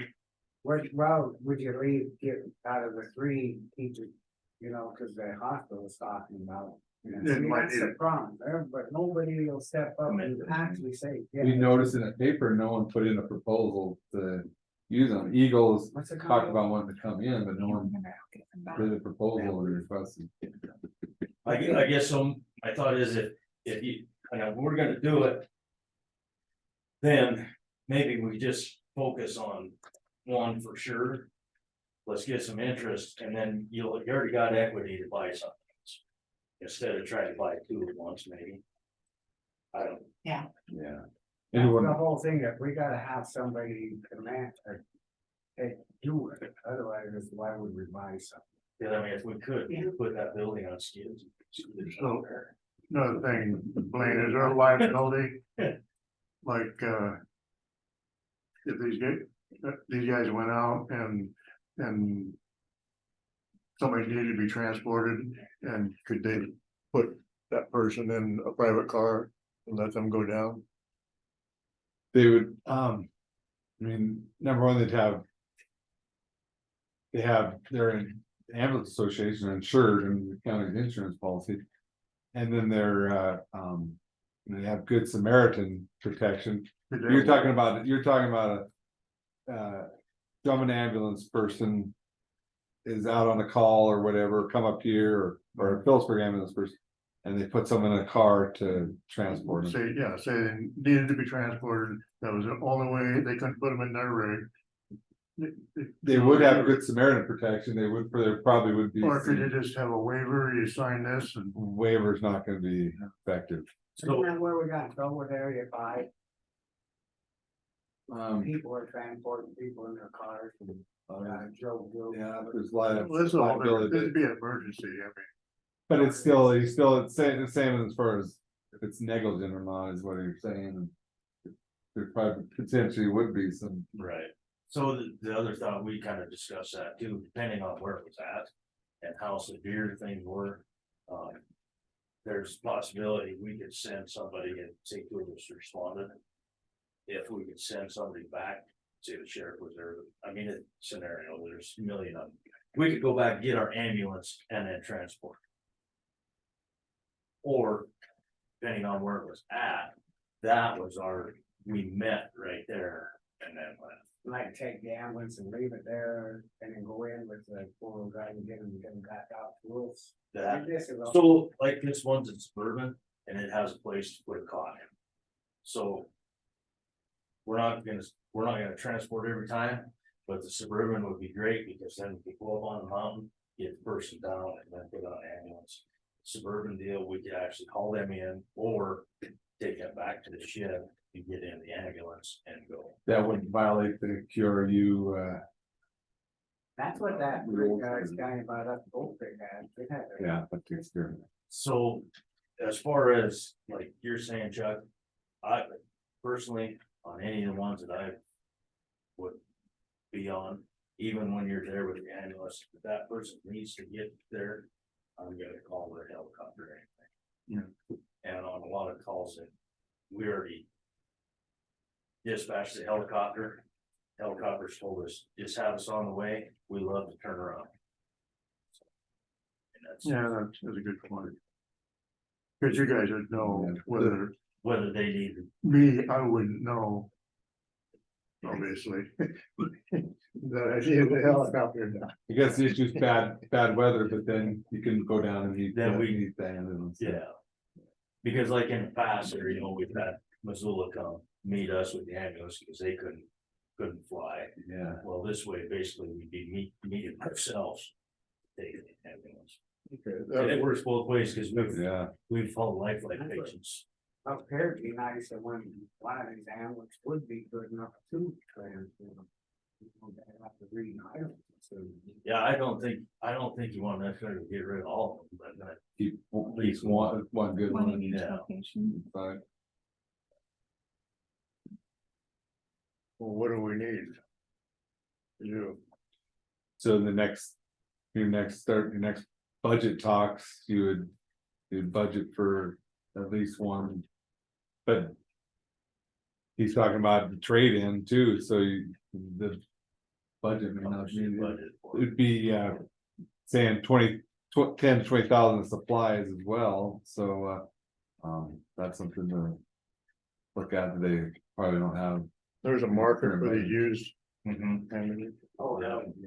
So probably a budget request from Drummond Ambulance then on what you need for supplies and. Then maybe have him ask what they give us for one of them, start. Yeah, there were some things in there, you could put your unit in your trade. So I mean, I just think that far. Make sure we're gonna go through it. I'm down, or I'm for it. Be nice to have one up here, but I don't want like too rich, or don't just know up here. Well, that's why we gotta get it on the agenda or something, and try to get the sheriff and maybe the fire department guys. Just to see, I mean, if you don't have to be an EMT, are we going that way too? 'Cause it's- I think you have to be. Yeah, it should, I mean, it just depends on how. I guess if you're gonna drive a county vehicle, probably. Cause I think we ran into that anyway, at one time. But that's gonna be a holdup for getting recruits. But up here, there is one up here right now, yeah.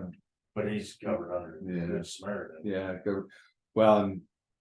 Yeah, To a point, Yeah. and you get the right person, and all that jazz.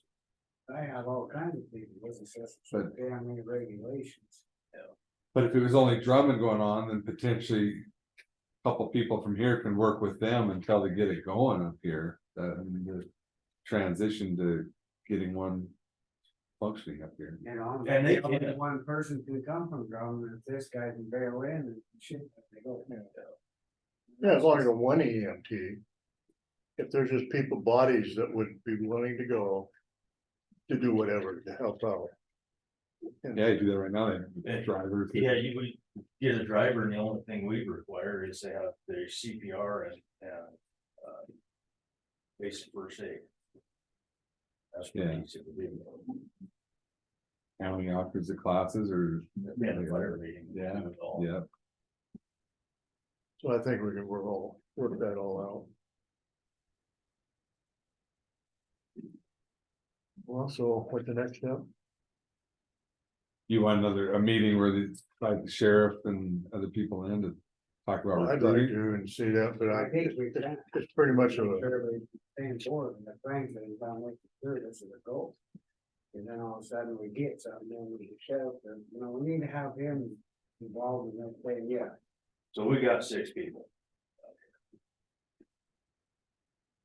It's a good, That's awesome. yeah, core group that could. where would you park it? I'd like to have a place at our house, my house. this is kind of a central location where all the members are. Make sure it's plugged in and. Yeah. Oh, yeah, and then it's, yeah, It'll be in a building. they don't have to, you know, if they're going to drum, they're already in it, they don't have to go, don't come back to all. Right, yeah, it's just. I mean, yeah. That's fastest and best scenario. I think that's what we need to do is have them put this on the agenda next Tuesday, let's. Do you wanna do next Tuesday or? Do you wanna do next Tuesday or 2 weeks out so I can hopefully coordinate everybody?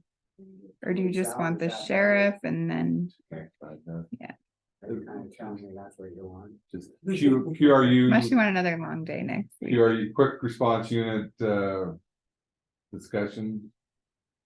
In the meantime, could you give us your recommendation for a rig? He can check in. So the 11th is over again. That'll be the 18th, 18th. and I will email you a time. And if you need the code for the building down here, they should have it over at the sheriff's department. That person should go look, see what the hell's even in there, none of us out. We had Paul, he was supposed to start, but things, I don't think he's ever been there. Did the heat ever get fixed down there? I never heard anything. He said he should. Maybe. Yeah, who knows? Let us know. Let us know how it goes. How's communication going with you and everyone? With your ambulance? Sorry, I had to have that. Better I think so, we got 3 calls or 4 calls this last time. Went over and talked to them, but I think it's so far, well, as long as the sheriff's office is paging everyone. yeah, and we did. We was over there, she put us all in the same bank of numbers. And I did talk with Catherine and she was gonna text us when they were unavailable, so. If we wanna go and get that combo, and then you don't have to today, but then you can see what's in that, I think it's cool. It's a nice building. Yeah. I never been in it. It's nice.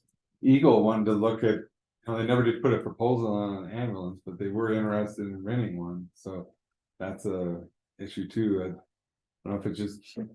Put it on the agenda too, or? Getting back with us, letting us know, I mean, we sit there, wait, I know everybody wants to do something, it's just, we keep. Maybe put that on the same time so you can discuss the. Yeah, I can reach ambulances, out what to you're her. gonna do with them, 'cause gotta know what the plan is on that.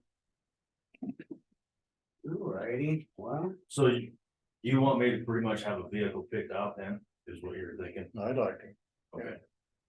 So I'm Like going a- right now with one, knowing that we could possibly budget another one when we get all the information compiled. Yeah, we'll probably go with Drummond one. Go with Drummond one. So do you want him to look for it now to get it on the hearing in April?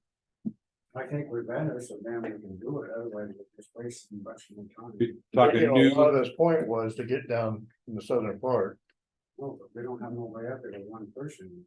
Well, that's what we gotta find out if we can. Here's the But thing, still, they if They can go down there. they agreed to head up there if they're called. They agreed to come to this end.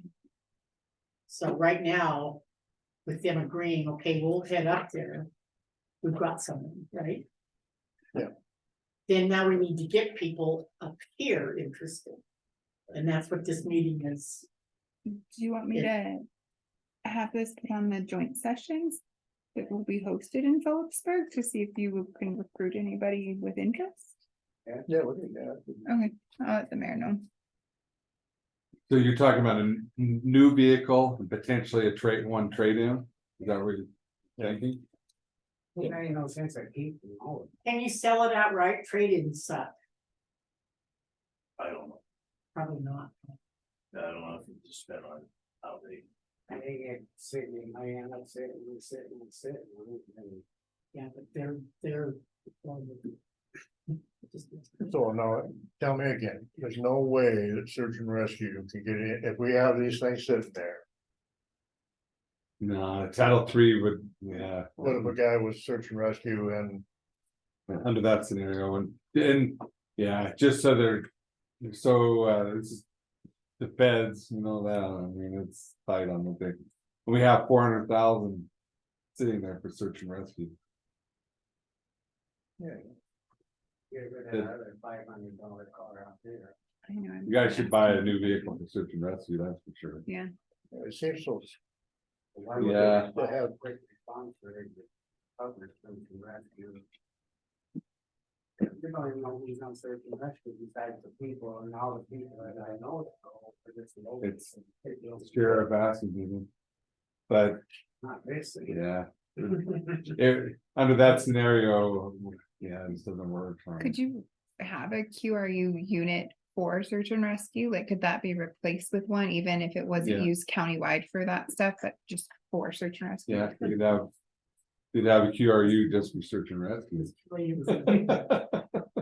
throwing it out there, Uh, 400,000. I wish I wrote the laws. Well, let's move on with this other, and then we'll just, the next, in 2 weeks, and we'll have a better idea. Go ahead and start looking at a rig and, see what they'll give us on trade on one or the other, whichever.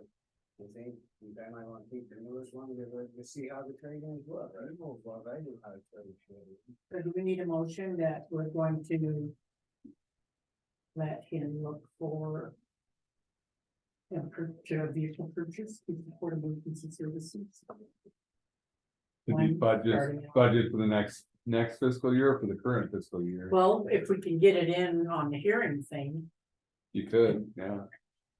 because you have an idea already.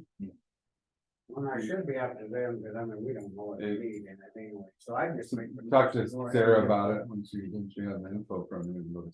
Give Frank the permission to go ahead and move ahead on looking at a QRV vehicle and there's one at the other end. Move on. That's your motion? I'll second. What did you say? No. I did, you keep going over it. Okay, Any public comment? It's none, all in favor? Aye. Very bad. Okay. Yeah, thanks. Got another hour to talk about it? So I gotta eat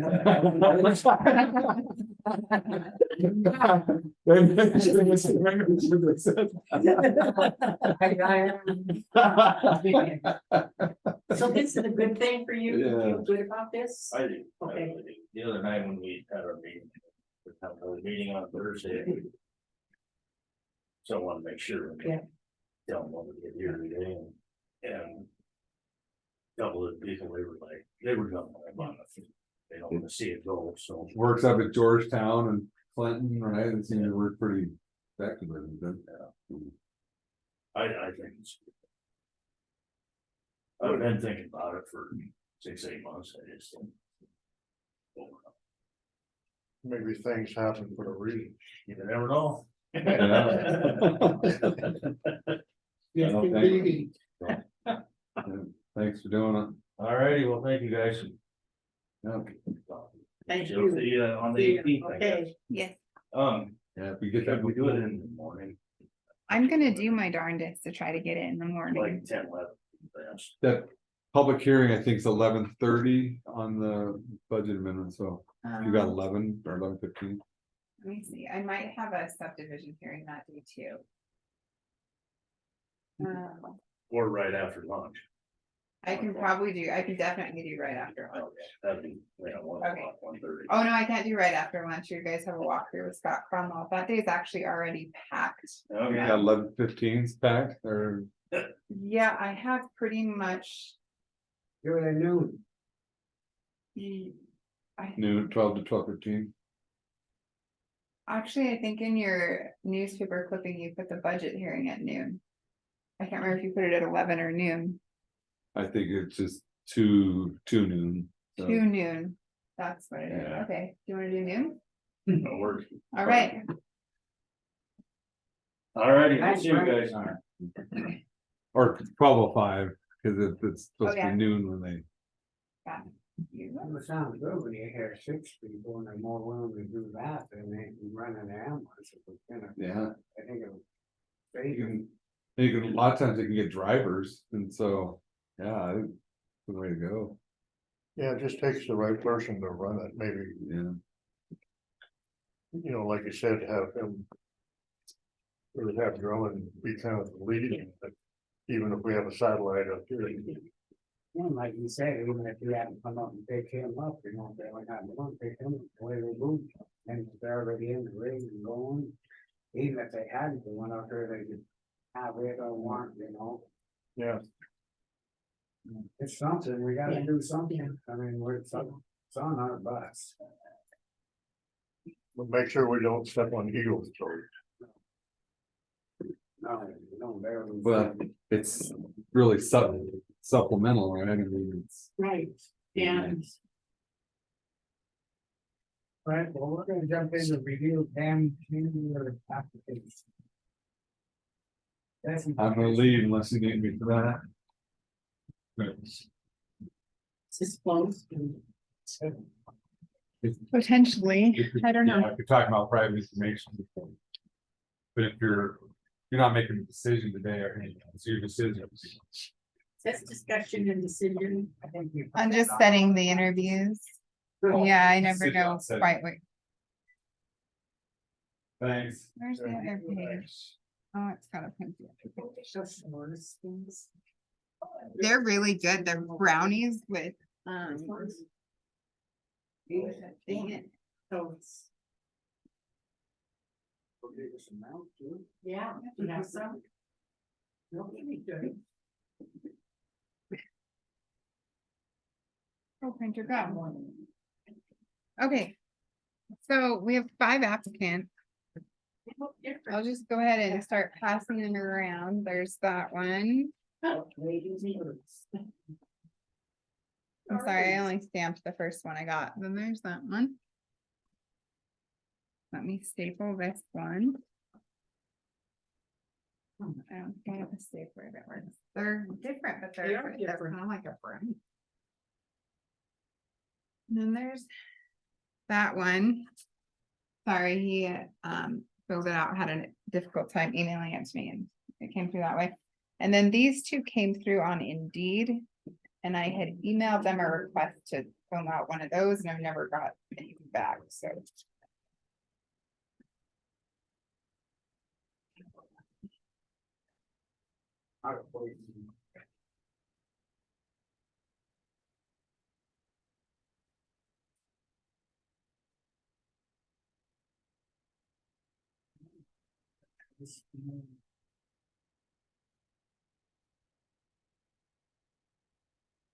Where's it say he's employed?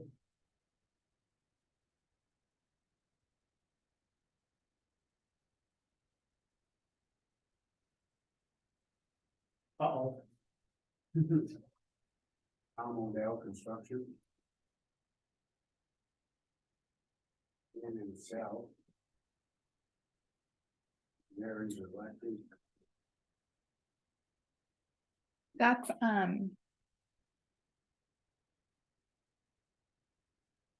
guess we can look these over, I mean, last week talking, and then I don't know. BS issues. I know you have to pick which ones you want to interview, and then I'll set interview dates, create an interview committee, write your interview questions, all that jazz. And Brandon did send me a damn thing today, so apparently he's working until replace. Got it this afternoon. I have kind of a ways He's away the from our one in- emergency action plan. Yeah. I think it requires us having to create extra stuff. On the Peeper Dam Foods line.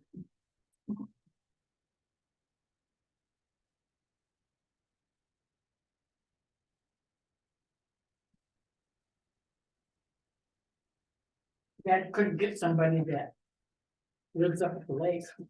I know I had Jackie share this at LEPC. And she was saying there was somebody she was thinking that would be really great, but they lived all the way down in Clinton, which is just frankly very, very far away. This guy worked here in the courthouse. I'm sorry. I didn't say his name.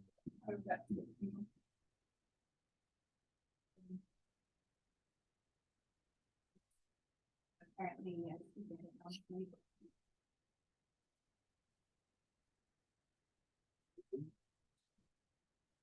Where did these come from? Indeed. And I had sent them a request to send me one of these. From job emails. service? No, from Indeed. Oh, Indeed. Indeed, yeah. Patty, Steve's daughter, Stephen and Chip. His daughter has no daughter. This one is her, husband.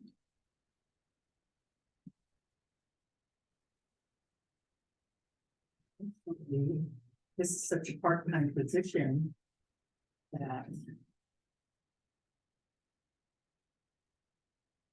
That one's in Anaconda, this one's in Butte. This one was Phillipsburg.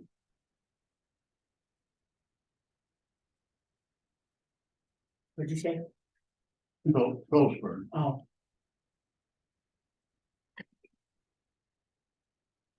Wow. Is there any that you guys have screened out that I can take away from you? If you narrow it down, or you want me to? well, the Butte one, you can't really commute from Butte, we certainly isn't gonna pay him enough to move here.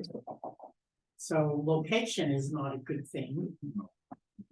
Anaconda, depends on where he's at in Anaconda, and if he knows what temporary, I mean, it's. How many hours a week? It's approximately 10 hours a month, which is what I've told the people who have inquired. So you look at. What it is that we can, he thought it'd be a good one. Who, Artie?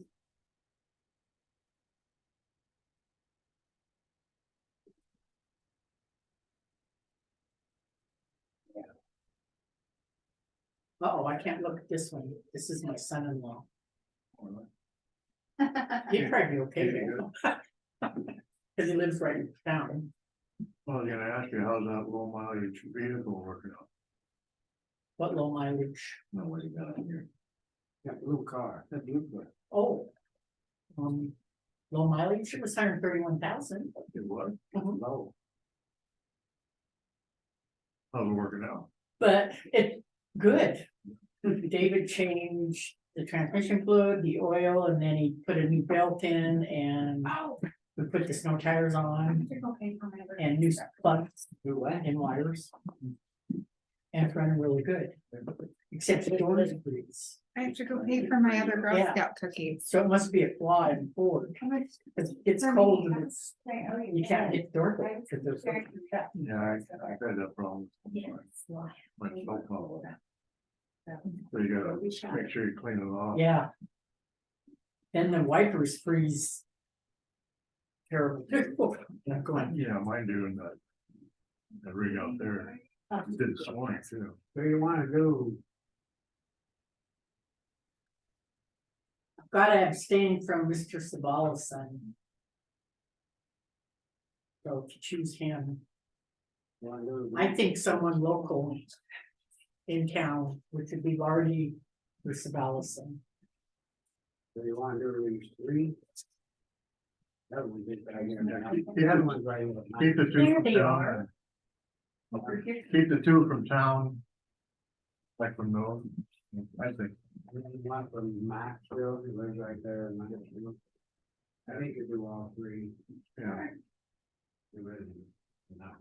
Perfect. Well, Yeah. Alright, let's set up interviews.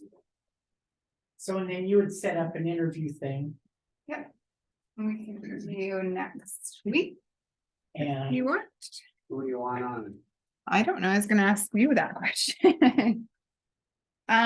Whoever it is was probably gonna end up working with Jackie. So that might be a good person to have on it, but I don't know. It would be cool if someone from Great West who knew about dams would sit in on it. I don't know if that's something that's reasonable. What do you guys want on it? Might do it if I Have to. Next up. Jackie. Somebody from Great West, you thinking, probably because they can ask the damn questions. That's what I was thinking, and Jeremiah will be here tomorrow. I can ask him. This thing. I don't think we can ask Great West. No, No, okay. too much money. yeah. Oh, that's a good point. I'll ask him to help me. These, with you. these people aren't gonna know diddly. They're not gonna know anything, so you can't really ask them damn situation questions. Because they're not gonna know anything. That's true. You wanna do? No, I can't, because. There's already No, that's commissioner. bullshit. You know what it isn't. Yeah, it is. If you can hear all your relatives. From time, you don't know that, but you know, go to Tim and me. I'll be honest, I don't care. Well, then it has to be an open, we have to do a meeting. for it. So someone that can crawl up and down things. Yeah, they can't be overweight.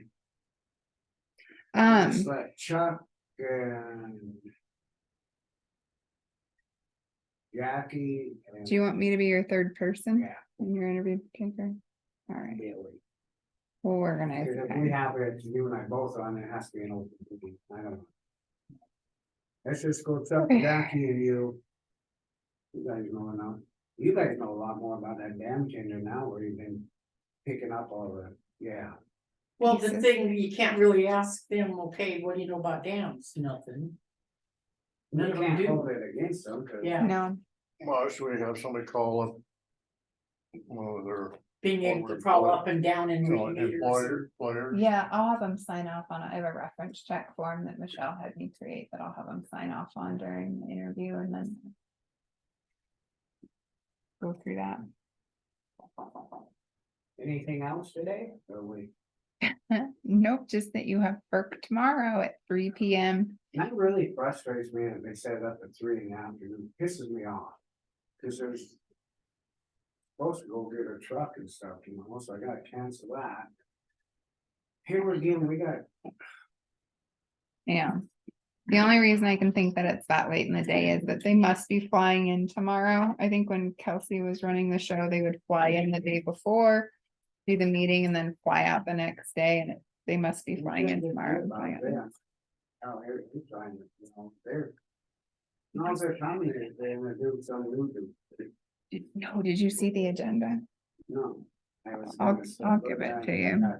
I- I'll give it to you. Maybe that selection would be nice if we could do it after our meeting I know, sometime. this is one. Oh, this? Yeah. We might be able to do that. I'm trying to get you guys out of here earlier next point. Cause you have long meeting, Doesn't have to be. Next Tuesday, you wanna do them interviews next Tuesday after what time? meeting. I mean, I don't care. Why not? Yeah, we'll see how Wednesday goes with people requesting stuff. Right now, I think I have you guys going till 1 without a lunch, so I'm trying to stop it there. Do it afterwards. It's- We'll try to make it work. you're here and- Are you adjourning? Well, not at 4 o'clock or something. Oh, come on. I make a motion